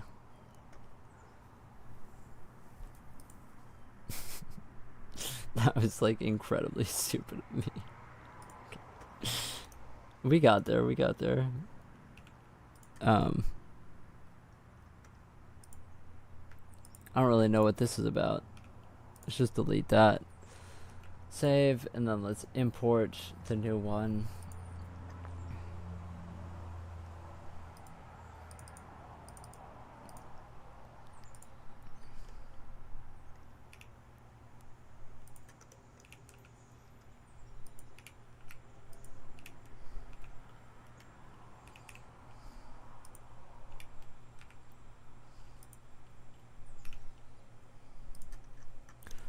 Okay, now, first of all, this, now it should have the custom property. Why does it not have the custom property thing? First of all, I hate it when it does this. It's very annoying when it does that. This should have the custom property. Why does this not have? Oh. Custom properties wave. Okay.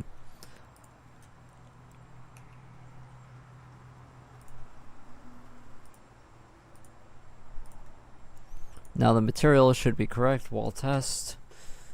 Okay. So now when we load in, we should automatically parse for custom properties. I have to check here what it looks like on the thing. This is test wave. Should have custom behavior wave under extras on the armature. Okay, so we need to parse that.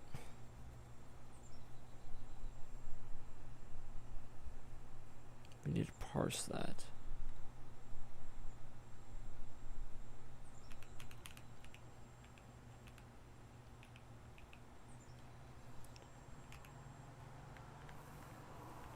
Need to parse it.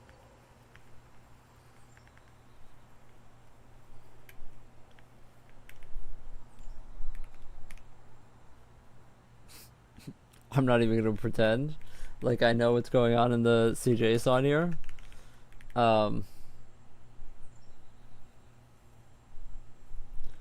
This is under nodes though, right?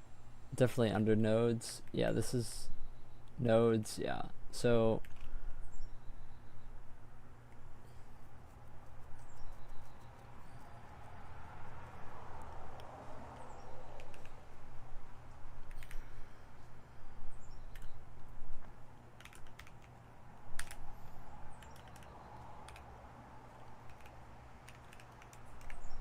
extras.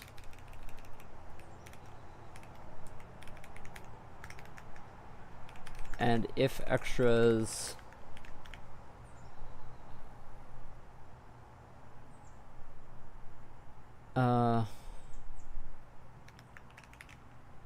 is this an array?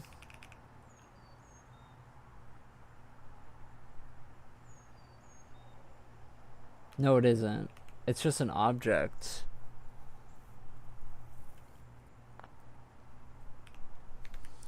Wait, so how do I get...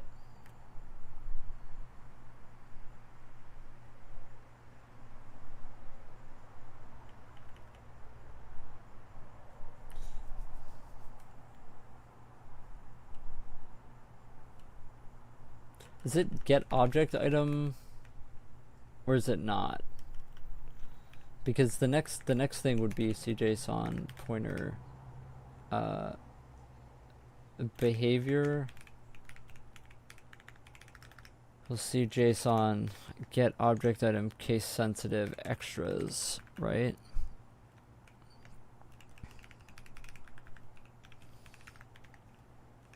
And if behavior, then we just write straight onto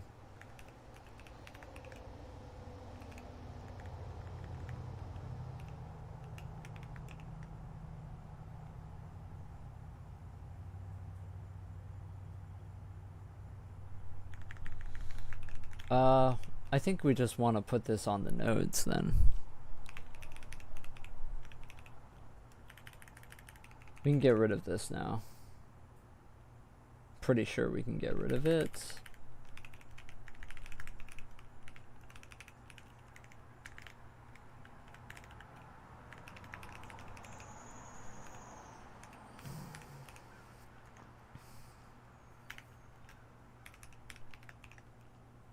This behavior from behavior value string. Always do this.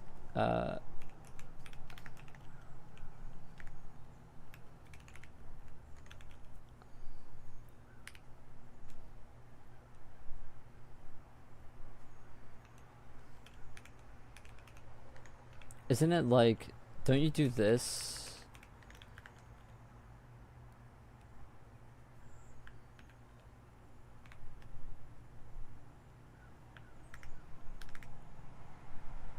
Am I doing something really cursed here?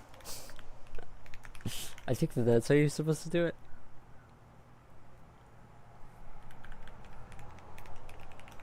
Right?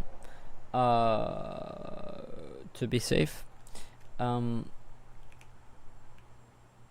that we have the behavior, when we read it, and we are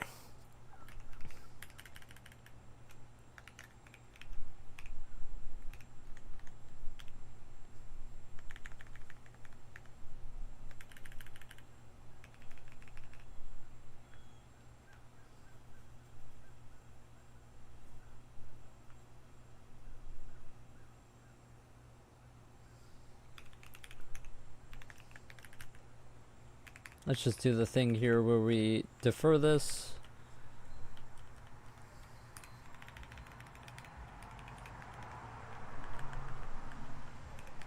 I think we're safe to strict copy this now.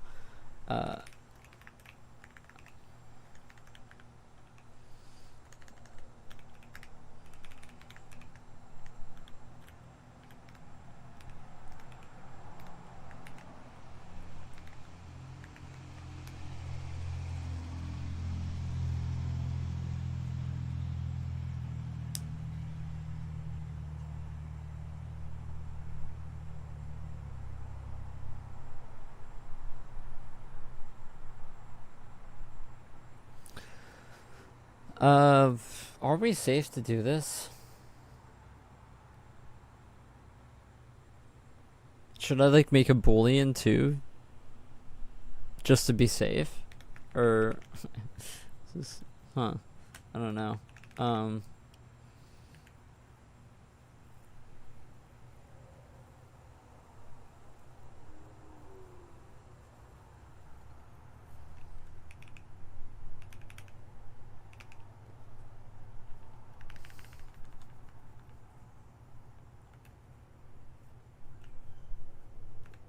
It would be here.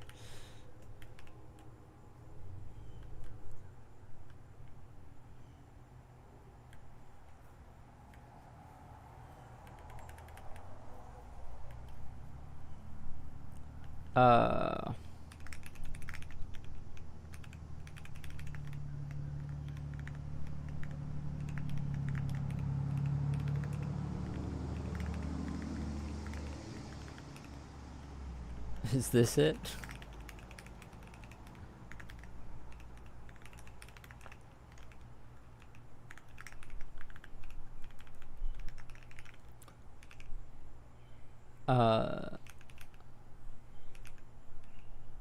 Now when we give an entity a thing, we need to search for a behavior in a registry that we make now. I'll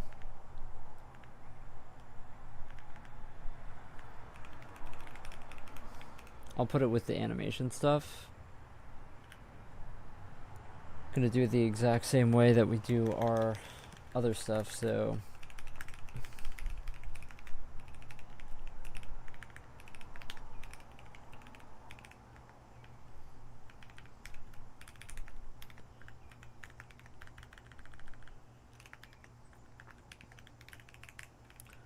and this is just going to be a registry of callback functions. We will also need, I think for now we just keep it simple and just keep it string straight up to function. So I'm just going to create a noob question. Do all compilers support the dot field equals some value when constructing structs? That's a good question. I'm pretty sure.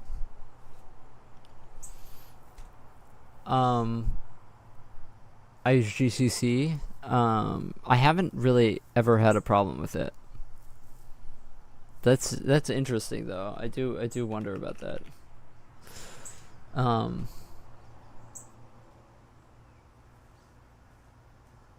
I know that there are some things that you can't do that with. Like you can't do that with arrays sometimes. It depends what you can. Obviously you can't do with strings, which is why I did this, right? After I do the thing. Also, you just saved my ass here. Thank you. I almost forgot that. We're just gonna we'll make a thing here.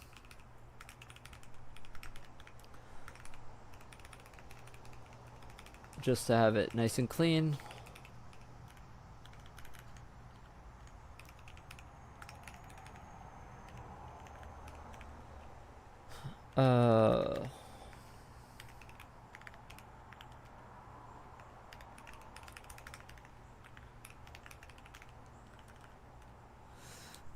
And I'm just gonna have this under globals. Actually, yeah, so let's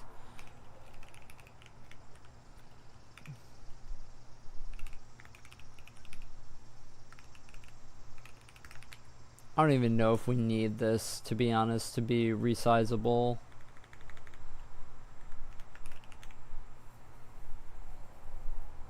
Yeah, we don't really care. Let's just put it define and not think about it too hard.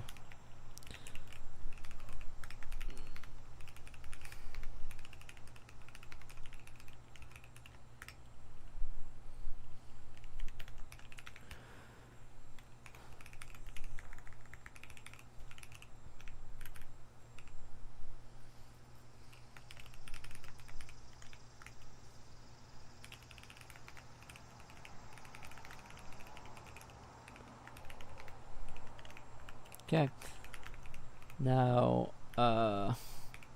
this is just gonna be globals dot entity behavior callbacks 0 equals entity behavior. I have too many things in this goddamn engine. We set this up always the same way because this way just looks the cleanest. We're going to have dot fn equal a certain function that we haven't set up yet. So we have to, you know, just do that here. So void, what was the behavior we did? Wave. Let's do test wave. It's going to take in an entity pointer. Ent. Lately I've been coding in C#, so I'm completely out of the loop when it comes to C features. Yeah, C is awesome. I love C. So we'll just do test wave here. Why are you mad at me? Oh yeah. So we are going to do this.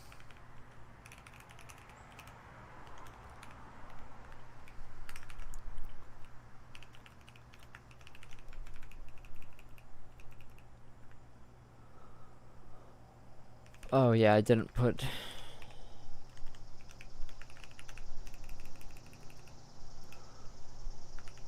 Oh, I forgot to do this. I'm all over the place today. So test wave is going to push animation wave with ent skin ID ent instance ID.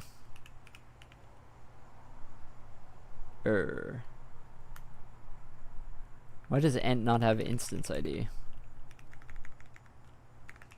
It totally does, right? Yeah, it does. I don't know why it wasn't doing that. Okay, so now we need a find. So this is going to give us behavior callback pointer find call entity behavior callback. Here we're just going to take in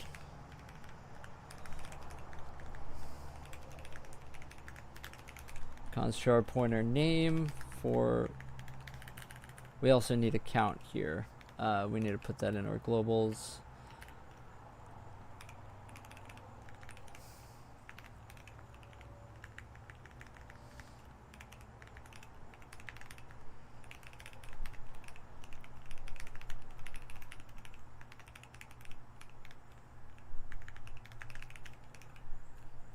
Let's put this in here.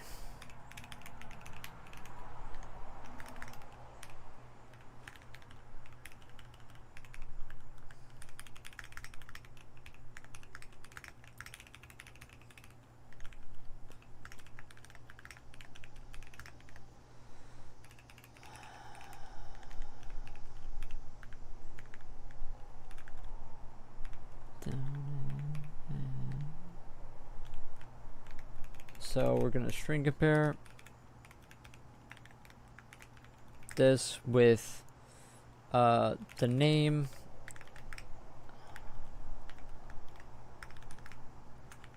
I messed that up.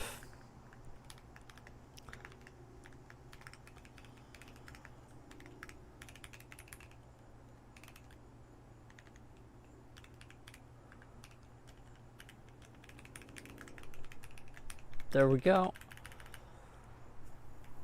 So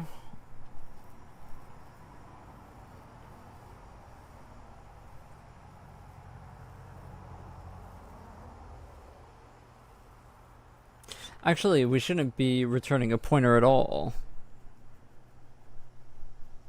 No, we should.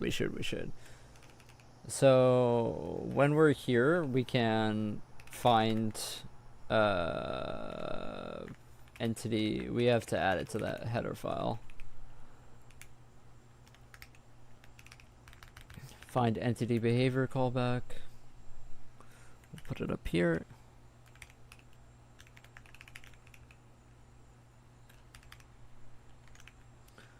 With ents buffer ents counter dot name dot behavior. Okay.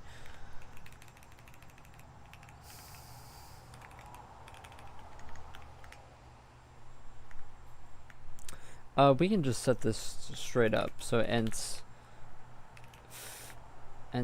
buffer ents counter dot fn equals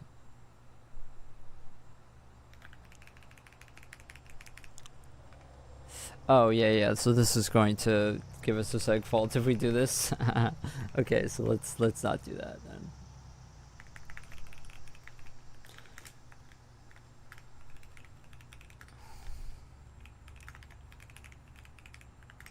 If behavior ends buffer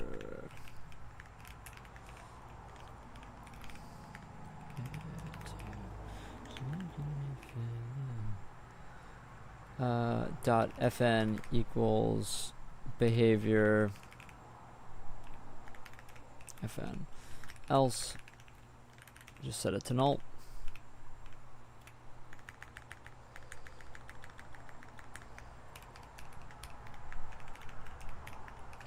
And then in our update loop, we update entities. If we have a function, we execute the function, and in this case, it's going to be pushing the animation of wave to the animation buffer. So let's see if this works. I don't know if I actually exported this. No, I can't. Yeah, I don't think I did. We have to make sure in include we press custom properties under engine maps.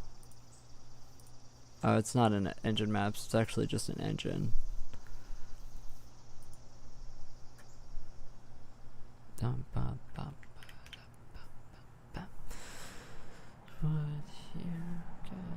Oh man. Unknown type name entity. Oh. Oh, also all of these errors? Right. Okay, so first of all, we can just get rid of this. All of this code isn't needed anymore, so I can just get rid of this. Second of all, I put this entity behavior callback too early in the file here. It has to go after entity.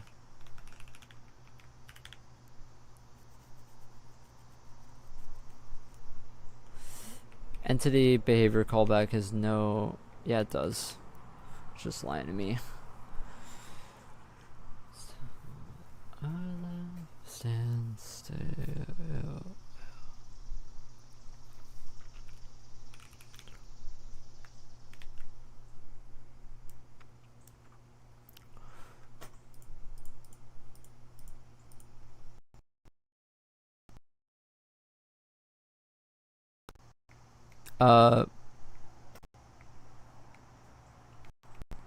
That was interesting. Am I still live? Let me check. Jesus, that was crazy. My whole computer just stuttered, and my music stopped. So, okay, this isn't working.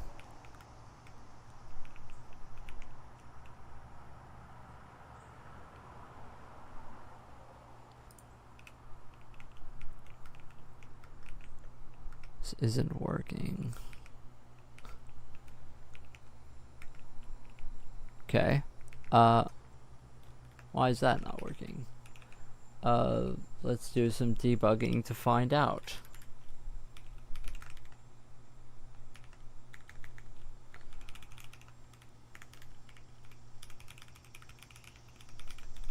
Let's see if we bind the behavior in the first place.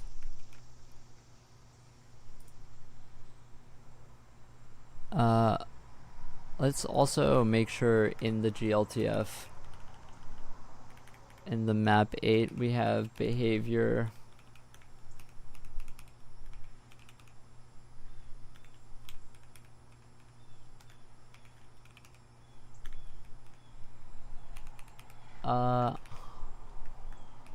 Oh, hold on. It's because we had an old instance of that open. Yeah, okay, so it is in here under extras. I may just be parsing it wrong.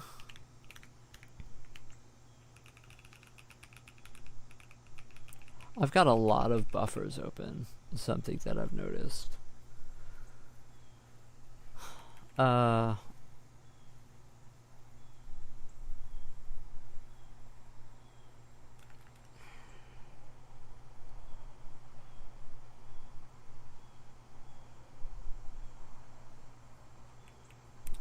Yeah, let's also, if I don't want my computer to crash, so let's figure out here. Let's add, just for safety right now, let's just add a boolean here, behavior. Okay.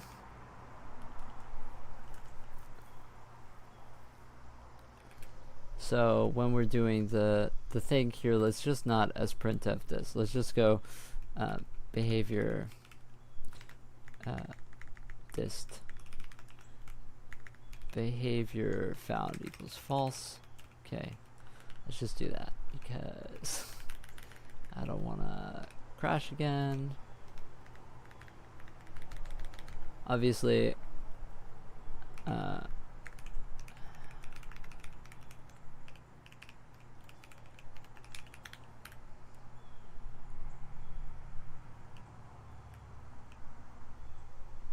let me see here if I'm doing this correctly.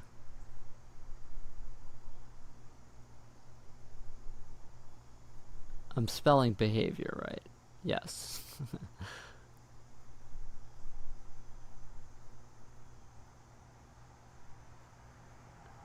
Hopefully that's correct.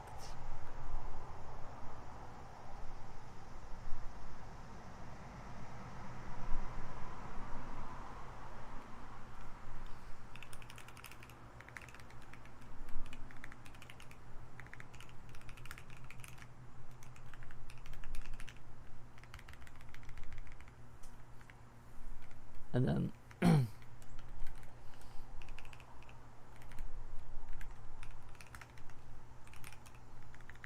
if node behavior found, then do this. Okay, that way there's no chance that we crash, so we don't have a repeat of the other day. Which, if you want to know about the other day, then we don't talk about the other day.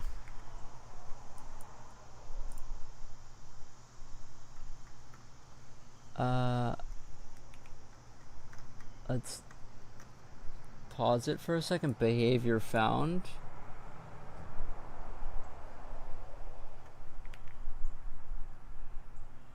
Behavior found. Oh, I'm a moron. Yes, I'm a moron. We didn't actually call this function that initializes default entity callbacks. That's correct.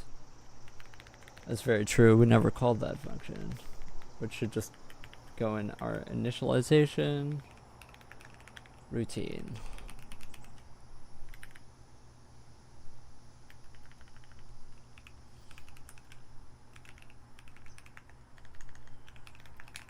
Boom. Okay. Let's see.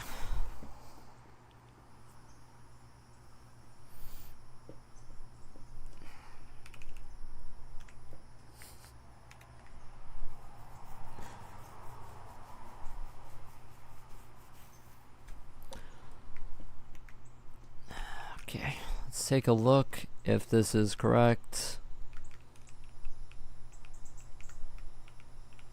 Okay. Still isn't doing anything. Can I even... I'm not even going to be able to go to the top there. Let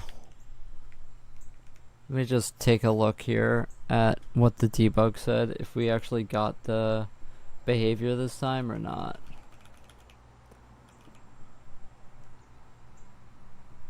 As we find a behavior, We may not be finding the callback. We may have just called it the wrong thing.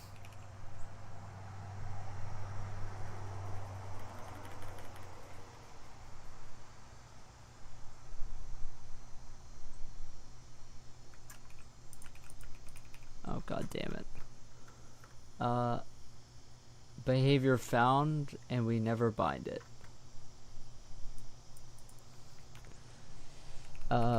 Let me see the GLTF. I may have just...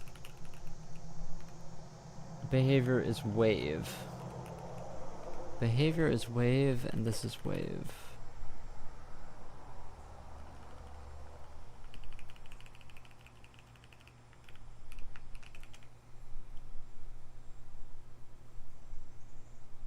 Am I doing something stupid here?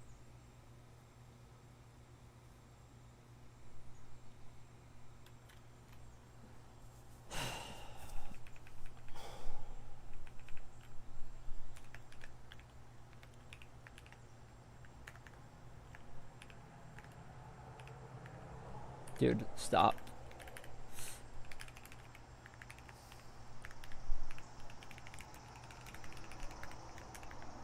We're not gonna sit here all day, so I'm going to just do debug before I lose my mind.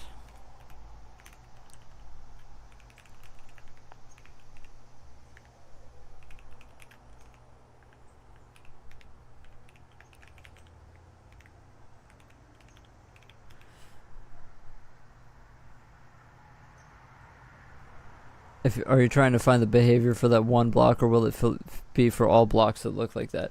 So what I'm trying to do right now is I'm parsing a GLTF file, which comes in from Blender, and I added a custom property called behavior, which is going to be our entity behavior thing, where basically it's supposed to just bind an animation function, a callback function. The issue is that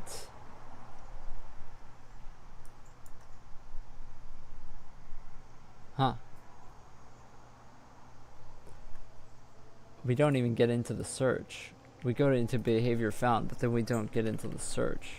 Yeah, so it's searching for a callback, right? And so it's supposed to be searching by name to bind that, but we don't even get into that.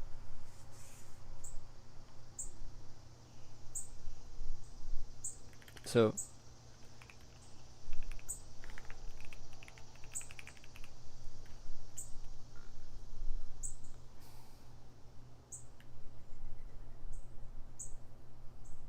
oh, okay, yeah, I was being dumb. Yeah, so this isn't actually our node behavior found. We're supposed to be going from... Yeah, so this is supposed to get... So we have to get the GLTF node pointer root node equals the doc.nodes index by root.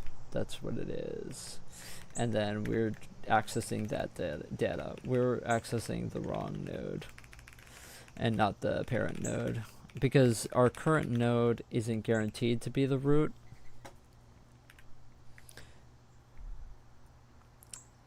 Yeah, so that should work now. Our node that we emit the entity on isn't guaranteed to be the root. We recursively go up the node tree to find the root node from that node. So that's why that was confusing me.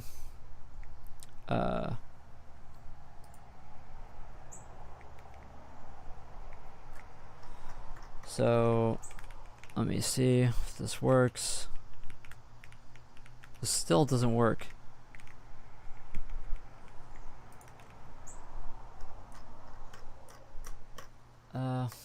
This still doesn't work. Also, what I did realize here is if, like, well, I don't know. Root equals ni. Yeah, it should be correct.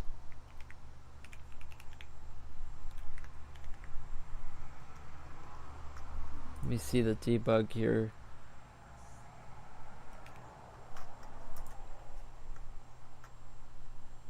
Behavior found searching with WAV. Oh. Well, my math was off there on the on the parsing, obviously. My math was off here on the parsing. Wait, yeah, my math was off here, so we figured out how to null terminate strings today, so whoops. Well, I add cube maps to my engine. Maybe not. I've thought about it.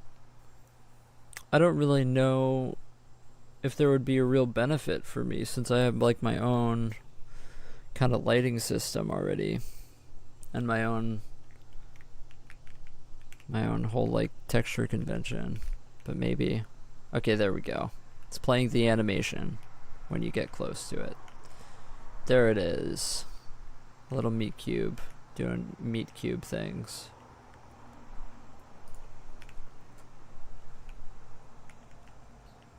Only took us months to get here. But we got here. There it is. It doesn't loop because I didn't bother looping the animation, but obviously we do have clean animations, like the one for the gun. It's pretty clean. Proud of me. Thank you. Okay, so now the animation needs to be... Now we have to do a thing where we change the animation to be instance dependent so that we can get multiple of these waving at the same time. That's going to be the next thing.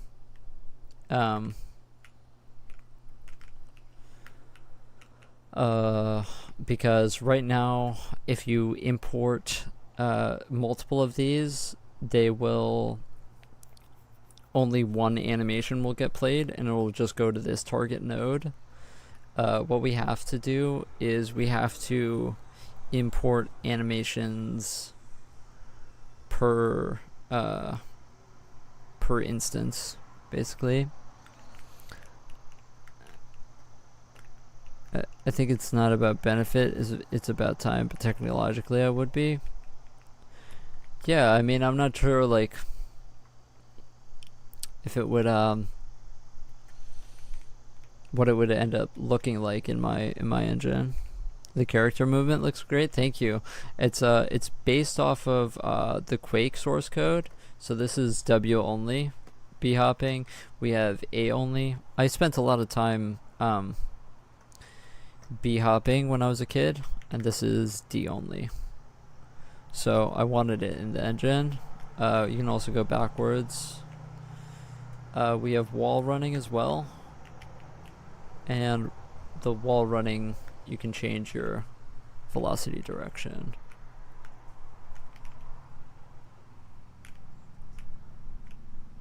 You can also do like Quake 2 style strafing like this.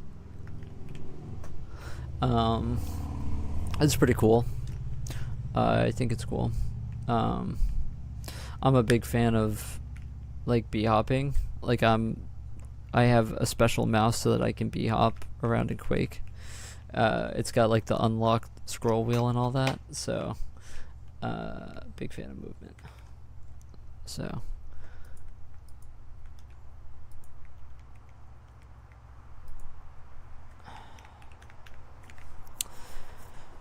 yeah, so now the whole thing is basically this behavior pushes the animation wave, right? For the skin and instance ID. But our find animation needs to take in a skin and instance ID, and then our animations need to be split into instances, I think.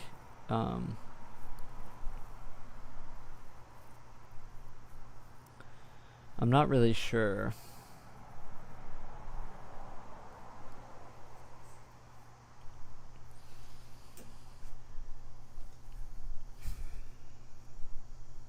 Like right now I find animation by a name, which is kind of flimsy. I don't know. Like if I import another one of these, this is my question here. If I import this, not export, if I import another one of these weird meat monster things, what are the animations for this? For this armature. Go to here, let me go to animation. Wave? If I go to wave here, are they both playing? No.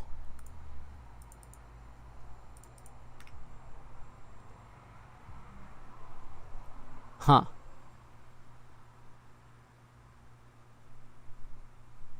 They both are playing. Interesting.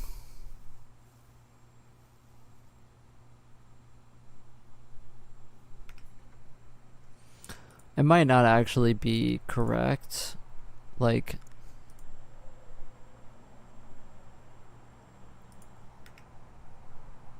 yeah, it might not be correct.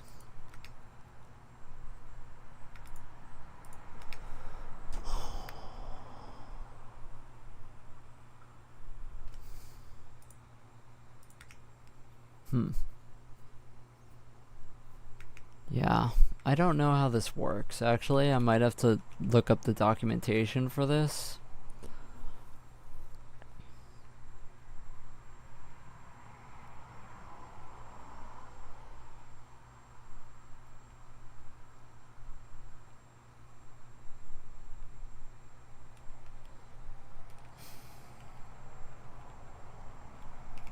Like, if I go to the animation wave,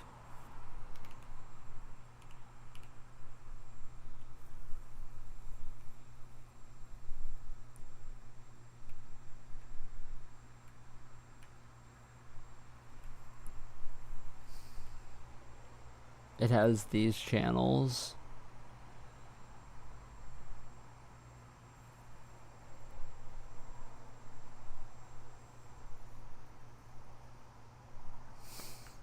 But I wonder if I export this right now as it is, then what are the channels going to be like for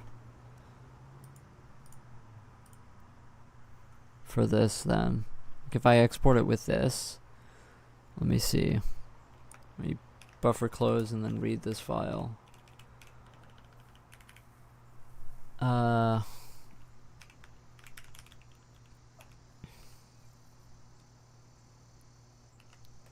So it makes this, so it's this.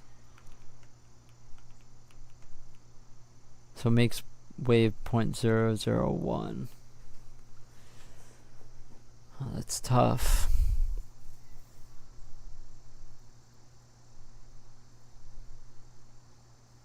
Then it's tough to really count on names, huh?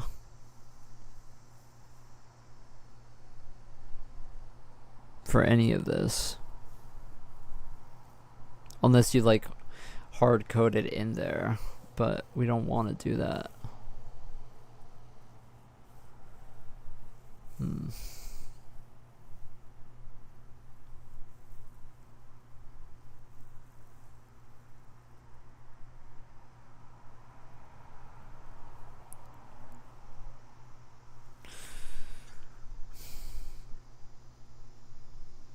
What we could do, like, I know that it sounds complicated, but we could do is per node, we could store basically an int array of all of the indexes of animations that affect that node, if that makes sense. And then store it in the root node.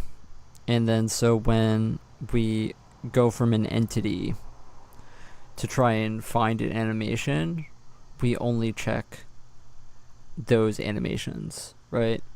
And so we would basically be looking for any string that contains wave, and then we'd find that animation, right? And then we wouldn't find this animation because it doesn't affect those nodes. That's one way you could do it.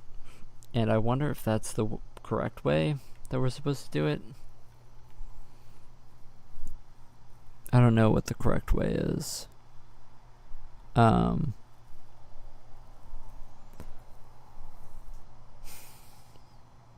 wonder how other engines do their animation stuff, because how it exports from Blender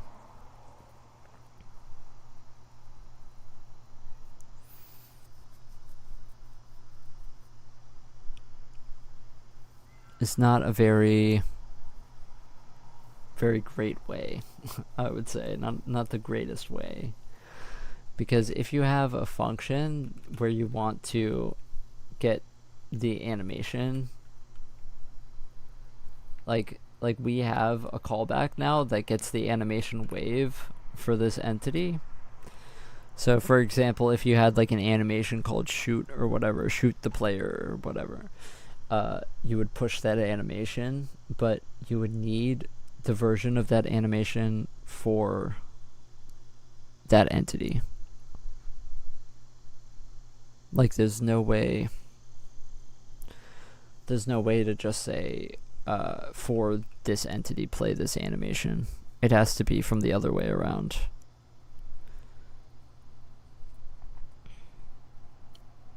Which is complicated. I don't really know why Blender does it like that. It's kind of dumb, to be honest.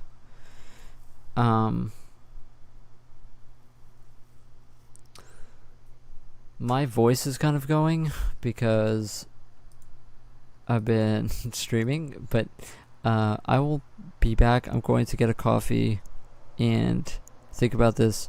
I'm going to be back in 5 minutes, and then maybe we'll listen to some music and then work on this system. I think that's what I'm going to do, right? Is that per entity. Maybe per entity we store all of the animations that affect that entity, and then those are the ones that we search in our animation buffer. Otherwise, because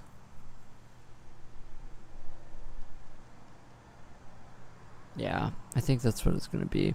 So I'm going to think about that. I'm going to get more refill on my coffee, and I'll be back in 5 minutes.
Okay, I'm back.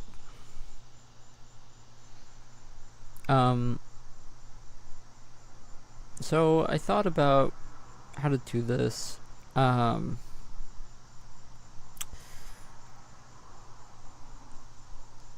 I think we're just gonna do this the fast and dirty way and not really go too hard on this right now, because we're probably going to have to do this a more efficient way in the future anyway. Like, right now, we're probably not going to figure out the perfect way about it.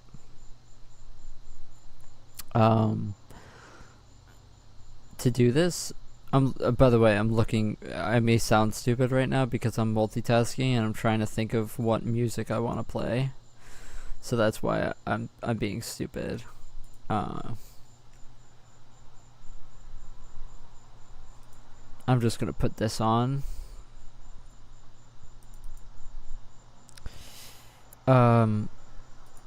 Not that.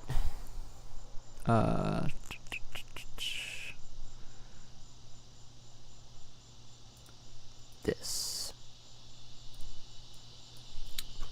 Alright, so per entity,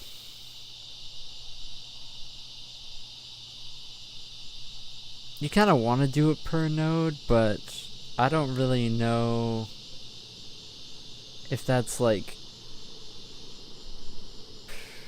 I don't know, do you want to do it per node? Because that way you also get to do it with weapons, right?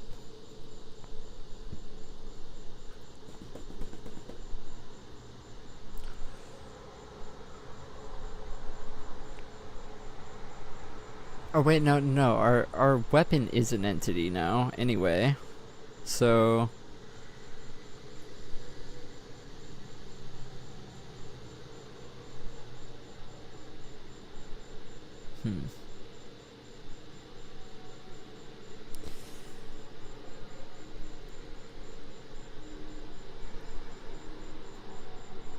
Oh, there's a lizard looking at me. He's staring me down from the plant. Oh, he jumped. Okay. Let's get rid of this debug. Music is a bit loud for me. Okay. So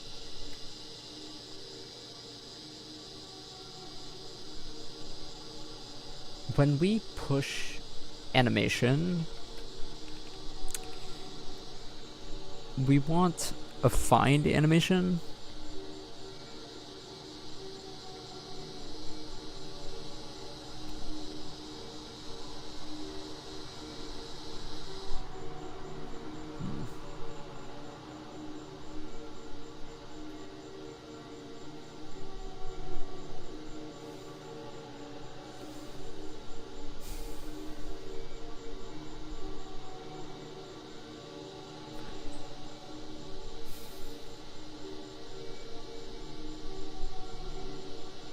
Because we have this idled logic here.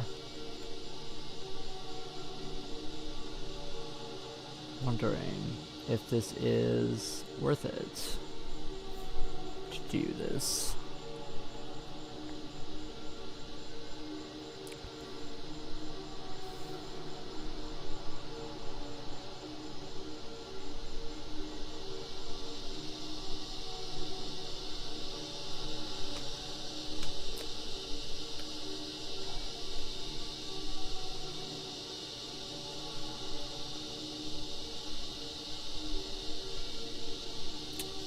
When I go to update animations, I go per skin count.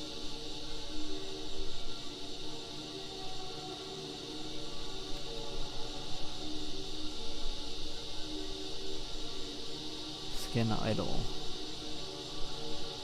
So maybe it's per skin, actually. Maybe it's per skin. Let me check this. Check per skin. Where are skin splits?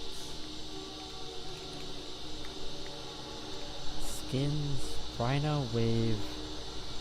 Yeah, you know, it should be per skin, actually.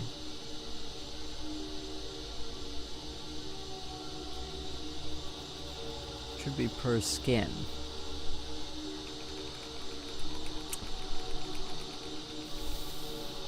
Per skin.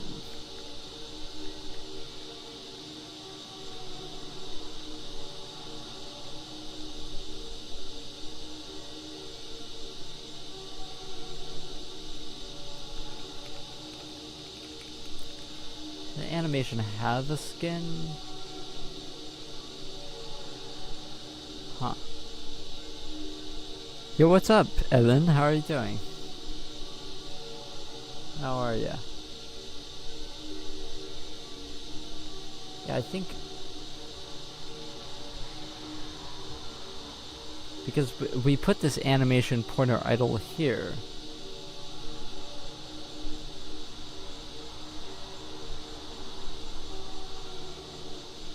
Should be per skin, shouldn't it?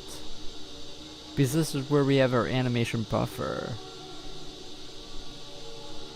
But we don't have any way to go from animation to skin.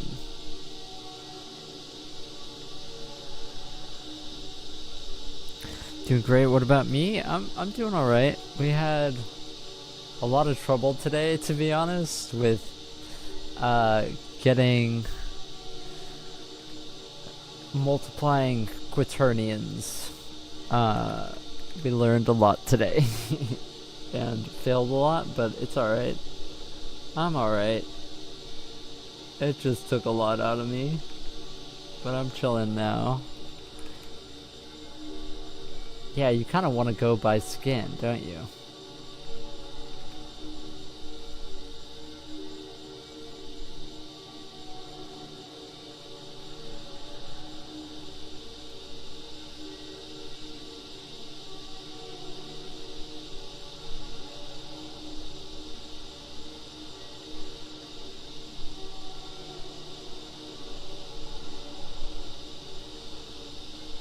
Hey Star Wars K, how are ya? How are ya? Yeah, I wonder, I think that you want to go by skin, but we can't actually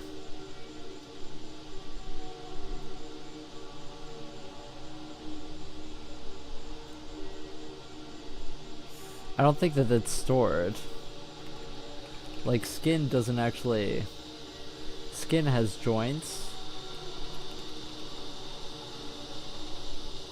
and meshes, but it doesn't have... You also become worried if we don't have... Maybe if we have something that's animated that doesn't have a skin. I don't know if that's possible. But yeah. Okay. Well,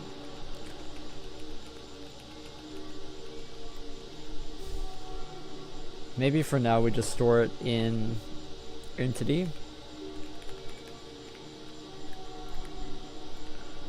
We can store a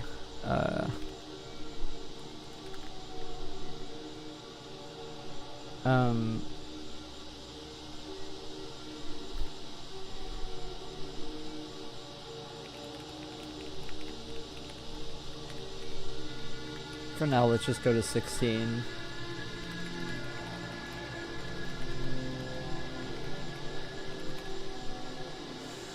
This is probably pretty loud for you guys.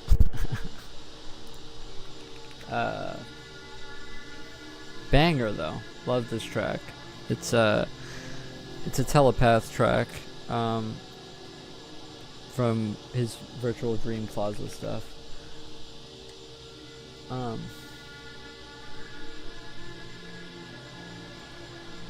Okay.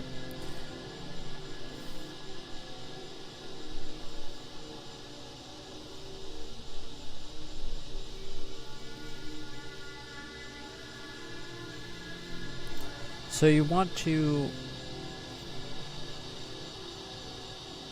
You want to check all of the children of the topmost parent root node. You want to check every single child for every single animation that touches it, but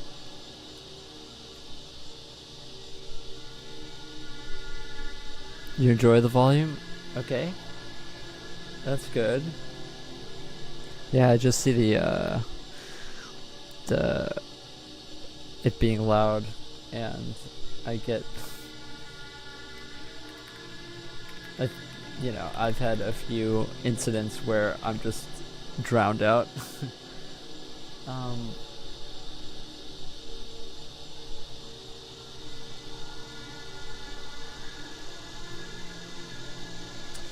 Do we actually have Doc's animations? Doc's animations. That name. I think it's always going to be in the same exact.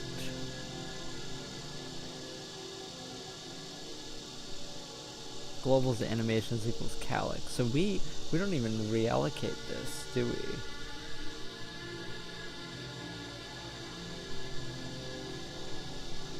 Interesting. Okay.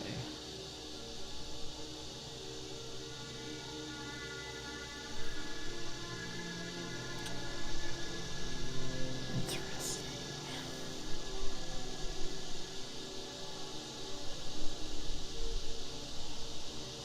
Maybe you do want it to be per skin.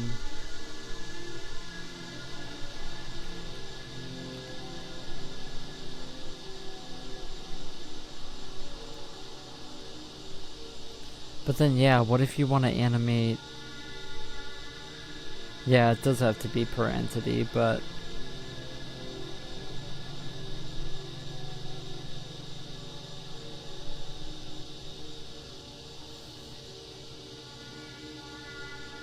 Well, no.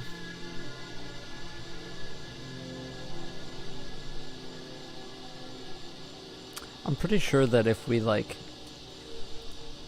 if I animated the geometry itself, I think it would make a new skin automatically for it, right?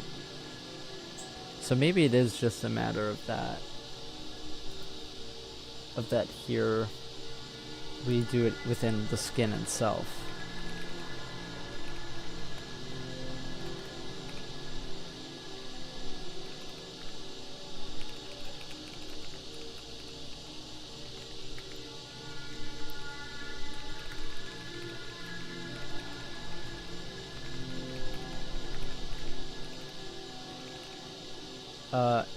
And per skin, you just want to go per joint, right?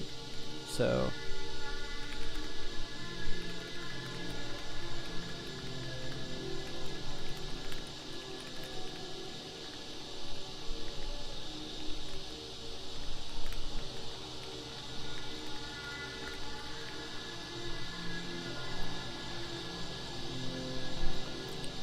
ooh.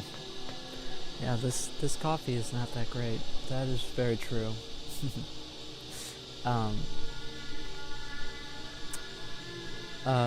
So we want to...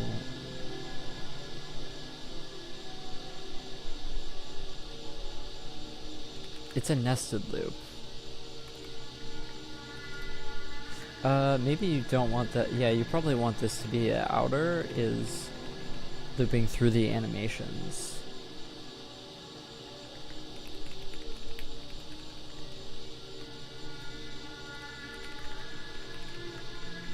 Let's just call this A.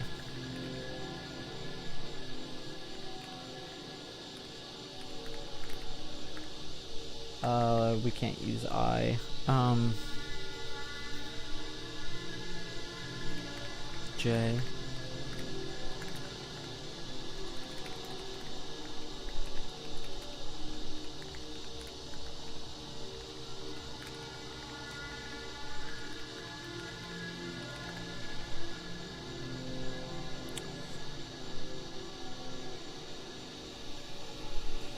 We should really just get the skin here. This would make this life a lot easier for us.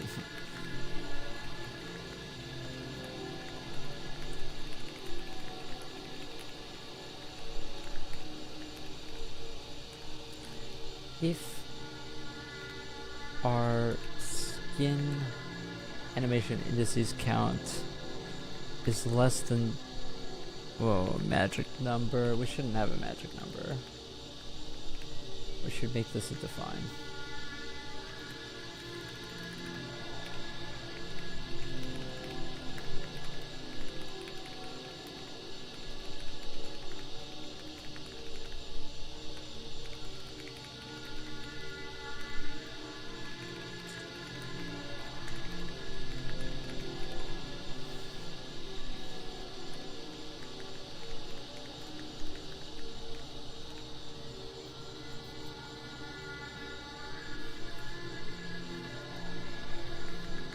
Yeah, you just want to do this.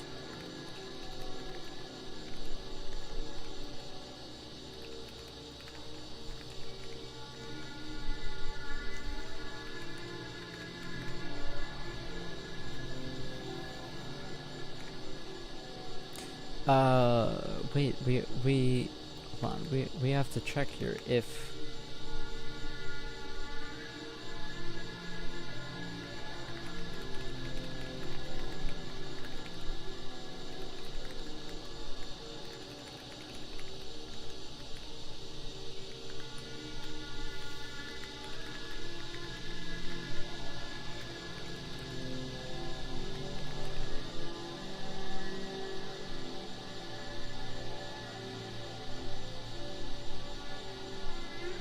you have to iterate through the channels.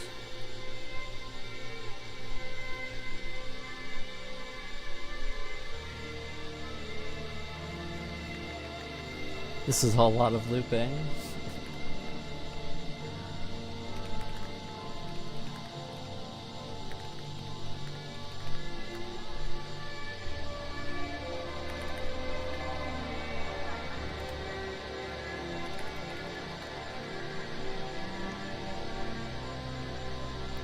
Is it channels or samplers? I don't really remember.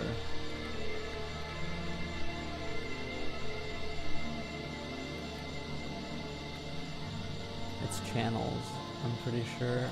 Target node, yeah.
Okay, I know that this is a lot of nesting here, but this is what we want.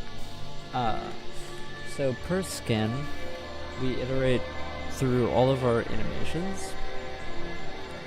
We check through all of the channels of the animation, which is basically keyframes, or not keyframes, but the opposite of keyframes, the channels in Blender that you look through. And we check per channel if they match one of our skin's joints, and if we find a match here, if the target node equals the joints, then yeah.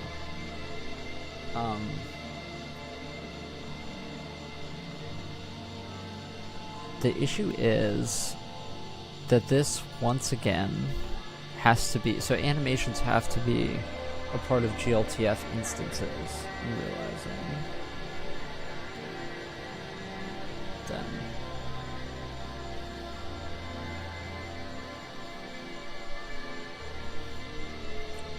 Okay, so let's make that a thing. GLTF instance.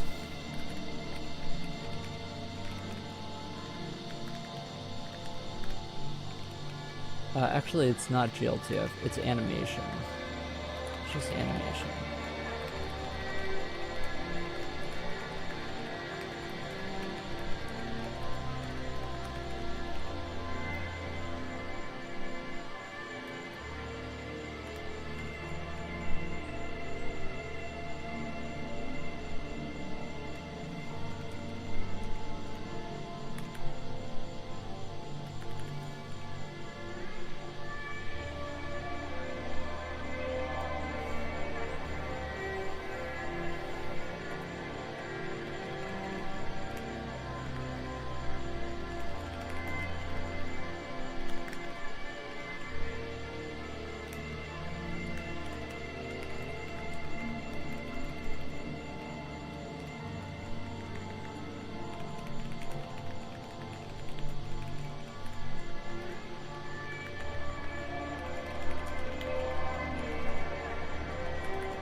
So am I making good progress? Yeah.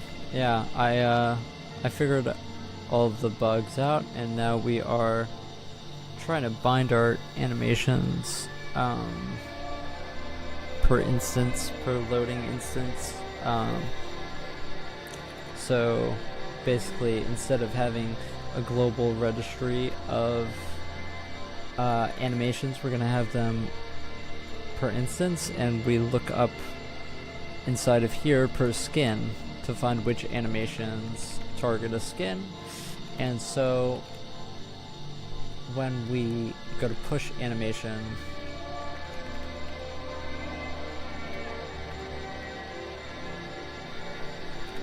our find animation is also going to take in an instance ID now.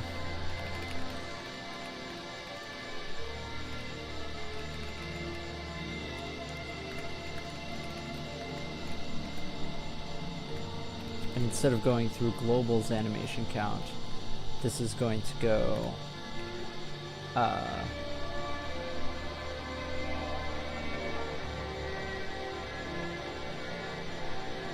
actually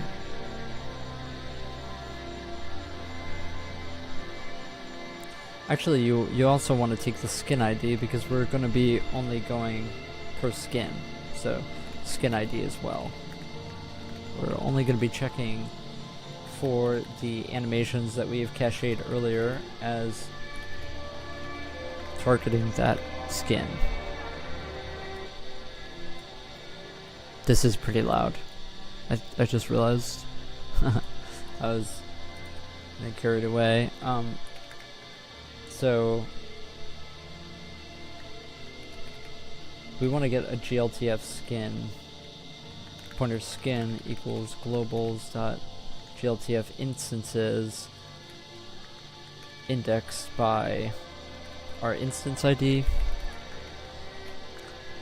dot skins instance by skin ID. And this is going to be a pointer for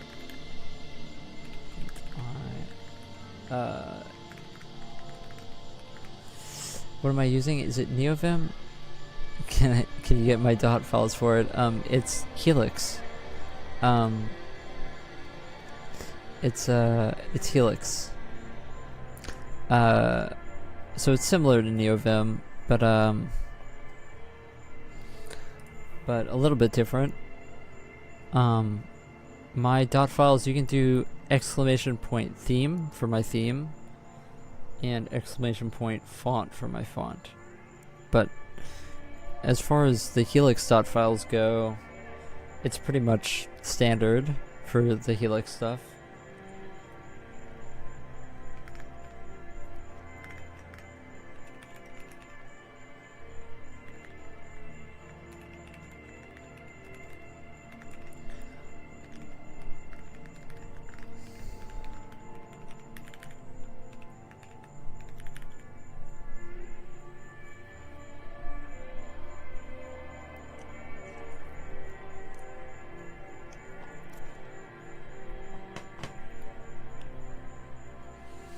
Of course.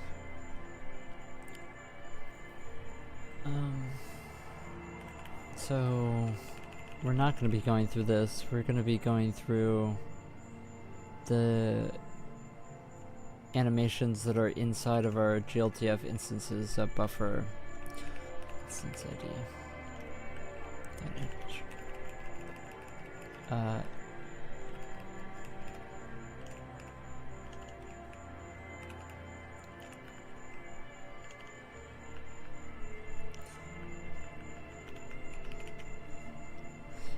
We aren't just going to be comparing name here.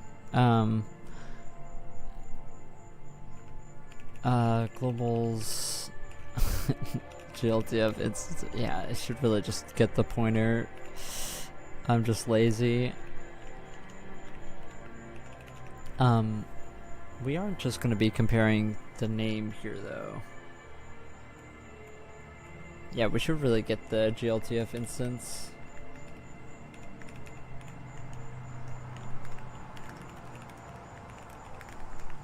Because we're gonna have to do some extra code here to handle if it's a duplicate.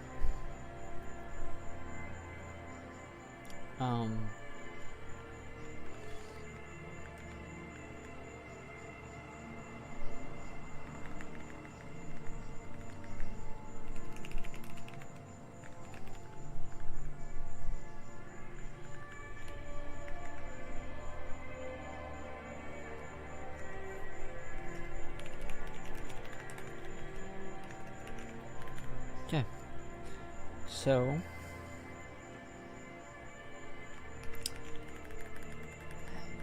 now we aren't just gonna raw string compare against it.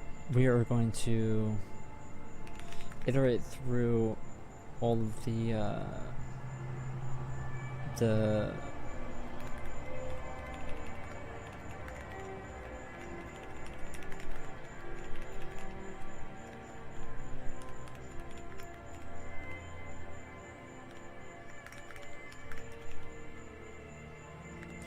see.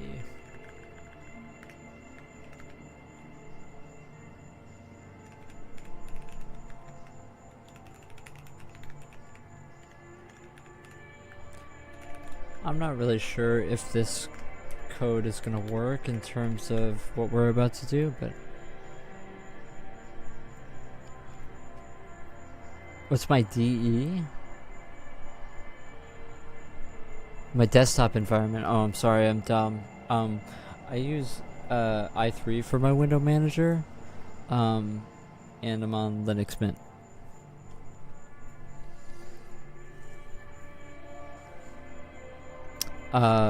So yeah, I don't really use my XFC. I just use i3 really.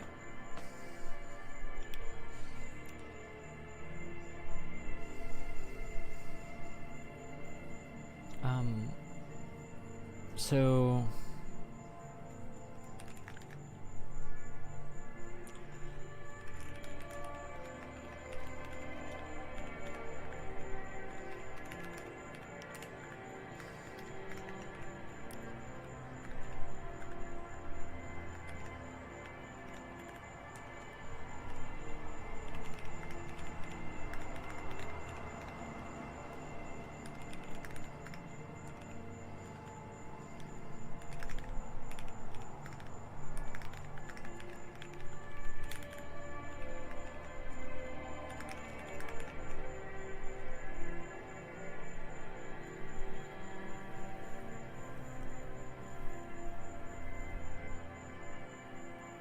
how do I do this?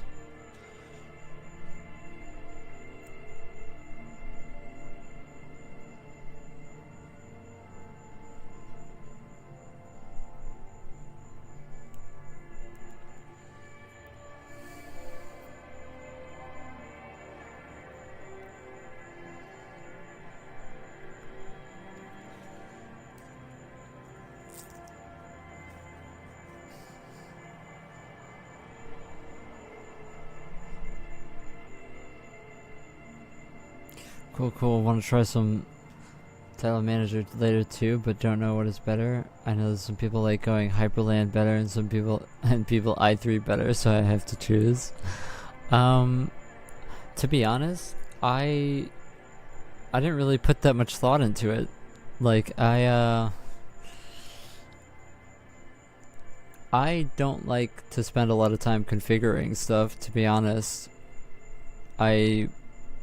Like, if I had to spend a day just like configuring something, it would feel like such a waste of time to me. Like, I'd rather just do the code, you know? Like, if I have to spend a day away from doing code just to configure something, it feels like such a waste of time. So that's why I just went with i3, because if I was to like install Arch and Hyperland and all this stuff, like, I don't really need any of that stuff, you know? I don't really need anything in i3 either. I just think it was neat, and I didn't really do anything to it. I just kind of used it.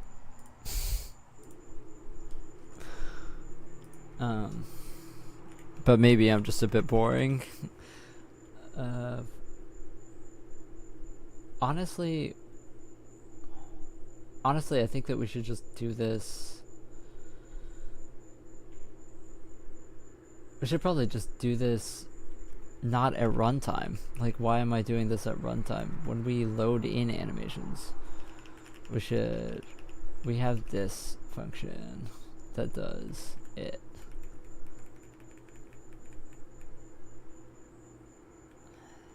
We should just do this here. Did I copy it? No. I should copy it. And just strip the name down.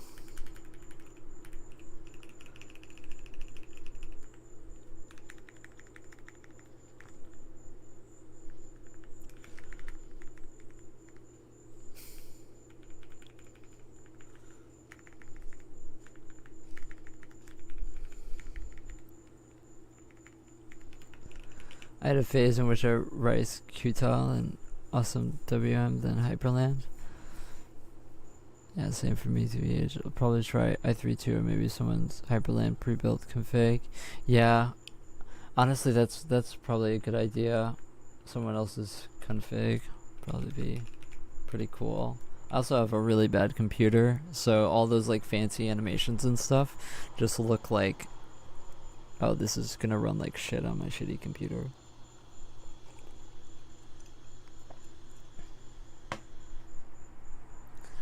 And I know everybody says, oh, it's actually so fast, but trust me, I have a really, really bad computer. That's why the stream is 720p. So if we find can I just do anim.name c? Can I just do this? This is fine, right? What the specs? My specs are a Surface Book 2. So not the best specs. And believe it or not, I do graphics programming on this thing. Like a psycho. Okay. So we're not going to worry about that anymore.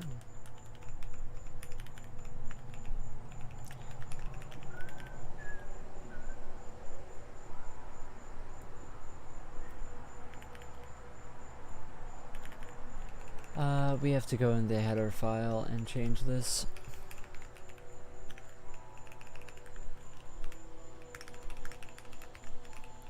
To be honest though, like, I'm a programmer, like I don't play that many games. Like I play like Quake, and I can run Quake fine. So, you know, I think for streaming I should definitely get a better computer for sure, but I feel like my personal use, all I kind of do is program. The bed, your last PC before upgrading was like 2 times worse, really? Yeah, I can't run anything at 1080p on this thing. Pretty much.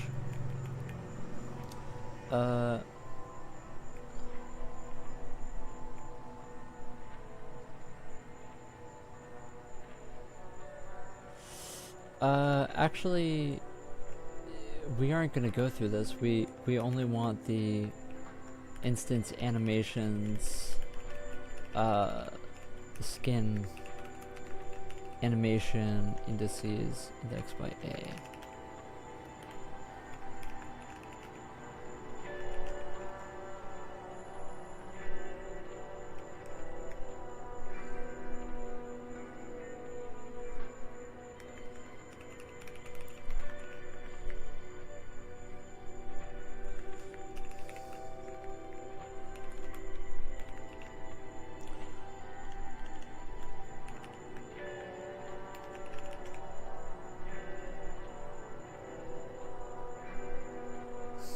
Not actually, but for Blender, TBH?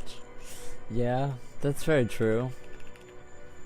That's probably true. I just turn off the textures in Blender, to be honest, and it runs okay.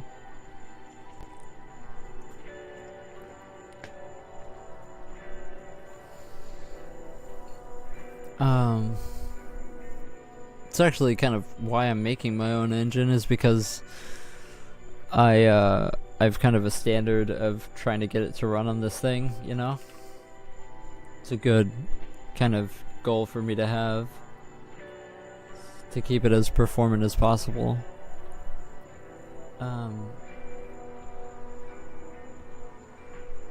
So I wonder if this just works.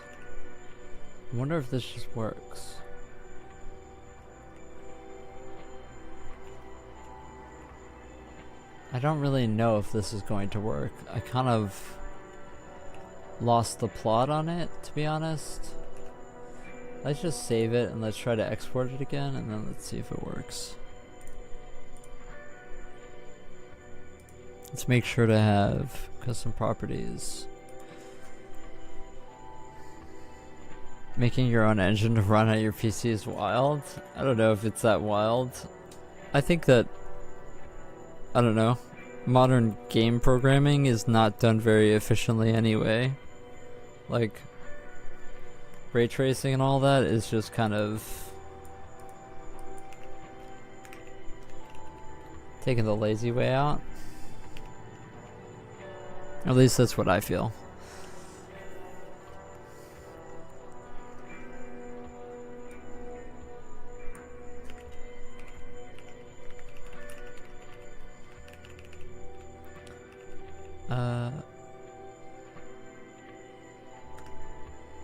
Would it be I?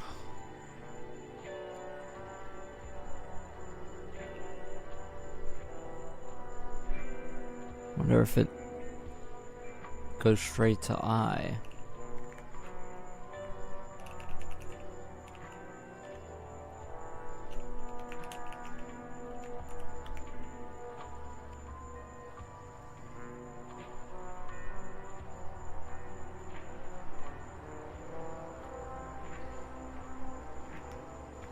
Yeah, I mean, it used to be like a big thing, right? Like, that's like old games.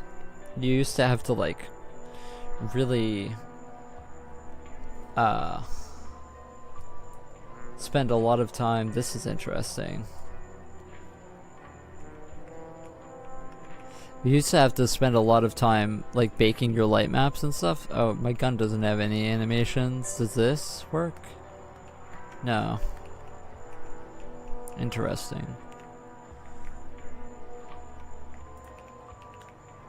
No idle found.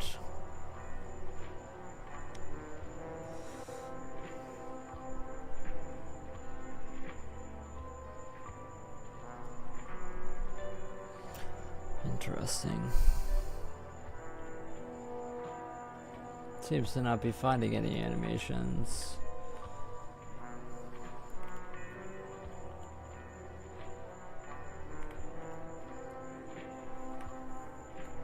Let me go and print out the animation names because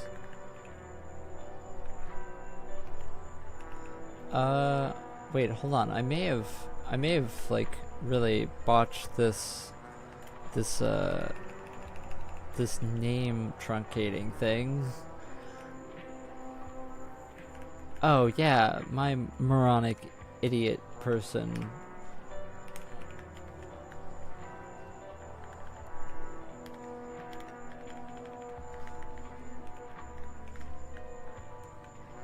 Isn't it?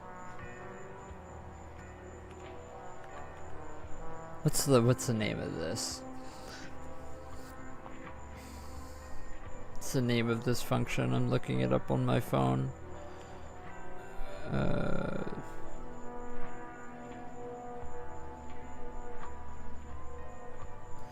Is this its strict character? Is this what it is?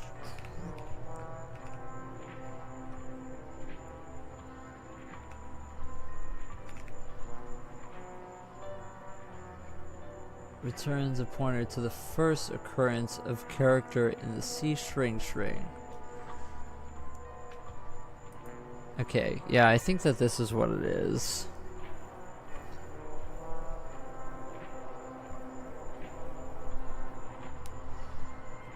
How do I use it though?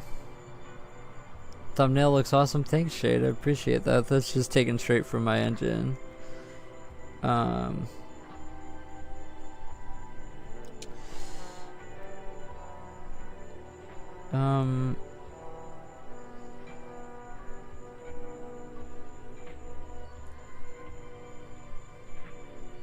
Interesting. I don't really know.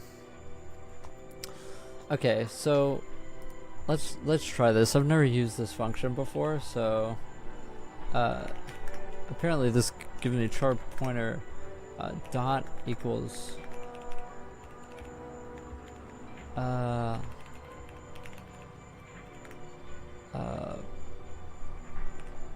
this, and then if dot, then we can set dot